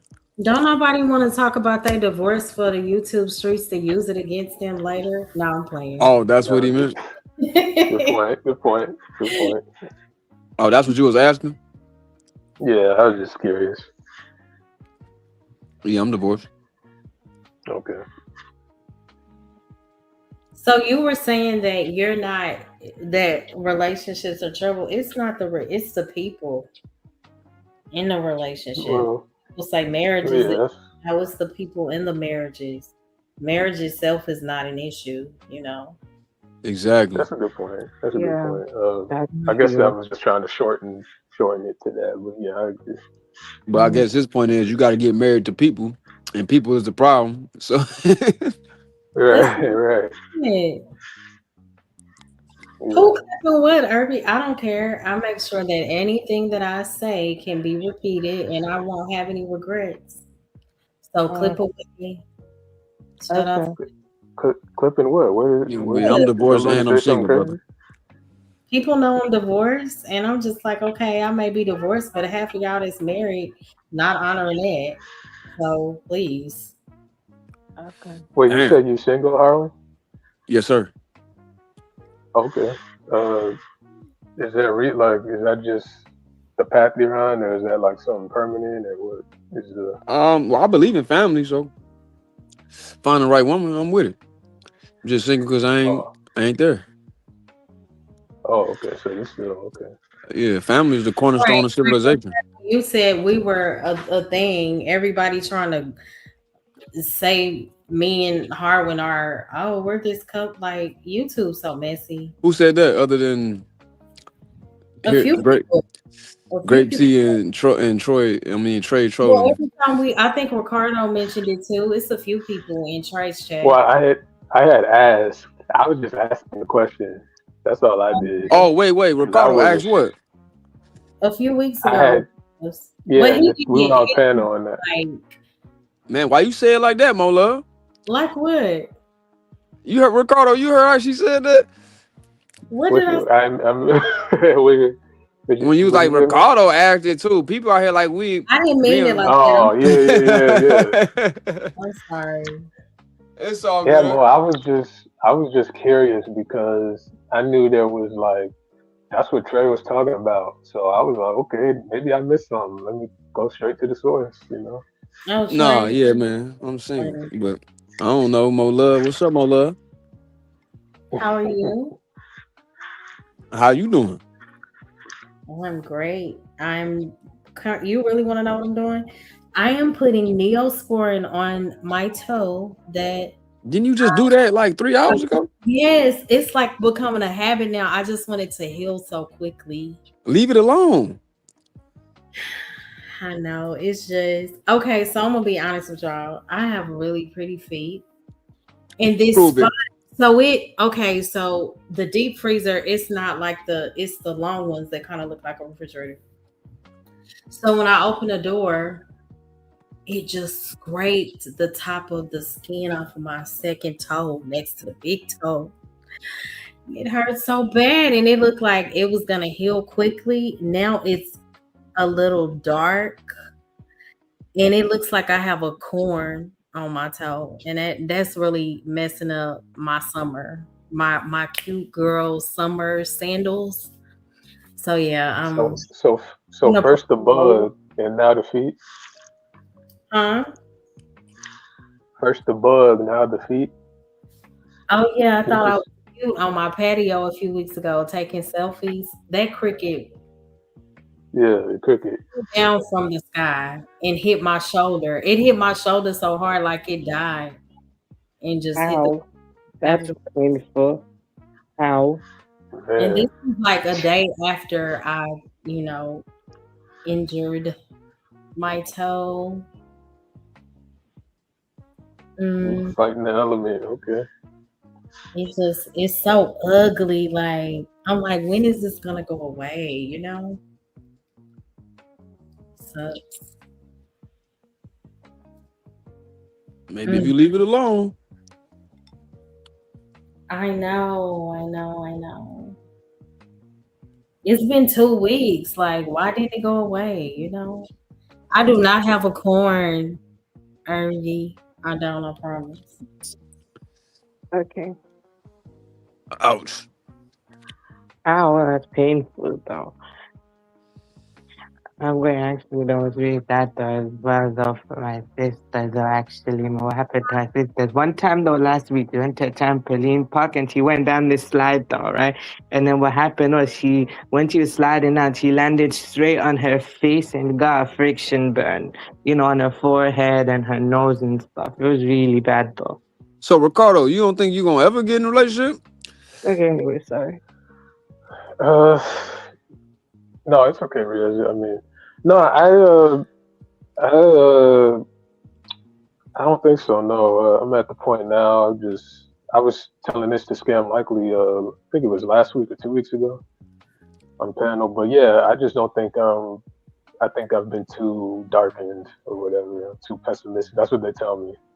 I'm too pessimistic about it. So, and So plus, you I'm have at the point now. are you traumatized?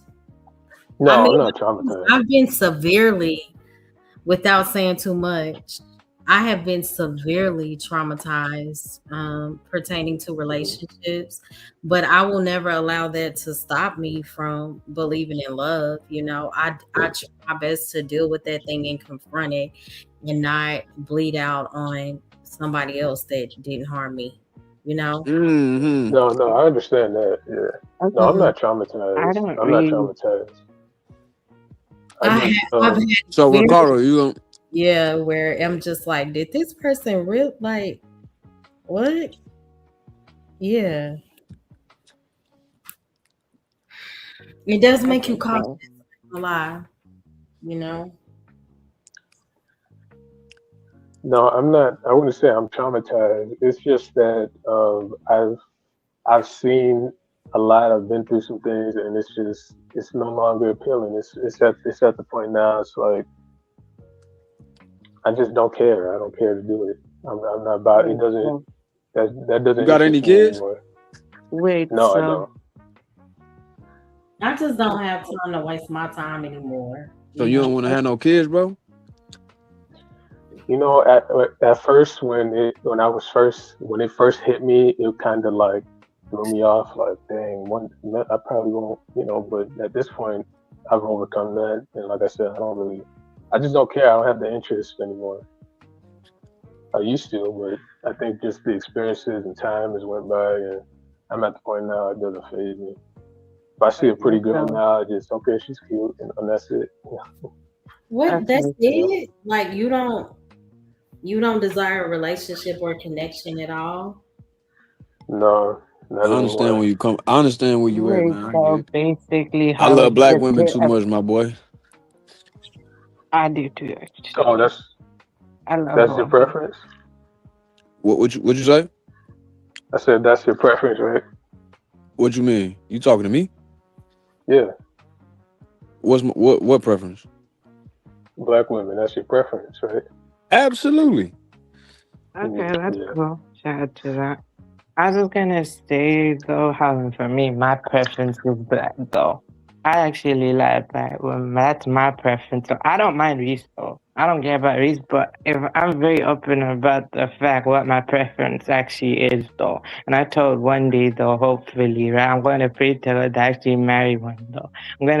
I would marry black, though. I'm not opposed to marrying a Pakistani, but I just, want to choose. I just feel more connected to a black woman than my own, and I've got no problem. Not opposed to the idea of it, but at the same time, wherever I feel more spiritually connected to, I'm just going with that. Hey, Ricardo, how old are you? Man, I'm old, man. I'm old, but I'm young at the same time. That's how I like to say it. What that Wait, mean? if I had to guess, are you like in your mid-30s or something? For Ricardo, I you like to like be. 41? I like to keep people guessing. I like to. Wait, It's so like a running Ricardo, gag at this point. are you in your mid-30s, late 30s, maybe What you? somewhere around 40 something? I'm all of the above, Rhea. It's all of the Oh, above. that's Okay. cap. What you, a 90s baby, Yeah. 80s baby? Well, I'm everything as far as age wise because on one hand, I've lived enough to be Nah, in the man. hundreds. What decade were you born in, man? We ain't doing that. I can't say if I tell you it'll be unfair to the previous panels I've been on.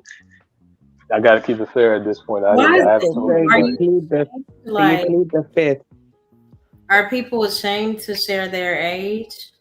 I'm proud to share my age. I'm like 24 and I was born in 2001, actually. December 27th. Mm-hmm. Oh, that's the year Allen Iverson went to the finals. But Yeah, that's You, the year I Ricardo, was born. are you well, that's your right to not share.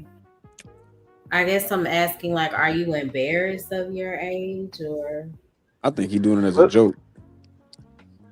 no, I wouldn't say it's a joke, and I'm not embarrassed. It's just I know that sometimes people like to classify people off of stuff like that, and Oh yeah, I ain't trying to classify you. I'm just trying to see how long you got before you wake up and want a soft black woman next to you, boy.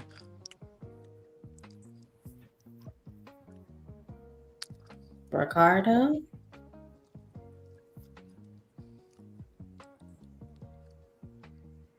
Wait, maybe he stepped away. I don't know.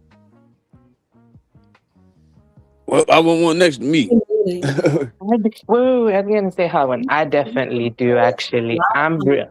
Maybe on these panels, you hear a lot of the people getting further away from the furthest away from black women as they can. They tweaking. The more for me. Okay.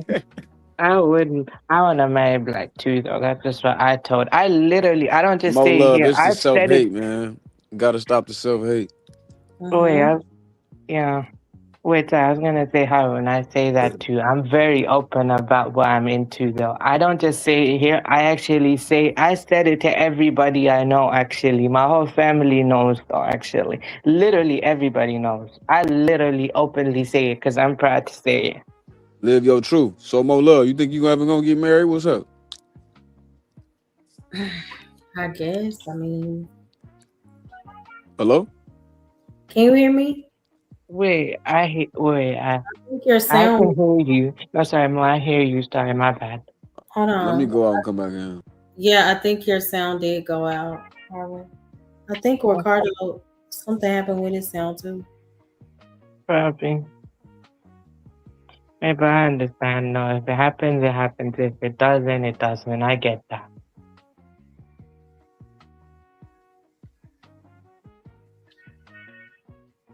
I mean, it's not like I haven't had the experience. My gosh. Okay, I can hear it now. Okay. Did you hear No, my I question? understand. What was the question? My question was, so you think you gonna get married anytime soon, more love? Anytime soon? I don't know. Think you gonna get married at all? I mean, I've been married. No, I'm talking about. Come on now. Like, what we doing, man? Um, I pray to God. That's my prayer. You got Okay. somebody close to you That's praying good. for? I do.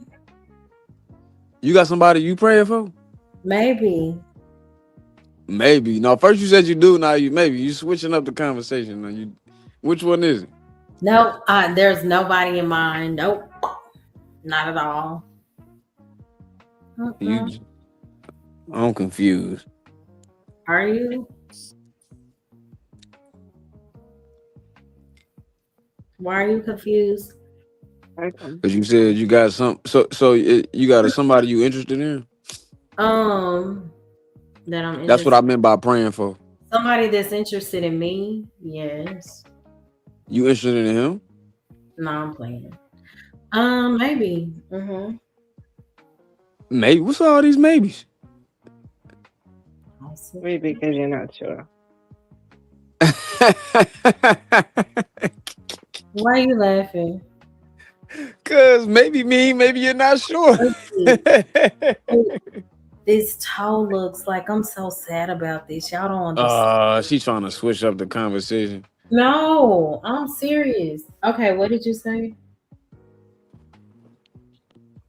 Maybe means maybe you ain't sure. Maybe I'm not sure. Mm-mm. So what maybe mean? What's funny, Irvy? Oh, I'm like, hey, put "Let's Get Married" by Jagged Edge. What do you mean? What's your question again? I was distracted by my text. Trying to hope I forget my I question. told you I'm currently placing for the 5th time Neosporin on my toe because You've been placing Neosporin on your toe for 15 minutes. I know it That's so painful. So sorry to hear that. Like, let it breathe. Deep freezer. So, Mola, you got an interest? Golly, somebody nosy. Who, me? Very. My God, no, I'm playing. Who, Aaron? Who, Aaron? You talking about Big A? I said, my God. Are you serious? That was crazy. No, I heard. But Who serious? Me? Aaron is a married man. No, I'm saying you said. No, I ain't said. No, I thought you. No, you misunderstood me. What I'm saying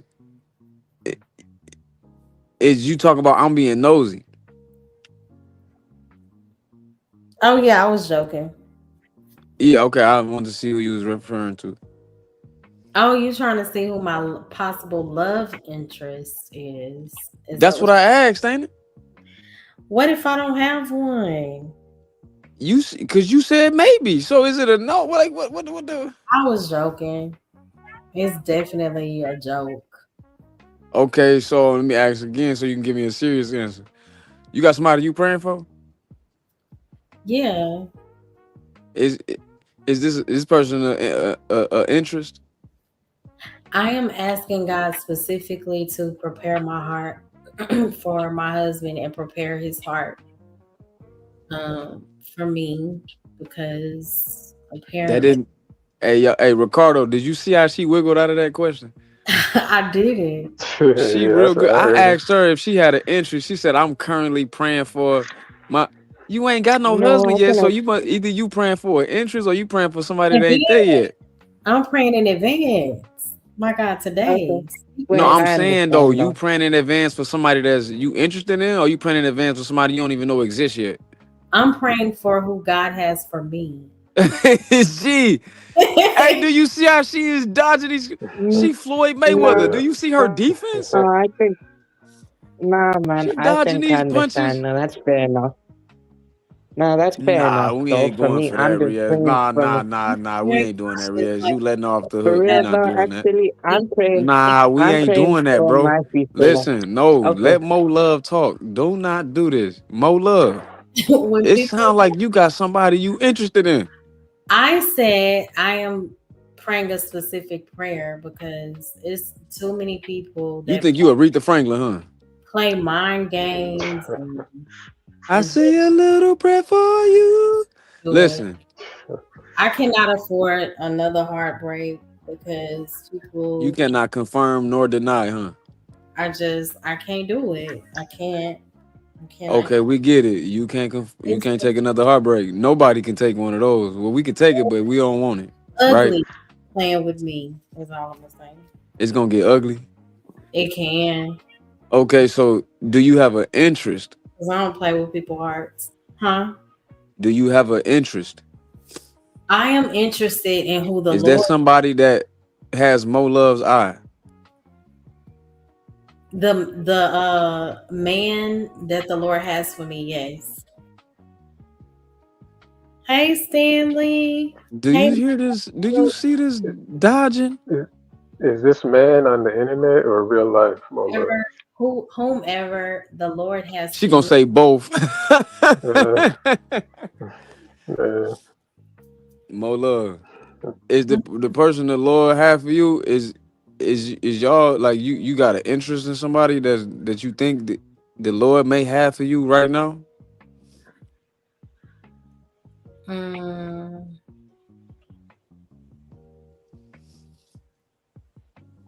I believe that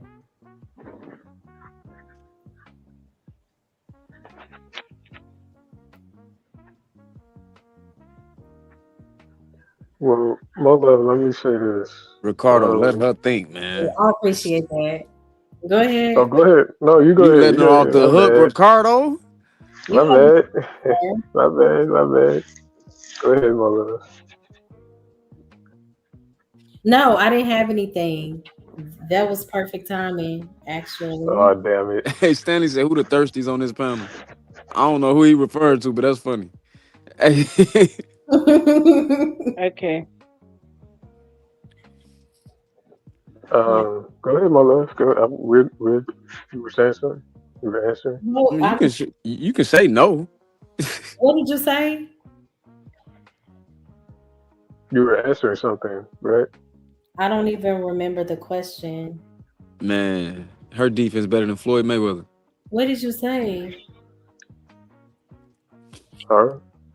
I said, is there somebody you have interest in right now that you think the Lord may have put in your life?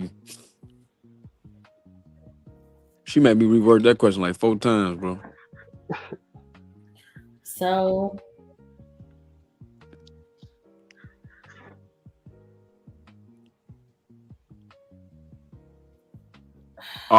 He said I'm thirsty. I think he said about me. I doubt that, brother, but it's okay. oh, that is funny. Yeah, I'm far from thirsty.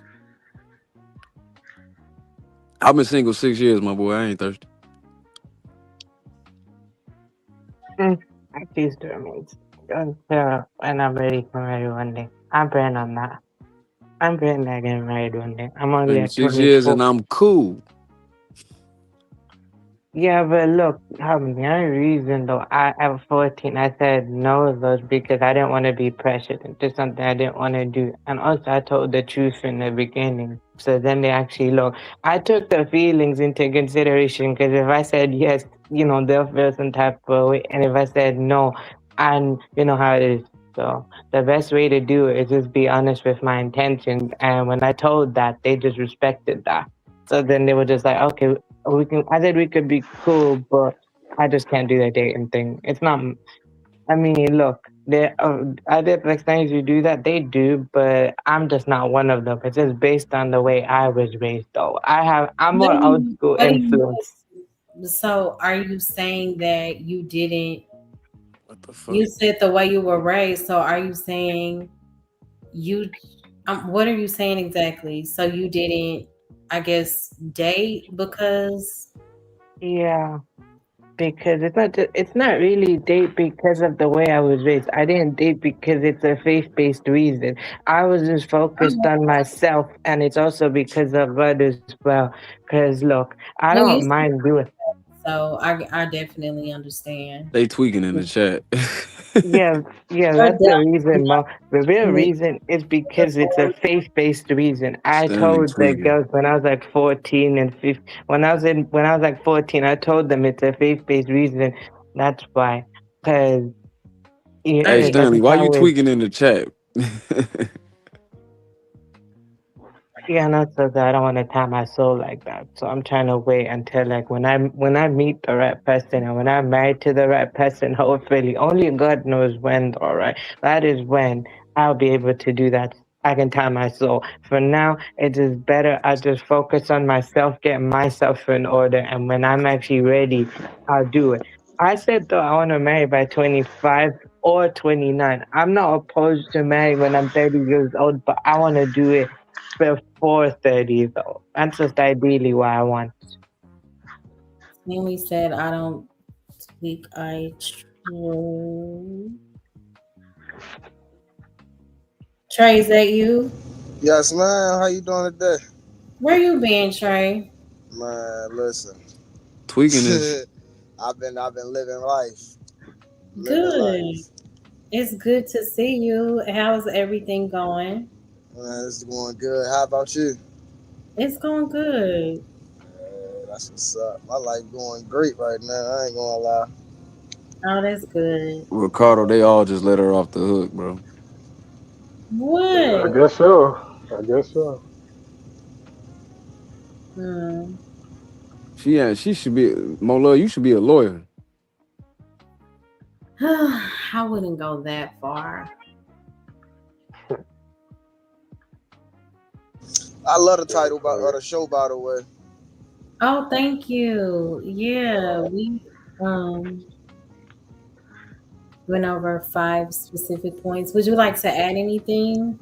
No, I didn't necessarily get to the points. I came in when Riaz was talking about Oh, the topic we're on now. Okay. yeah. Hey, Jonesy. The topic we was on was never mind. Well, my love, can I say this? I know you're faith based, and I think you're a healer, and I think there's a man out there that could really use that, you know. And You think what? I missed it. I think Wait, you're yeah, I faith. want to know what you say. A man that can do what? No, I said I think you're faith based, my love, and I think you're a healer. Because I know you mentioned that in the past, and I think there's a man out there who could really value those qualities, and those things could really help him. And So Ricardo, you I don't think think it's a you're, woman out there to do the same for you, bro? man. I'm so far removed from that. I can't even see that at this point. But there are guys out there who do probably need or want that more than I do. Y'all So is that's why I crazy, said. bro. The That's why I said power I of the think. tongue is strong. Y'all gotta I just understand. think. My bad. I Go ahead. just think. No, I was just gonna say. I just think Mo Love. I think she could be. I don't want to say depriving, but there's a guy out there who would probably really need or value a Mo Love, right now. In a So world filled I with just hope, hate. yeah, I just hope you consider that Mo Love. I mean, Does it make sense? of course. And I don't. Apparently, it might be somebody she got her eye on. She just been ducking these questions better than Donald It's Duck. like I'm at a point to where I just don't have time for foolishness and people playing mind games because it wouldn't. Facts. I'm gonna leave that where it is, but I can't I afford hear you. that. And um I think people miss because I say, well, I don't know her. I'm good.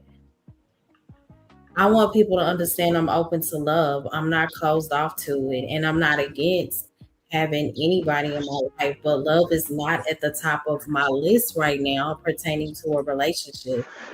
I'm just not in a place where I'm going to make finding a relationship my life's mission. And also, I trust God Mm. so much with my life. If He has someone for me, I trust that He knows how to bring that person into my life without me having to force it, without me having to chase it or compromise myself to find it. So that's That's just kind of who I am. And again, it's so many people out here that are full of perception, that are so narcissistic. Facts. So I can't, like, I don't. It's just too much going on for me to even play like that. Like, because when I love my entire heart, my whole soul, and I can't again afford another heartbreak because it's people out here are just full of it, and I'm not. So, you know. Beat them past them. I was about to say, I got to say one thing. When we speak, you gotta understand that the power of the tongue is real strong. You know I'm a And believer. Hmm. yeah, and I was about to say, and Mm-hmm. your thoughts carry over to your real life as well. As a Right. man So thinketh, so shall they be. And I that's, would, I meant everything that I said. I can't afford another heartbreak. I'm open to love, but that's not my main focus. And it's yeah, not, Same I have here. no, experience like it's marriage. not. No, I'm saying this is not just for you. It's just what I've been hearing all night. It's you know what I'm saying. Mhm. It's been kind of depressing, I should say, What because has, I was about to say the conversation. The reason why I said is where because in my chat? no, I'm not talking about that. I'm just talking about as far as what I'm hearing. Like as far as my ears go. I'm not saying that the conversation is depressing. I'm saying as far as what I'm hearing is depressing. All I'm hearing is uh I can't or I'm scared or I won't for real, for real.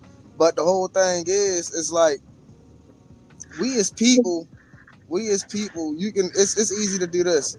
You can focus on yourself and also trying, you feel what I'm saying? Like while you focusing on yourself, while you bettering yourself, put yourself also around other people that's bettering their self. And at the end of the day, right, you don't gotta look for nothing. It'll naturally come. Right. And that's why I stated, I don't know what was depressive about what I said. Maybe it was a misunderstanding. That's why I stated that my heart is not closed off to love. I'm saying if God brings love into my life, I will openly and happily receive it. If He doesn't bring it right now, I'm still going to live. This isn't depressing. I say that because it's just not. It's more so aligned with emotional maturity. Depression specifically would be me believing my life is incomplete because I don't have a relationship. Again, that's easy to do. And I say this in a very humble way. If I wanted a man now, I could have one, but I want Uh what the Lord oh. has for me. Uh-oh. Uh So oh. I am in Oh my snap. I think she telling on herself, Ricardo. where I am in my faith, Oh man. I'm okay. It says my life is already in the Lord's hands, whether I'm single, whether I'm dating, married, dating, whatever it is. So my value doesn't come just from saying, oh, I'm married or I'm in a relationship. I think that's where so many of us go wrong. And that's not to say that marriage is the marriage covenant is such a beautiful, one of the most beautiful gifts that you can have from God. Okay. God ordained it. But what I'm saying is, so many times we define our worth by relationships and how people value us alone. And that can be a very dangerous space to live in. That's all I'm saying. There's You no have a point. So that's lack of why. being able to get a man here. Okay. I just wanted to be right because I see so many people that are married and they're seeking validation outside of those marriages. So marriage and being connected to somebody doesn't solve everything, is all I'm saying. I want it to make sense. Not that I'm looking for perfection. I would be delusional, right? So, But it has to make sense. I want what God has for me. I don't want to manufacture something just because I want to be able to say, oh, I got, you know what I'm saying? I'm good on that. I'm good on pretending. I'm good on looking good in front of, I don't have time for it. So people are gonna judge you regardless. So I may as well be me. It is what it is. Of mhm. course, of course.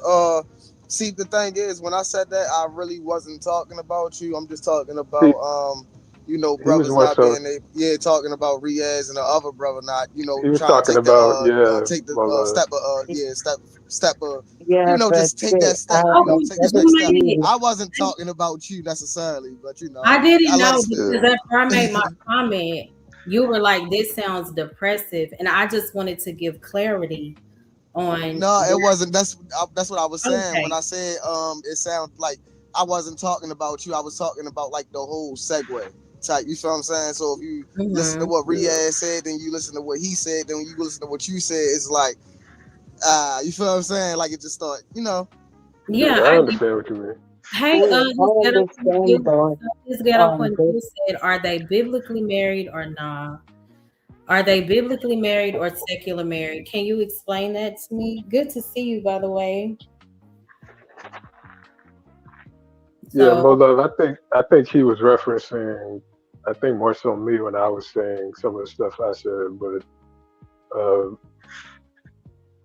I do think that it can come across as depressing, or sad, but to be honest, that's not my intention or anything, or it's just my outlook on the world. I don't feel any way about it. It's just. okay, that makes sense. but But, I'm but not hopeless. I'm not someone who's giving up on love just for the sake of clarity. okay. See, that's where we differ, because I would say some people would say, Okay, that's me. so I was just gonna say this first, but I'm not opposed to it as well. I'm just letting God, deal with it for me. Of course, I need to do the work too, but for now, I'm not trying to rush the process. If I hit 25 and when it happens, though, I hope it does. I'm just praying for it. That's all I'm trying to do. Cause I'm just trying to I'm trying to focus on myself. I know I could do that if I wanted to, but I just, the way I see it though, I was raised different too though, so it's not just based on what I was raised, but I actually, the way I look at it, I prefer, in my opinion though, I would want to try out the way I was raised, the way I see how both my parents married, though they remained married for like 26 years, and I see that, so I want to try, what they're doing though. I hear you, Riaz. So his ghetto point of view said, no, I'm asking my love, are these people who aren't married yet, seeking worldly validation, biblical marriage, or secular marriage? Is that the question? No, I'm gonna read verbatim what he said. No, I'm asking, my love, are these people who are married yet, seeking worldly validation, biblically married, or secularly married? I think he meant to say these people who aren't married yet. Right. So would you guys like to respond?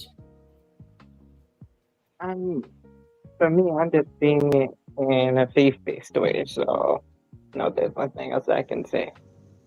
I can't speak on married people. I'm not married, never been, so yeah, I'm not even going to open up that can of worms as far as how they feel or what they seeking. I really couldn't know. So. Okay, that's fair. Thank you. Well, Trey, what are your thoughts on the topic, on the scenario? I was about to say on the scenario on this topic, like on the topic of the show. No, this topic, like I guess relationships and stuff. I mean, in my personal opinion, ain't nobody going to get nowhere unless you take a step of faith. The thing about life is anytime you try something new, it should never be comfortable. You know what I'm saying? Like you stepping into new territory, so it's not going to feel good. You know what I'm saying? Now, when you're talking about relationships, yeah, it's supposed to feel good all the time, right? No, But it's not. That's no, the I'm problem. no, but I'm talking about as far as the initial, like the initial interactions, right? The infatuation phase. Yeah, like yeah, the start off, this is always supposed to be nice and smooth, right? It shouldn't, it don't really start getting rocky until you start learning each other more, and you start to understand each other more. Do little stuff to frustrate the other person without even knowing, shit like that. So, yeah, for the most part, you just take the good times and you got cherish them for real. Everybody's not meant to be a husband, a boyfriend, or sometimes you just gotta have a good time with somebody for real. You know what I mean? That's it. Like if you don't have no friends out here, then you ain't doing nothing. Especially if you're single. Shit, when you single, you allowed to have as many friends as you want. Okay. Would anybody like to respond? Yeah, I agree. I understand, and I agree. You know, new things generally don't and aren't supposed to feel comfortable. So, you know, I understand a lot of that. Uh, So can y'all read his ghetto point of view comment or question and address it? I'm trying to understand his Are the question. I guess. married are they married with their foundation as the Bible or the Quran or Torah is their base for all marital order and guidance, or are they asking opinions and guidance from the world? I think if you ask me, to be honest, if you ask me what I think, but I think everyone's very different. Some people, just do it in a worldly way, and some people just do it on a faith-based way based on what you were saying. So that actually depends on the person. No, actually, everyone's different, so it varies though. And I'm not. So what do I know? Because I'm not married though, so I just gave what I thought. Anybody else? I think Harwin is asleep. Hardo, anything? Oh, another thing Trey said, he said that not everybody's meant to be a husband or boyfriend. I've been saying that for a while now, and I truly believe that, you know, or girlfriend or wife or whatever. Like some people, they're just meant to be on their own path, you know, and that's okay. But I was just saying, in your case, my love, I think you got a lot to give, you know, and I think you're very you're more on the healer side of things, from what I can tell. I don't know you that well, so I was just saying that because of that. But I don't think you're one of those people that's meant to be on that solo path. So that's all I was saying.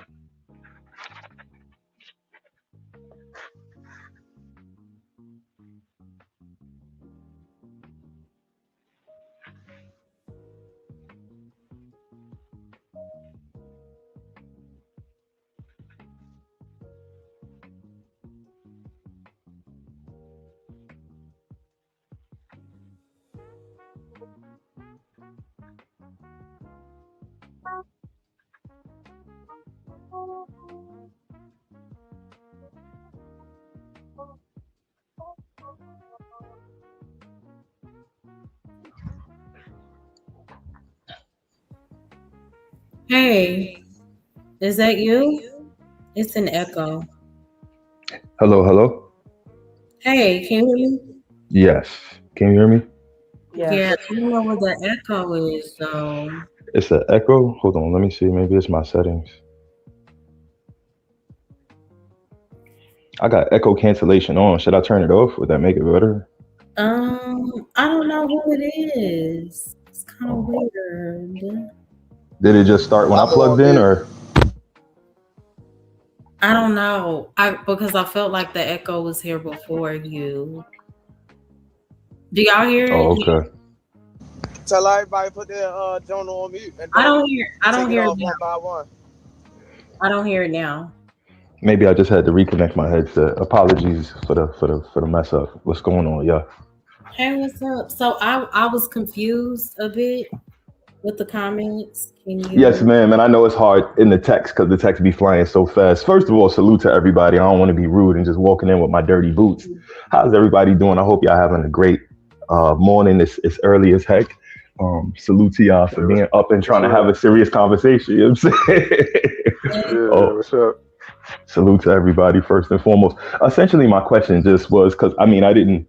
I know y'all been talking for a lot longer than the little 30 minutes or whatever I heard, but essentially I heard something to the effect, just to paraphrase it, that some people, they are married and the marriage is like they act like their marriage is amazing, but they're still seeking a validation from the outside world and not really focused 100% on trying to build up their marriage covenant. So I was asking, well, are those people that you're referring to in that particular statement more biblically and married, or married to the Quran if that's their thing, or the Torah if that's their religion, or are they more secularly married where like they might play like they Christian or Muslim or Catholic or whatever, but they really just go to the world for advice?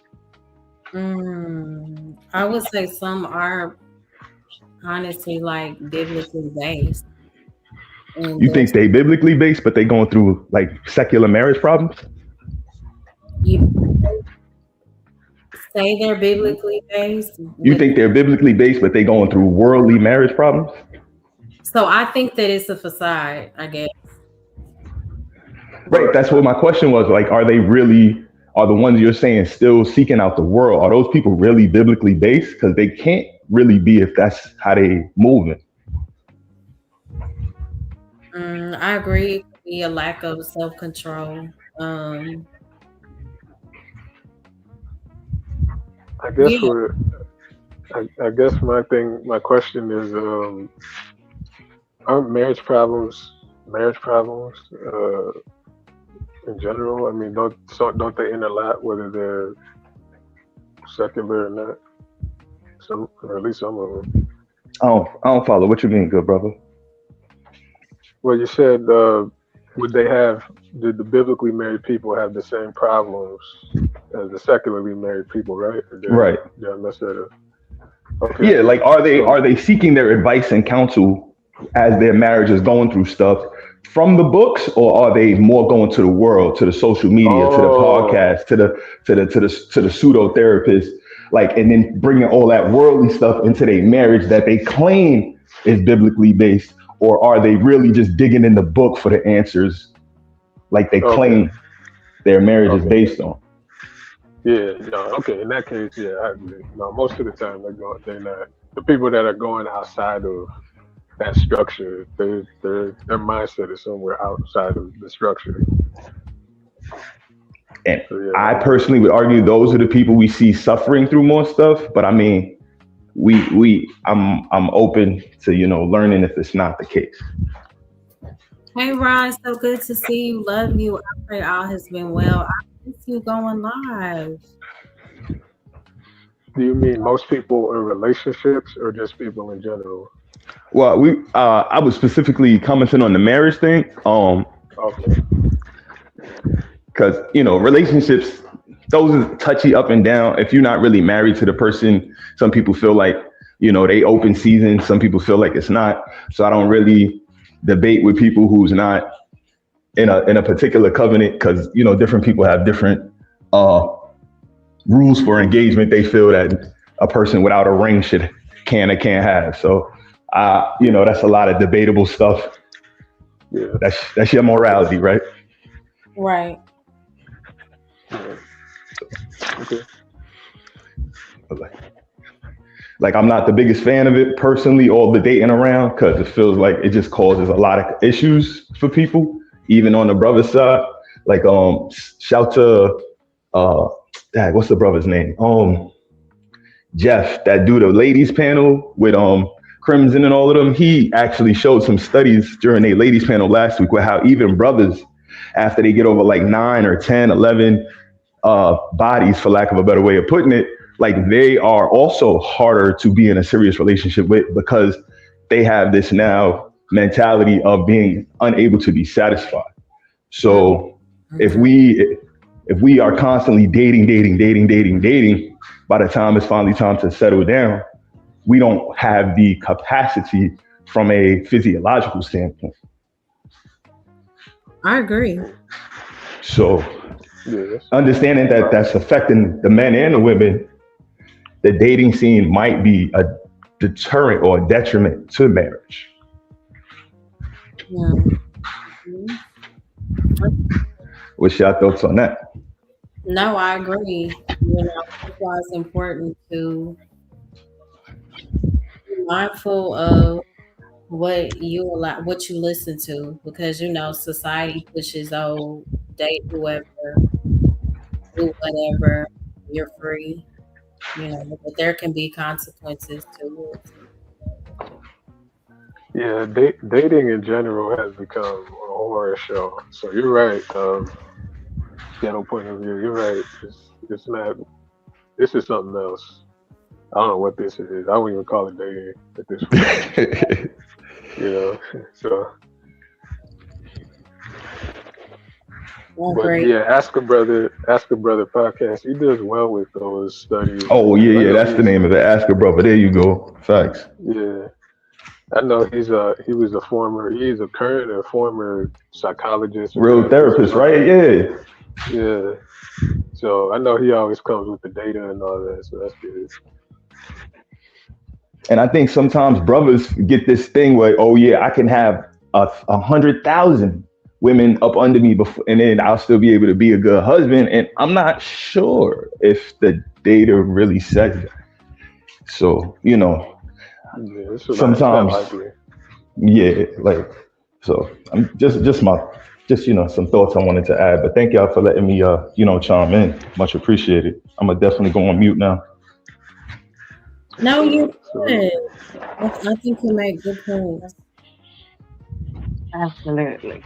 I also think this is well thought. The only thing I'm gonna say though is like to me is what you put out is what you get back type thing. Because it's like both, it's not just conscious energy, it's actually subconscious too though. Because it's in the spiritual, the subconscious part as well. So what you subconsciously think is the vibe you put in now and everything like that is the same thing you're attracting back. So what you think is what you see is what you think. And when you see, think, and then you see it, so when it actually happens type thing. That's why I actually think positive because I know if I think positive, I'm gonna get positive.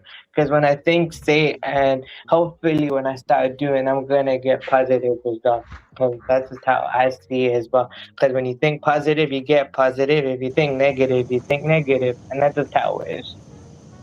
All right. I like that. I like that you said that, right? Because I got a question for you. Um, is it positive to take risks, or is that a negative? No, it's actually positive to take risks. But for me, I just like things a certain way. And I just rather, I'm not opposed to taking a risk. It's just that for me right now, I feel like the best move for me right now is to focus on me.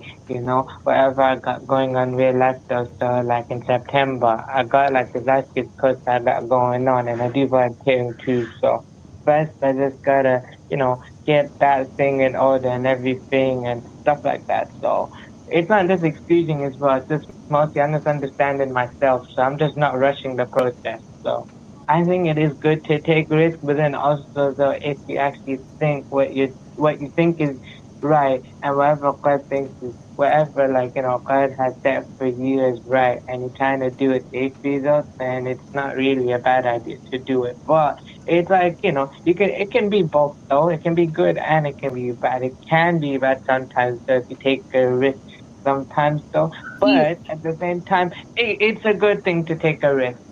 So I don't I, know. um, you said I don't believe that risk, like taking a risk, is not automatically a bad thing. That's a huge part of the human experience. I think the problem is when people take risks without understanding what they're risking, if that makes sense. Yeah, I If can it's agree a to that. That's why positive I'm thing, like, sometimes a risk can push you out of your comfort zone. So that's a positive thing, you know. But I don't know. I I just think agree. it can be a bit toxic if we look at risk taking as, oh, it's worth the risk because I can survive the consequence. Just because you may be capable of surviving that consequence, it doesn't mean that it was a wise decision. If that makes sense. See, if you're talking Yeah, about I agree. Going surviving, into Hold on, something, Riaz. if you're What did you talking say? about, I'm saying if you're talking about surviving, um, then yeah, the risk may not be worth it if you barely surviving in this situation. But if we just talking about taking a leap of faith, right? I'm not saying like, all right, so if you taking a leap of faith into something that you have already done, um, you already have done it. So I wouldn't expect you to, you feel what I'm saying? Like I wouldn't be necessarily talking to you, right? Well, you Um, said specifically, like, do you think there's an issue with taking a risk? That's and different. no, I'm talking about in a specific form, right? So we're talking about relationships. We're not just talking about like and we was talking about making money or something like that, then we'd be having a different type of conversation, right? Um, but as far as relationships and getting to know people, yeah, sometimes you got to take a risk. You don't Okay. always get to know So people from keeping, being playing it safe, right? Um, like for example, you Is it just me or out, he going in and out? you might need breaking up a little bit. Trey. What did you say? Wait, sorry, he cut out for a Yes, moment. I got it. Thank you. What did you say, Trey? can y'all hear me now? Yeah, I can hear you. Oh, all right, yeah, my bad. If it happened again, just let me know. I'm on the road. But yeah, I said so. When you talking about taking a life changing risk, um, that's a little different, right? Not saying take a risk and just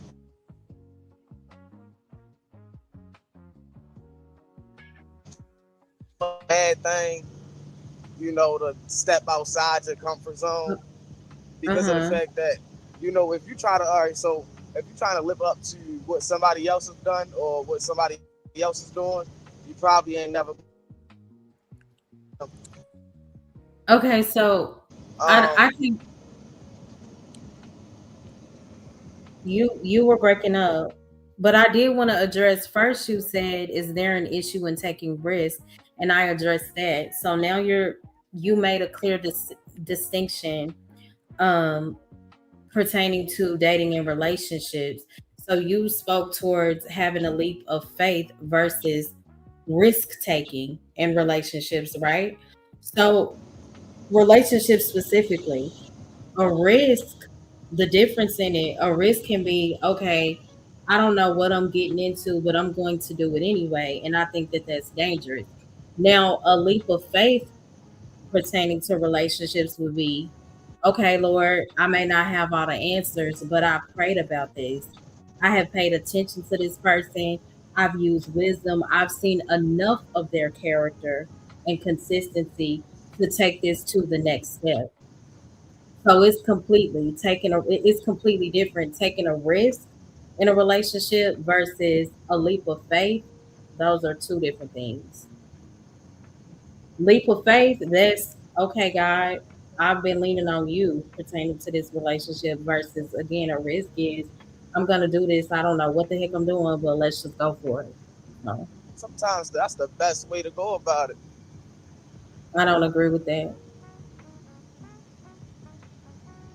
because that sounds more like impulse. And I think pertaining to the matters of the heart, we should be more mindful and more careful. That's just my take. Now, it also depends on what are you motivated by. If you're just, in relationships or engaging with people for um casual or temporary pleasure, that's different. But if you're intentional about a relationship, then I think that your approach and mindset should be different.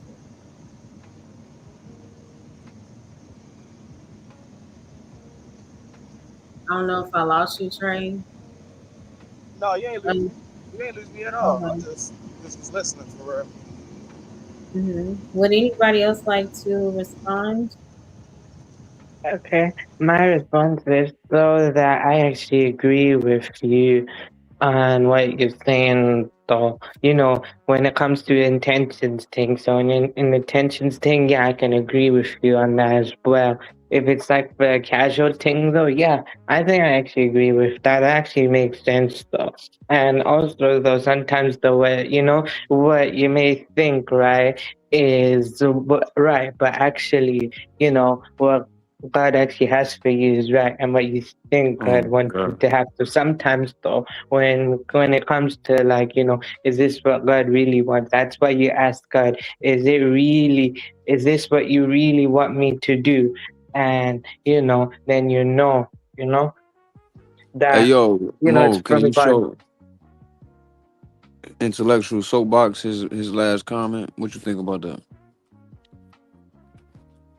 Um, If you truly love someone, taking a risk is perfectly fine. Yeah, you're talking about the love factor. I'll address the conversation from the standpoint of I really don't know you. So again, a risk would be I'm jumping into this regardless of I don't know anything. Again, this is impulse versus me moving by faith. I don't have every answer pertaining to this relationship, but I know enough. I've studied them enough to move forward. So faith is going to say, okay, God, I can take the next step. Risk taking pertaining to, again, the matters of the heart, I think we do need to be more careful. Of course, society pushes, oh, do whatever you feel, go for it. Okay. And if that's the type of timing, cool.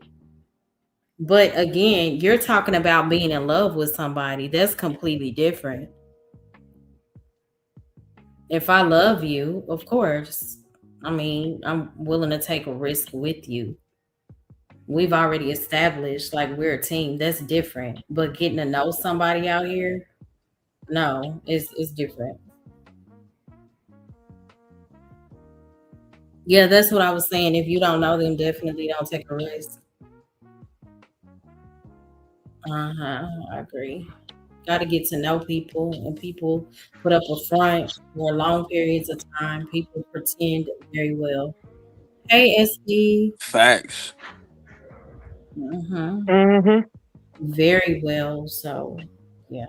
And again, I'm not against risk taking, but what are we addressing when it comes to relationships? All right, I think we should be careful. Are we always? No. I think the wiser decision would, you know, will be to move smarter. Anybody would anybody like to add to that? I don't know if I Yeah, I had a question. okay. Um, are you familiar with the story of Ruth and Naomi? Yes, I am. Would you call Ruth did a risk or like a calculated decision, I guess, for lack of a better way to say it? Was it a risk? Or a calculated decision? I think that was a What calculated decision, or maybe would that be aligned with maybe both? I don't think. I think that it was a risk, maybe because she wasn't sure of the outcome, but I don't believe that it was a reckless risk because God was at the head of it. So do you think because she had an elder putting game in her ear um, about the qualities of this person, do you think that we should then get back to more allowing the elders to help us vet so we not, even if we don't know the person, they could give us the word about who they are, their character? Sorry. Hold on, what did you say? My fault. I'm over here trying to do yoga at the same time. Yeah, I'm like, yo, is he like running from somebody? Breathing? No, I'm doing yoga. My fault.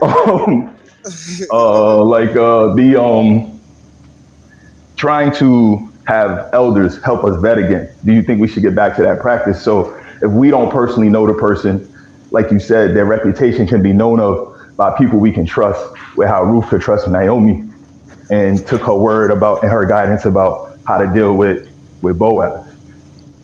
That's still taking a risk at the end of the day. I You agree. don't know them. That's taking a risk. That's what I'm saying, right? I think you both have valid points is what I was trying to get to. Yeah, I was about to Yeah, say and she because was committed to Naomi, and we can't forget the most important factor. She was committed to the same God that Naomi was. Yeah, So, she converted to Naomi's God, right? She wasn't initially Hebrew. she trusted God with an outcome basically that she could not see, and that's just Well, she trusted Naomi because of Naomi's good virtues, she believed that she should follow Naomi's God more than her own. right. That's why I said she was committed to Naomi, and more importantly, Naomi's God. 100%. So yeah, that's what I was saying. Do we would that help with some of the possible like calming of the risking, because of course you risking a lot when you marry somebody. You could end up with children with somebody. That's a I mean, hell of a even risk. you when you thank you. You can end up with children. You can end up having properties together if y'all are people that's ambitious and like-minded and trying to get a bag up. So these are definitely things we should be mindful of and careful of. You don't want to have to, go through, unfortunately, a expensive divorce or an expensive breakup if y'all not formally together with somebody you didn't really vet along the way. That's why I was asking, back to the initial question, are these people that saying they want the marriage doing it which way? You know what I'm saying? Like, is it more worldly or is it more like by the book? Because if it was by the book, I think there's like some things in there that we could use to kind of like mitigate some of these fears. So when it by the book, I would say people pick and choose. They'll use specific scriptures to correlate the narrative that they want to paint to fit their rhetoric when it comes to addressing marriages, but I don't believe that most people follow what it says, if that makes sense. I don't think I 1,000% agree. it's 1,000% agree. Most people getting married because they done had, it was the best thing that they ever had in life. A lot of people getting married off the lust, not love. So right. I agree. Hey, TNBN, good to see you. They got hit with that Drake, you the best, and they didn't know what to do after that. 84 said, word, yo, if you're not sure, avoid having kids. Yeah, I agree. I think we should get to the point where we might start avoiding intimacy if we don't want no kids with the person. Because I mean, again, we grown, we can do what we want, but it just seemed like we attaching ourselves to so many people we're not sure about. Mm-hmm. I agree. And I think that causes a lot of complicated feelings. So I feel you, Mo, when you're, being reserved and, calculated in your approach.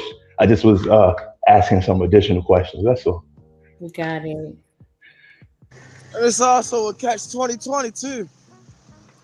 Because when you really think about it, you can't have the good without the bad, and you can't have the bad without the good. So what do you really do?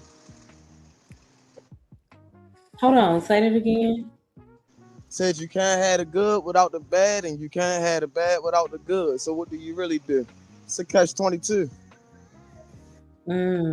What you mean by that though? Like, depends on what you view as good as bad. Whether you take a risk, whether you don't take a risk. You mean like the ups and downs of a situation, or just what you mean by good and bad? Like,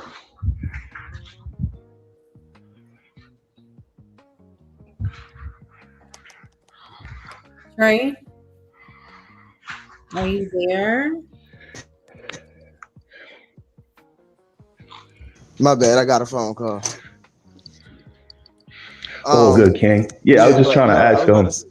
Yeah, go ahead, please. Go ahead.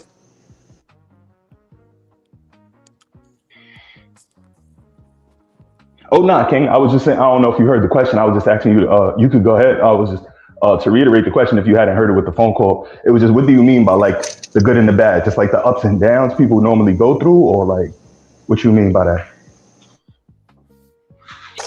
So hold on.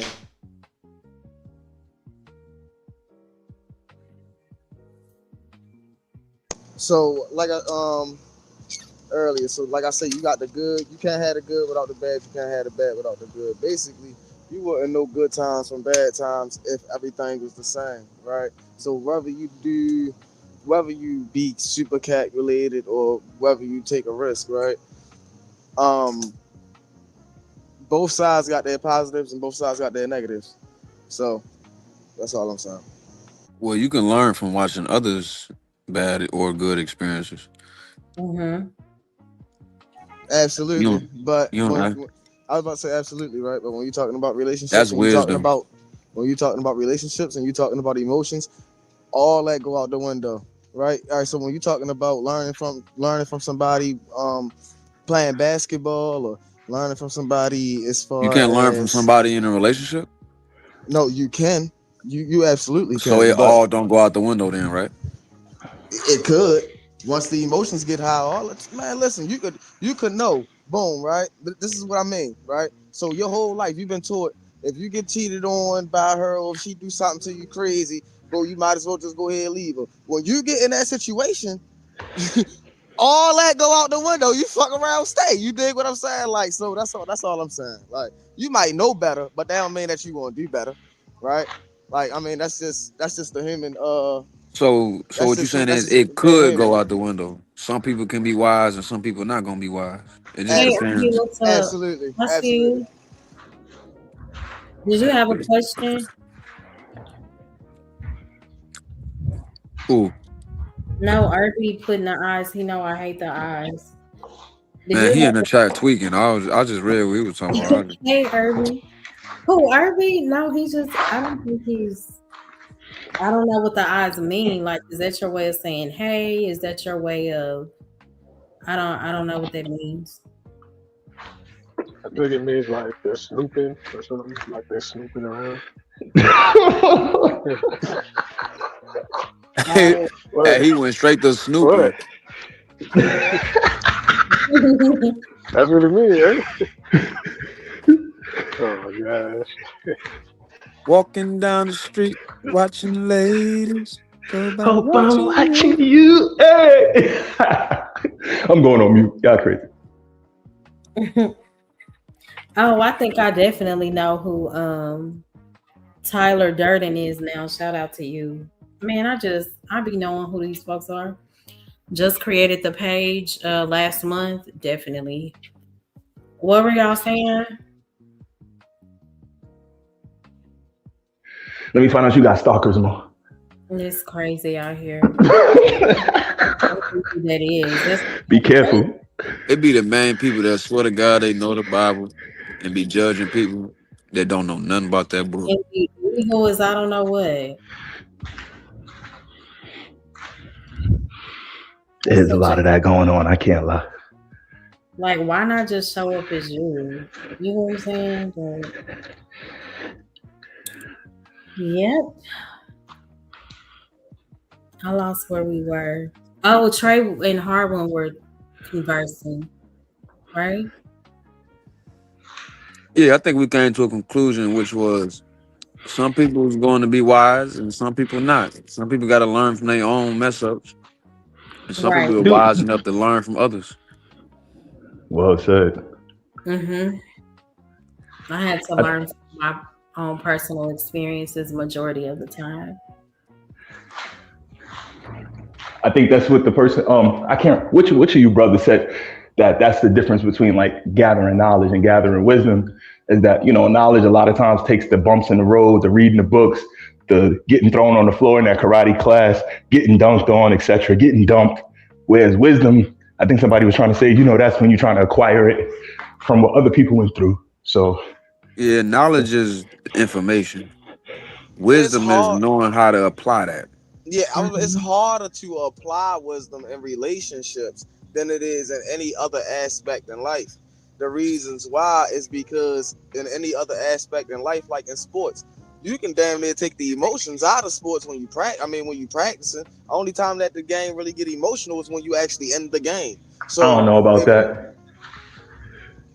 Okay, I mean, You never been on a team practice, and like practice get can crazy and people start fighting in practice? No, but I'm saying I definitely have no, got I'm into a saying few fights on basketball courts. can get emotional, right?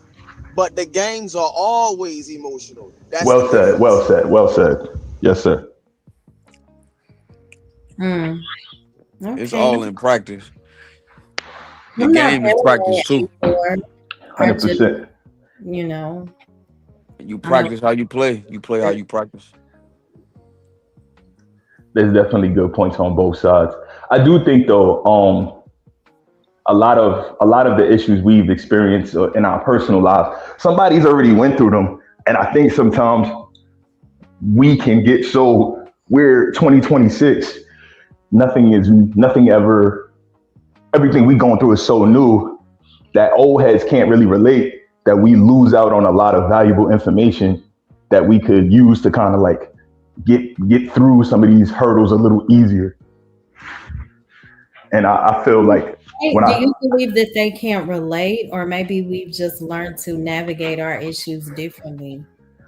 Nah, I think a lot of it is quote on what they call ageism. I do think a lot of us, not everybody, I do think a lot of people feel like old heads can't relate to what they're going through. Older people, OGs. Oh, you never had Facebook, you never had Instagram, you never had Twitter. That's true. Like the technology changes, but I don't think the things we go through in life really have changed. I think just how we interact with those things has changed. We got cell phones, we got smartphones, we got laptops that got mobile devices connected to them and all that. We got AI. But They may not bro, have every had those. generation has had advancement on technology. Some You're, things are you're, you're just making my point. universal though. You're making my point.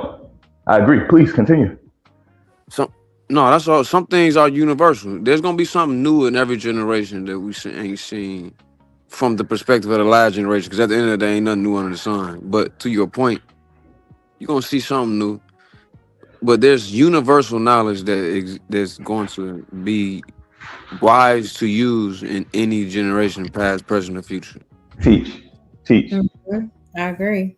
And I think sometimes we're not taking enough advantage of that. And then we're going through a lot of the things that we could avoid. And then saying, oh, there's no answers for these things. I'm just not sure how much people are searching or where they searching. Because if you search a Dr. Cheyenne Bryant page, you might not get the answers. But if you search, oh, you definitely ain't gonna get the answer. but if you search, again, this is just me from my biblical perspective. Everybody ain't on it. I get it. But if you search Proverbs, if you search Ecclesiasticus, you seeing people who really went through stuff. Like, I don't know how much I know about what Solomon and David went through. Solomon, he cheated on his wife. He had a kid out of wedlock. The kid ended up dying because God punished him for having a kid out of wedlock and killing his man to take his man's wife. Like, they really was going through stuff, but we don't talk about it like David. that. Yeah, that's what I said, David. David's son is Solomon. David and Bathsheba had Solomon. That was their second child after the first child died, after David killed Uriah the Hittite to take his wife, Bathsheba. Yeah, David was wilding. Yeah, so that's what I said. I said David and Solomon. Yeah, but yeah. Like, I think a lot of those stories could really help us if we really slowed down and like saw what was going on. A lot of the stuff that these people go through, we go through now still. You got women who, do conniving stuff like Jezebel and Athaliah. You got women who's really righteous, like Deborah and Ruth and Naomi. You got, and everything in between. You got really corrupt kings, or you got kings that's good. You got dudes that will take a woman back after they cheat, like Hosea, take her back 100,000 times because the Lord told them to. And you got dudes that will immediately throw a woman away, but Christ said that's because your heart is cold. You know what I mean? So, and they don't realize it. So I think there's more information in the book than we be giving credence. That's all. Mm-hmm. And OGs period be having information sometimes that we just be ignoring because, like, we feel like we so brand new. Yep. I think I believe that the way you address and approach a situation matters. Sometimes the disconnect may be all in the approach. If you approach the younger generation with the mindset of you don't know anything, belittling them, then that can cause a shutdown, and vice versa. The younger generation treating the older generation as if, well, you don't know what's going on. That was 40, 50 years ago. So there's a disconnect there too, when in reality, there's a lot of wisdom. So, and how much does that cut us off and hurt us from learning from stuff that could probably level us up? Yeah, it's unfortunate. Mm-hmm. See, the thing about this cost me a lot. The thing about this conversation is crazy, right? Because we're going to have to go down a whole nother rabbit hole to even get to the thick of this conversation. Because my whole thing is who broke the social contract first, right? Because it's always been a social contract between the young and the old, right? But then, and as far as generations go, generations, change. How many generations are human beings supposed to hear? Shut up and listen when you got questions. right? Mhm. So when you got questions and you getting told shut up and listen, and I got this here internet, what the fuck I need you for? Well, you have to be mindful. You can't, everything on the internet is not wisdom, but I get what you're saying. Well, I wouldn't say it was either the young or the old that kicked it off. I would say that the government caused dissension between the two. Racism, classism, ageism, all those concepts came from them keeping people at a lower class and keeping the elite at the elite class. Hmm. They be knowing this stuff. It's an art of war to them. Jonesing. But that's a whole nother rabbit hole. Why are you laughing? So like, all right, so like you say, that's a whole nother rabbit hole, right? So and this here younger generation, Tyler right? Durden, are you drunk or? I don't expect the younger generation to know that. You feel what I'm saying? Only Mhm. reason why you would expect them to know that is because we do have this here internet, right? So it's up to the older generation in the first place to keep all that shit down, right? So it's all right. So yeah, you can blame it on the government, you can blame it on this, you can blame it on that. But at the end of the day, right? At the end of the day, you can't tell me that it's the government fault when I walk down the street, I knock on the door, you feel what I'm saying? And or I'm walking down the street and I'm looking for information and motherfuckers tell you that you too young to even have a conversation with them because you asking certain questions that they not ready to answer. It is the government fault indirectly, but it becomes that person's fault directly for not educating themselves on why they even think that way. It's through miseducation. So two things can be true. It's not, like an excuse. We like to play that excuse game, but it's like we need to read a little more and look into like the actual facts of what's happening to these communities. That's what I'm saying. It's like, all right, so how many excuses do It's not an everybody give? excuse, it's a reality. It becomes an excuse of when you choose not to educate yourself to know what the issue is so we can come together and fight the actual issue. Okay, all right, so I'm gonna put it like this. Just because you don't know that killing somebody is wrong, don't mean that you ain't going to suffer the consequences for it, right? Um, so How does that therefore, tie into? No, I'm not absolving consequences for your action. That's not what I'm saying. that's what I'm saying. So it's like at the end of the day, it's like how that's all I'm saying. That's all No, I'm saying. we were talking about the young and the old and where the disconnect come in. Hey yo, Exactly, his ghetto point of view. Can you mute your mic, exactly. bro? Oh, my So fault, King. I'm sorry. No, you good. ex- exactly, and I'm talking about the social contract, right? So you're talking about the young and the old contract. Right. And you said where did it come in? Mandatory. Where did the disconnect start with the old or the young? And I said neither.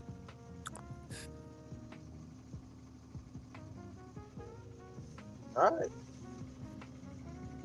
Yeah. I said I gave the answer what it was, and you said, okay, we're gonna make excuses. I'm like, no, I'm not making excuses. I'm really just talking about a reality, and then I'm answering your question as to where it started at.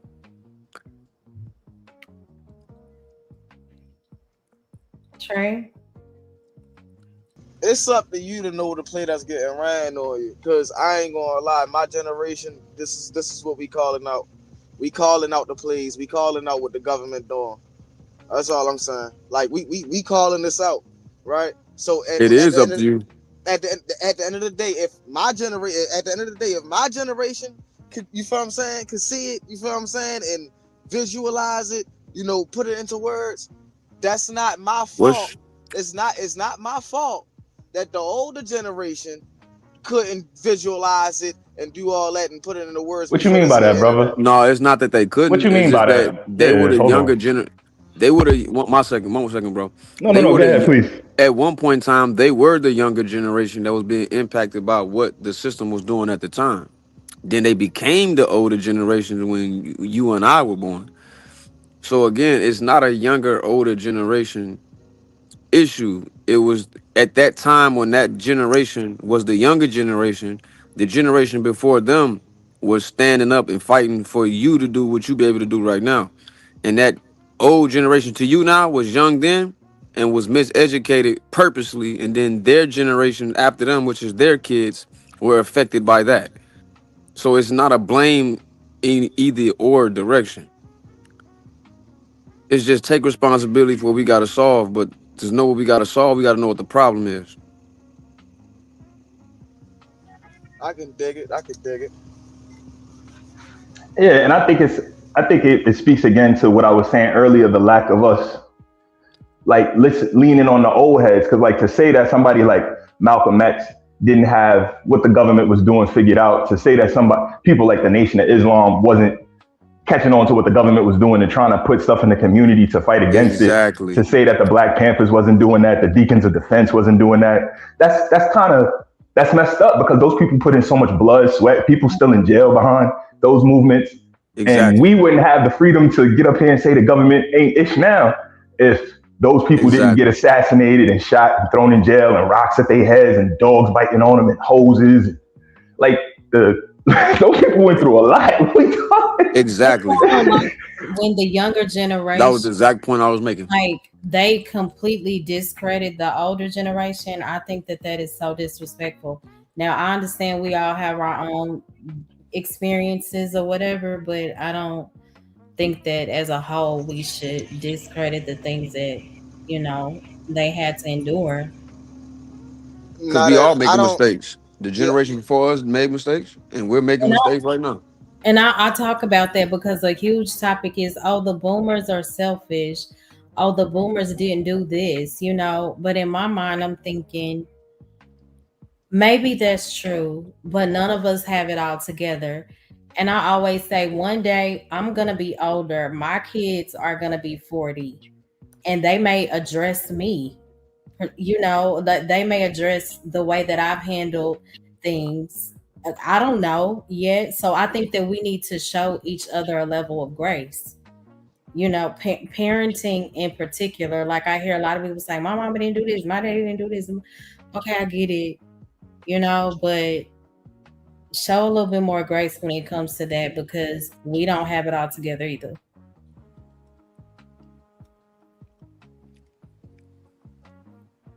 Yep. um, I don't know about that. I don't know Because about that. Like, I was really blessed too, when it comes to my mom and my dad. But I'm speaking as a whole, the way that the younger generation addresses the older generation. I just think that it's wrong.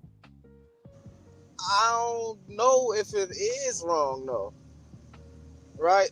And the reason why I say that is because you can't shame me for having an opinion. It's the That same thing doesn't that have anything to do with what I said. I don't. no, I'm not. No, I'm not talking about that. I'm talking about all right. So as far as the generation go, right?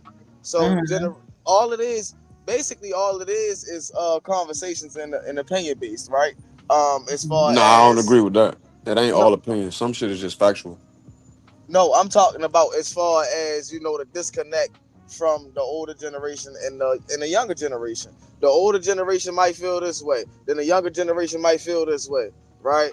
Um, the like for example, the older generation might feel that the younger generation disrespectful, but the younger generation also feel that the older generation disrespectful. So that's what I'm So saying. Like, okay, let's address what you just said. So some of the disconnect happened because each generation began criticizing the other instead of us transferring wisdom and receiving a different perspective, whatever that may be. and So older who that people, start with? older Who does people that can start with? become older people can have the mindset of we did it this way, so you need to do it this way, right? And that's an issue. Younger people may feel okay, well, y'all don't understand where we are anymore, so there's nothing I really can learn from you. And I believe that both extremes can become very dangerous. You get what I'm saying? Because we have to respect that, okay, the older generation does have experience that the younger generation doesn't have. And at the same time, the younger generation, we are currently living through circumstances that the older generation may never have experienced. So I think that there has to be a mutual respect there. And that's where the disconnect is. Everybody's experience has been different, and that's okay. We don't have to tear one another down because of it. I like that response, and the reason why I do like that response is because you asked a good question. I forget the exact question, like word verbatim, but you asked the question. Basically, it's like um, it's like who's to blame, right? You can't blame the younger generation, right? That didn't have an opinion, and the moment that they started, well, when they wanted to have their opinion, when you wanted to be close to this person or something like that, they kept telling you shut up, find your information somewhere else. Basically, Right. you wanted to be in those rooms while they was having these certain conversations. They was telling you get out. You too young. You don't know nothing. Well, that makes sense too. I believe that there should be boundaries pertaining to children. Children should not be involved in every adult conversation. I mean, I think that there's wisdom in that. Now, when you have a genuine question like, Mama, Daddy, why this and everything is shut up and is viewed as disrespect, I think that could be, it could cause major issues because you teach a child to shut down, you know? So if you've been oppressed, basically, if you've been oppressed, because we not Press. talking, because we not talking about any other, we talking about the black community, right? The shut up, don't say nothing, don't speak unless spoken to. You feel what I'm saying? I'm talking about something. This is, You these don't think are you should speak unless sayings. you're spoken to? You think you should interrupt people when they talking? Listen, that's not the point that I'm making. The person might not even been talking to anybody, but they don't want you to ask them questions. It was the ignorance and stuff like that was going So on you're inside of saying people's no, households. you're saying the mindset of don't ask anything, just do what I say. That Exactly. Don't do as I do as I say. What type of example was that? it's not. Not a good one, but we ain't say It's everybody was perfect. no, no. That's what I'm saying. So when you're talking about where's the disconnect between the older generation and the younger generation, you have to consider these sayings. I believe that's I one. didn't say we didn't have to consider concerns. When I was talking to you, you asked me about where it started at. That's a specific question. And that's what I'm saying. So if you from the younger generation, you not from the older generation, right? If you from the No, younger generation, no, you from the younger generation, you're coming up. You don't have this, you don't have knowledge of this information of what's going on in the government and all that. You only what 9, 10, 12? You're not worried about what's going on with local politics and stuff like that as your parents should. But see, the thing is, you sitting over here, that's what I'm saying. It's like an excuse because of the fact that you were allowed to get a play ran on you. That gives you the excuse. it's not an excuse, bro. That's Like me and the ghetto point, his ghetto point of view, kind of said it. I don't think you heard. I don't think you really took what we said in consideration. I think you was listening to respond. Because if you was listening to what we said, you would have saw the answer in it and what you saying. I don't fully disagree with what you're saying, but to say it's an excuse is just incorrect. I mean, it is an excuse because, like you say, just not knowing don't make it right. That's all I'm That's saying. not what I said though.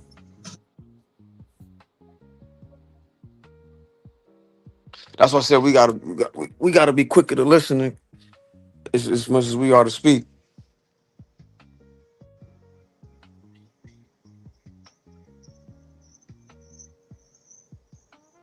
I think this conversation is a perfect example of how we've gotten disconnected, and because we all have our angles on the pain and the traumas that these disconnects have caused, we're all just arguing it from our perspective, and it takes some humility to be willing to say, yeah, I'm hurt, and this is my perspective on the hurt.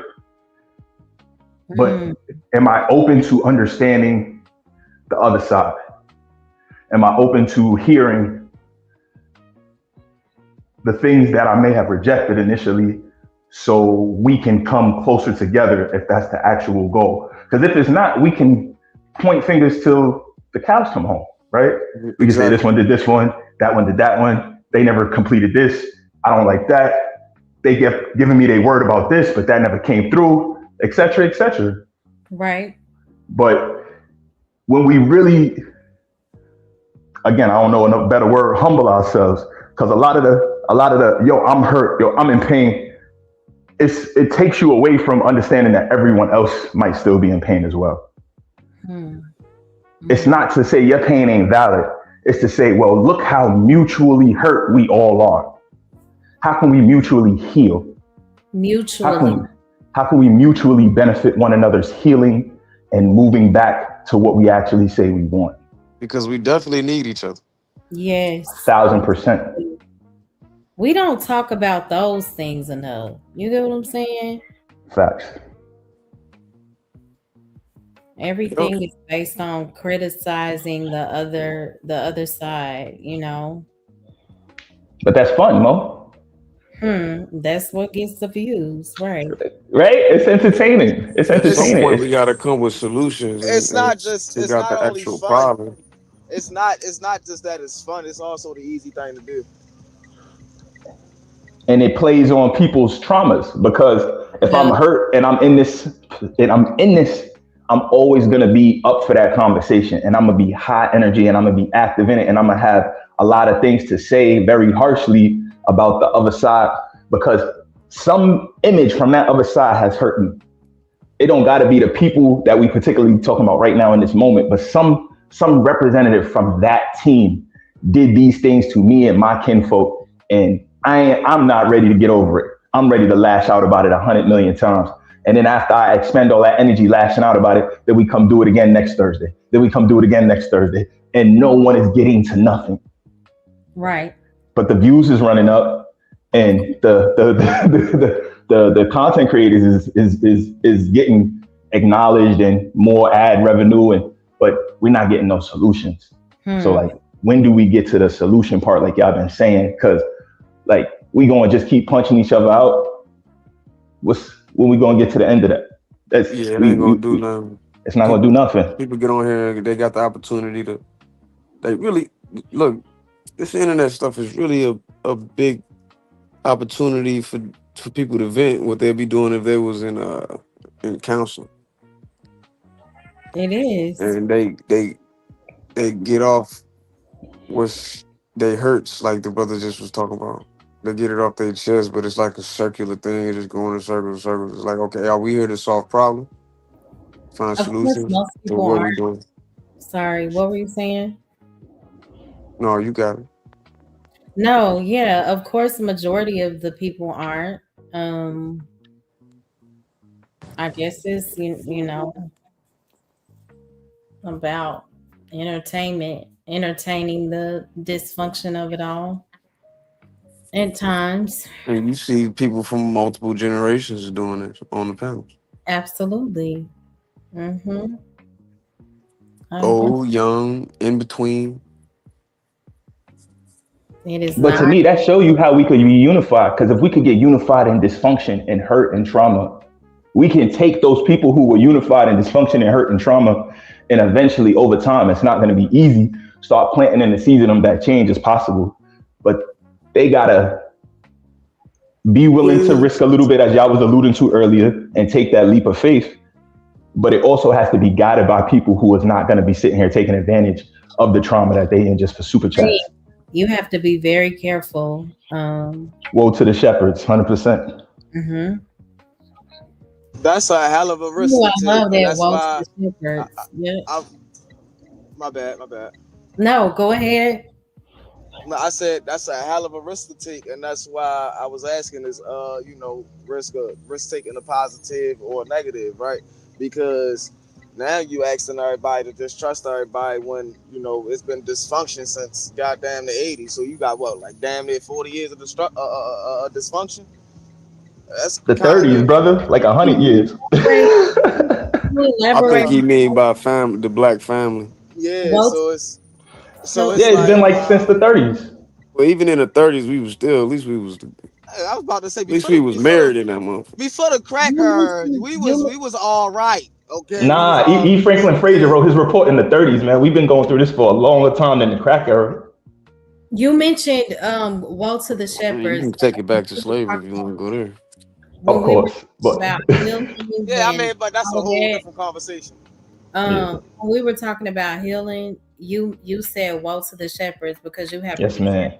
of the things that you share. Can you elaborate on that? How Yeah, some the Bible say woe to the shepherds because we can lead flocks into destruction. We can people lead people into just more trauma, more anger, more willing to fight. oh Um, my it's it's an God. excellent book. I'm sorry, go ahead. No, I'm saying you're addressing Ezekiel. That is so true. Like you go ahead, keep going. Oh nah, just really quickly. It was an excellent book I was reading by Napoleon Hill from like the 20s or whatever. And the 30s, some time frame, whatever. The long and short, it was an excellent point in the book about how people get together in harmony, but we look at harmony the wrong way. Like, God forbid, this war that's going on between Ukraine, Russia, Iran, and now the US turns into a whole world war. We would look at that as, oh, look at all this disharmony. But the book I was reading, it actually was suggesting that that's harmony, but that's just negative harmony. All these people have collectively voted, gotten together, got all these weapons, got all these training, got on those planes to go collectively destroy one another. They all agreed to meet at a particular place, time, region to completely slaughter each other. So they're in harmony, but they're in harmony for destructive reasons. God. I feel the same thing goes on a lot of these podcasts. We're getting in harmony, but we're in harmony for destructive purposes. Right. And when you mention woe to the shepherds, in where it talks about Ezekiel 34, that's so true. When it comes to the shepherds, they were not intended to exist to make themselves comfortable. Yet that's what we see, and you see the sheep suffering, and it's just a very unfortunate thing, and it's very frightening for those who are new believers, babes in Christ, but that's the beauty of Ezekiel too, because I hear so many people frustrated with people in leadership pretending. That's why the word confirms, like, the Lord is going to deal with corrupt shepherds, you know. Well said. Well said. Mm-hmm. Yep.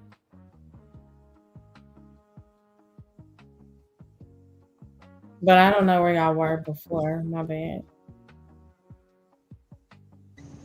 No, this fire right here. I ain't gonna lie. I like this conversation. Yeah, it's cool. How Trey, have you been like on YouTube lately or no?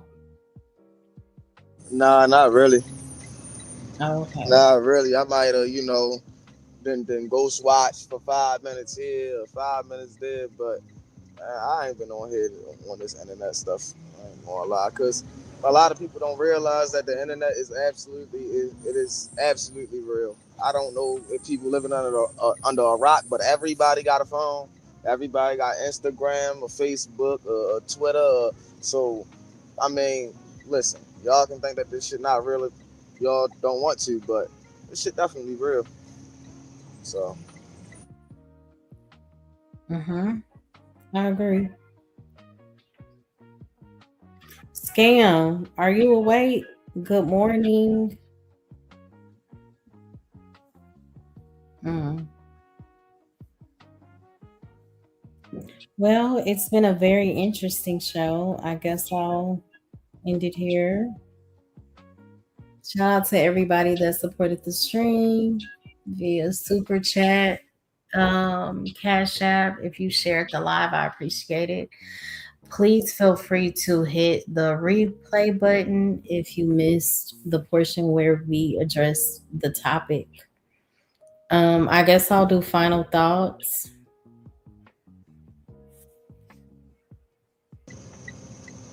I go. So I mean, throughout this, you can actually learn a lot through this conversation. Definitely. If we want to change for the better, we definitely gonna have to take risks. Yeah, I mean.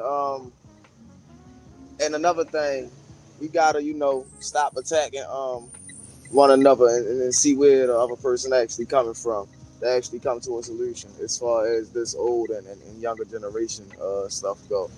Because as long as the older and younger generation disconnected, then you know it's going to be hard to actually have fruitful relationships in life. That's just what it is. So, Okay, shout out to that, Trey. Thank you so much. always, thanks for having me. Always, thank you Of for having me. course, absolutely. So Trey, we know scam is sleep. Ricardo, his ghetto point of view. I'll go if nobody else want to go. Can I ask about your title prompt, the sweep it under the rug mentality? You mean like as far as like uh ignoring bad things that we should be taking care of, or more like uh petty stuff that we could like not be stressing ourselves over as much? What did you mean by that? So sweep it under the rug mentality for me. It was addressing or confronting the idea of people praying over something, Mm. quoting scriptures about a particular situation while still refusing to tell the truth about things that happen. You Ooh. know, and also being overly spiritual to a point that you refuse to confront what's broken. You know, Mm. sometimes the deeper question can be, how can we say that we serve a God of truth while building relationships and connections around denial, half truths, concealment, and unresolved pain? Oh, those are excellent points. Yeah, no, I definitely think we suffer from a lot of that, unfortunately, in the community. Um, I think there's two hyper ends to it. I think you have people that cut people off too fast, I and those people could seek after being rebuked, could actually seek proper penance and really trying to show that they could be back in your life on a good foot. I do think some people cut people off too fast, and that unfortunately, like back to the conversation of the elders and the old heads and the young folks, I do think sometimes there is a too quick of a disconnect. But I do think, like you saying, in other situations, there are people that are way too forgiving, way too accepting, too forgiving. um, Explain that way because too you're supposed to humble. forgive, right? Or do you think that people give access too fast after people have shown them who they truly are? Because we're supposed to forgive regardless. I So, don't know if we're supposed to forgive regardless or forgive those who seek actual penance and seek actual reconciliation. Because like the book say to rebuke them and then, admonish them. And if they seek like actual like penance, like forgiveness, like reconciliation, if they actually are willing to do the work to be back in our good graces, those are the people we should be forgiving. And those people, even, how some people would say the master teacher, Jesus said, yo, those people you should forgive seven times, 777, or 7 times, 77 times. I might be misquoting it, forgive me. Because those are people whose heart is in the right place and do want to walk the path. They just may not know how. They might be stumbling blindly for a myriad of reasons. They may not have been brought up around actual good morals, good sounding morals, what you would see as good morals. And they might just be wayward, or they might be an old head that's stuck in ways that don't serve them now as we're transitioning into new stuff. Those to me are people who we can have a little more grace for. But on the flip side, you got people that show way too much grace, especially I hate to do it more on a lot of my older sisters. They'll have sons who go to jail a lot. They constantly taking that trip up north, getting violated by guards, getting patted down, all of this stuff to make sure a child that they know is not really on the best path at the moment is good, that they make sure they commissary good, make sure somebody come and see them and they're not alone. And those are honorable things because you don't want to abandon people in jail. Even the books say that, but right. You got to know when to hold them and know when to fold them. And if I'm so sorry, go ahead. No, when you were speaking towards forgiveness, so what I understand about the word, and I understand the scripture that you address. Isn't that speaking more towards reconciliation? Because we're called to forgive regardless. Reconciliation requires two people, right? Forgiveness only requires one, because what if you never get the apology? So am I supposed to be bound by what this person did to me forever? That's how bitterness, resentment, all those things grow. So there's a difference between forgiving somebody and saying that I'm going to reconcile. So forgiveness does not automatically mean you restore access to that person. It's saying, okay, I forgive you, but that doesn't mean that I trust you. You get what I'm saying? Okay, I see, I forgive you, but you haven't demonstrated any change. I love you, but I have to keep my distance from you. And when it comes to reconciliation, that's more than forgiveness, because in order for that to be healthy, there generally needs to be repentance. So that's the difference. That's what you were speaking towards, a person having a repentant heart and mindset, taking accountability, and more importantly, change behavior. So that's when reconciliation can take place. But when it comes to forgiveness, I think that should be something that we extend regardless, because all that's going to do 9 times out of 10 is punish us. It doesn't mean, okay, I forgive you, welcome back. No. Mm-mm. 100%. I definitely agree to that. I definitely think we have to be very judicious in who we allow in our circles, because it can make or break us 100%. And if somebody is constantly showing that they don't have, even like you said, they heart or mind in the right place to try to change, they might be stumbling, they might be falling, but they're giving a genuine, real concrete effort that you can tangibly put your hands on. That to me is somebody that, if you want, is worthy of pushing them forward. But Yeah. somebody who's just all over the place and never showing that they just giving you lip service, I don't think that that's somebody you should give your time to anymore. 100%. Lip service is definitely a huge issue. Yep. Not backed up by any action. So, absolutely. Um, Yeah.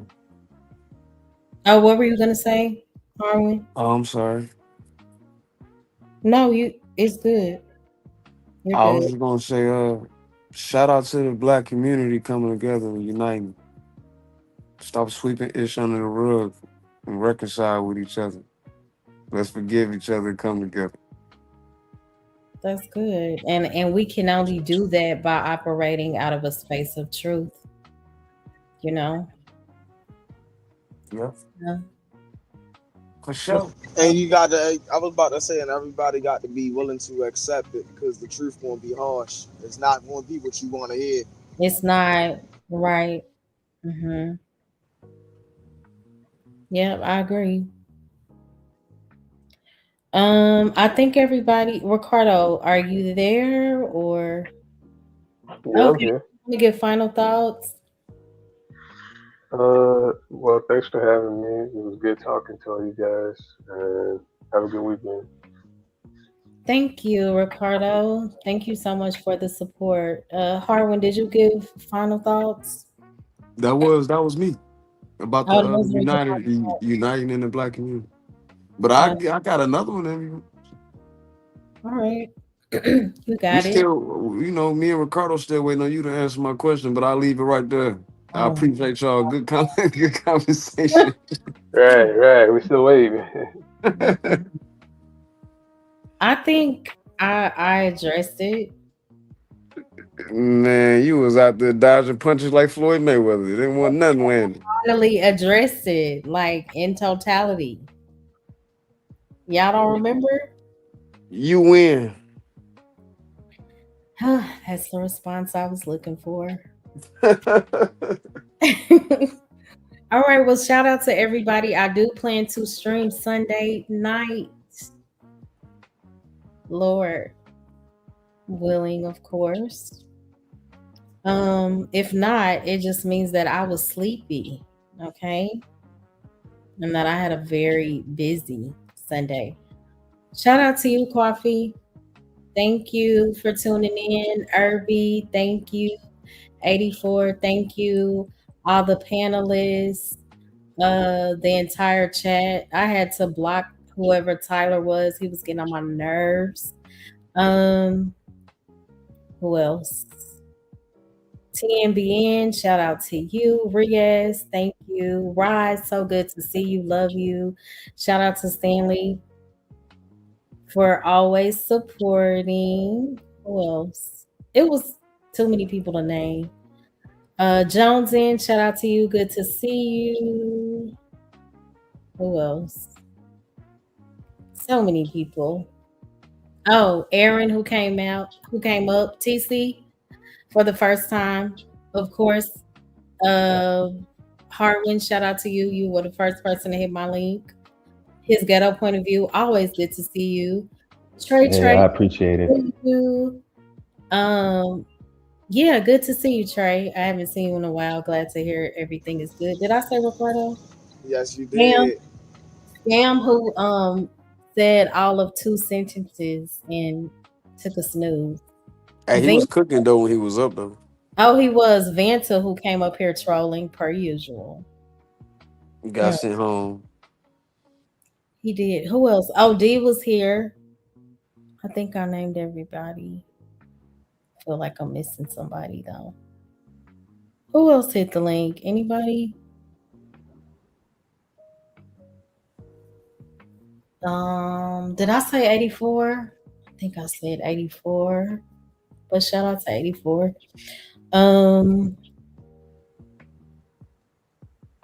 Yes, definitely. I did not plan to stream this long. I didn't. But okay, everybody have a very blessed remainder of the week. Feel free to go back and view the stream. Where is my outro? All right. Good night, everybody. Peace and love, everyone. It's the Molo Show, and I thank y'all for tuning in. May you have peace that carries till we meet again. Blessings to you, and may you grow. I love you just so you know. It's the Molo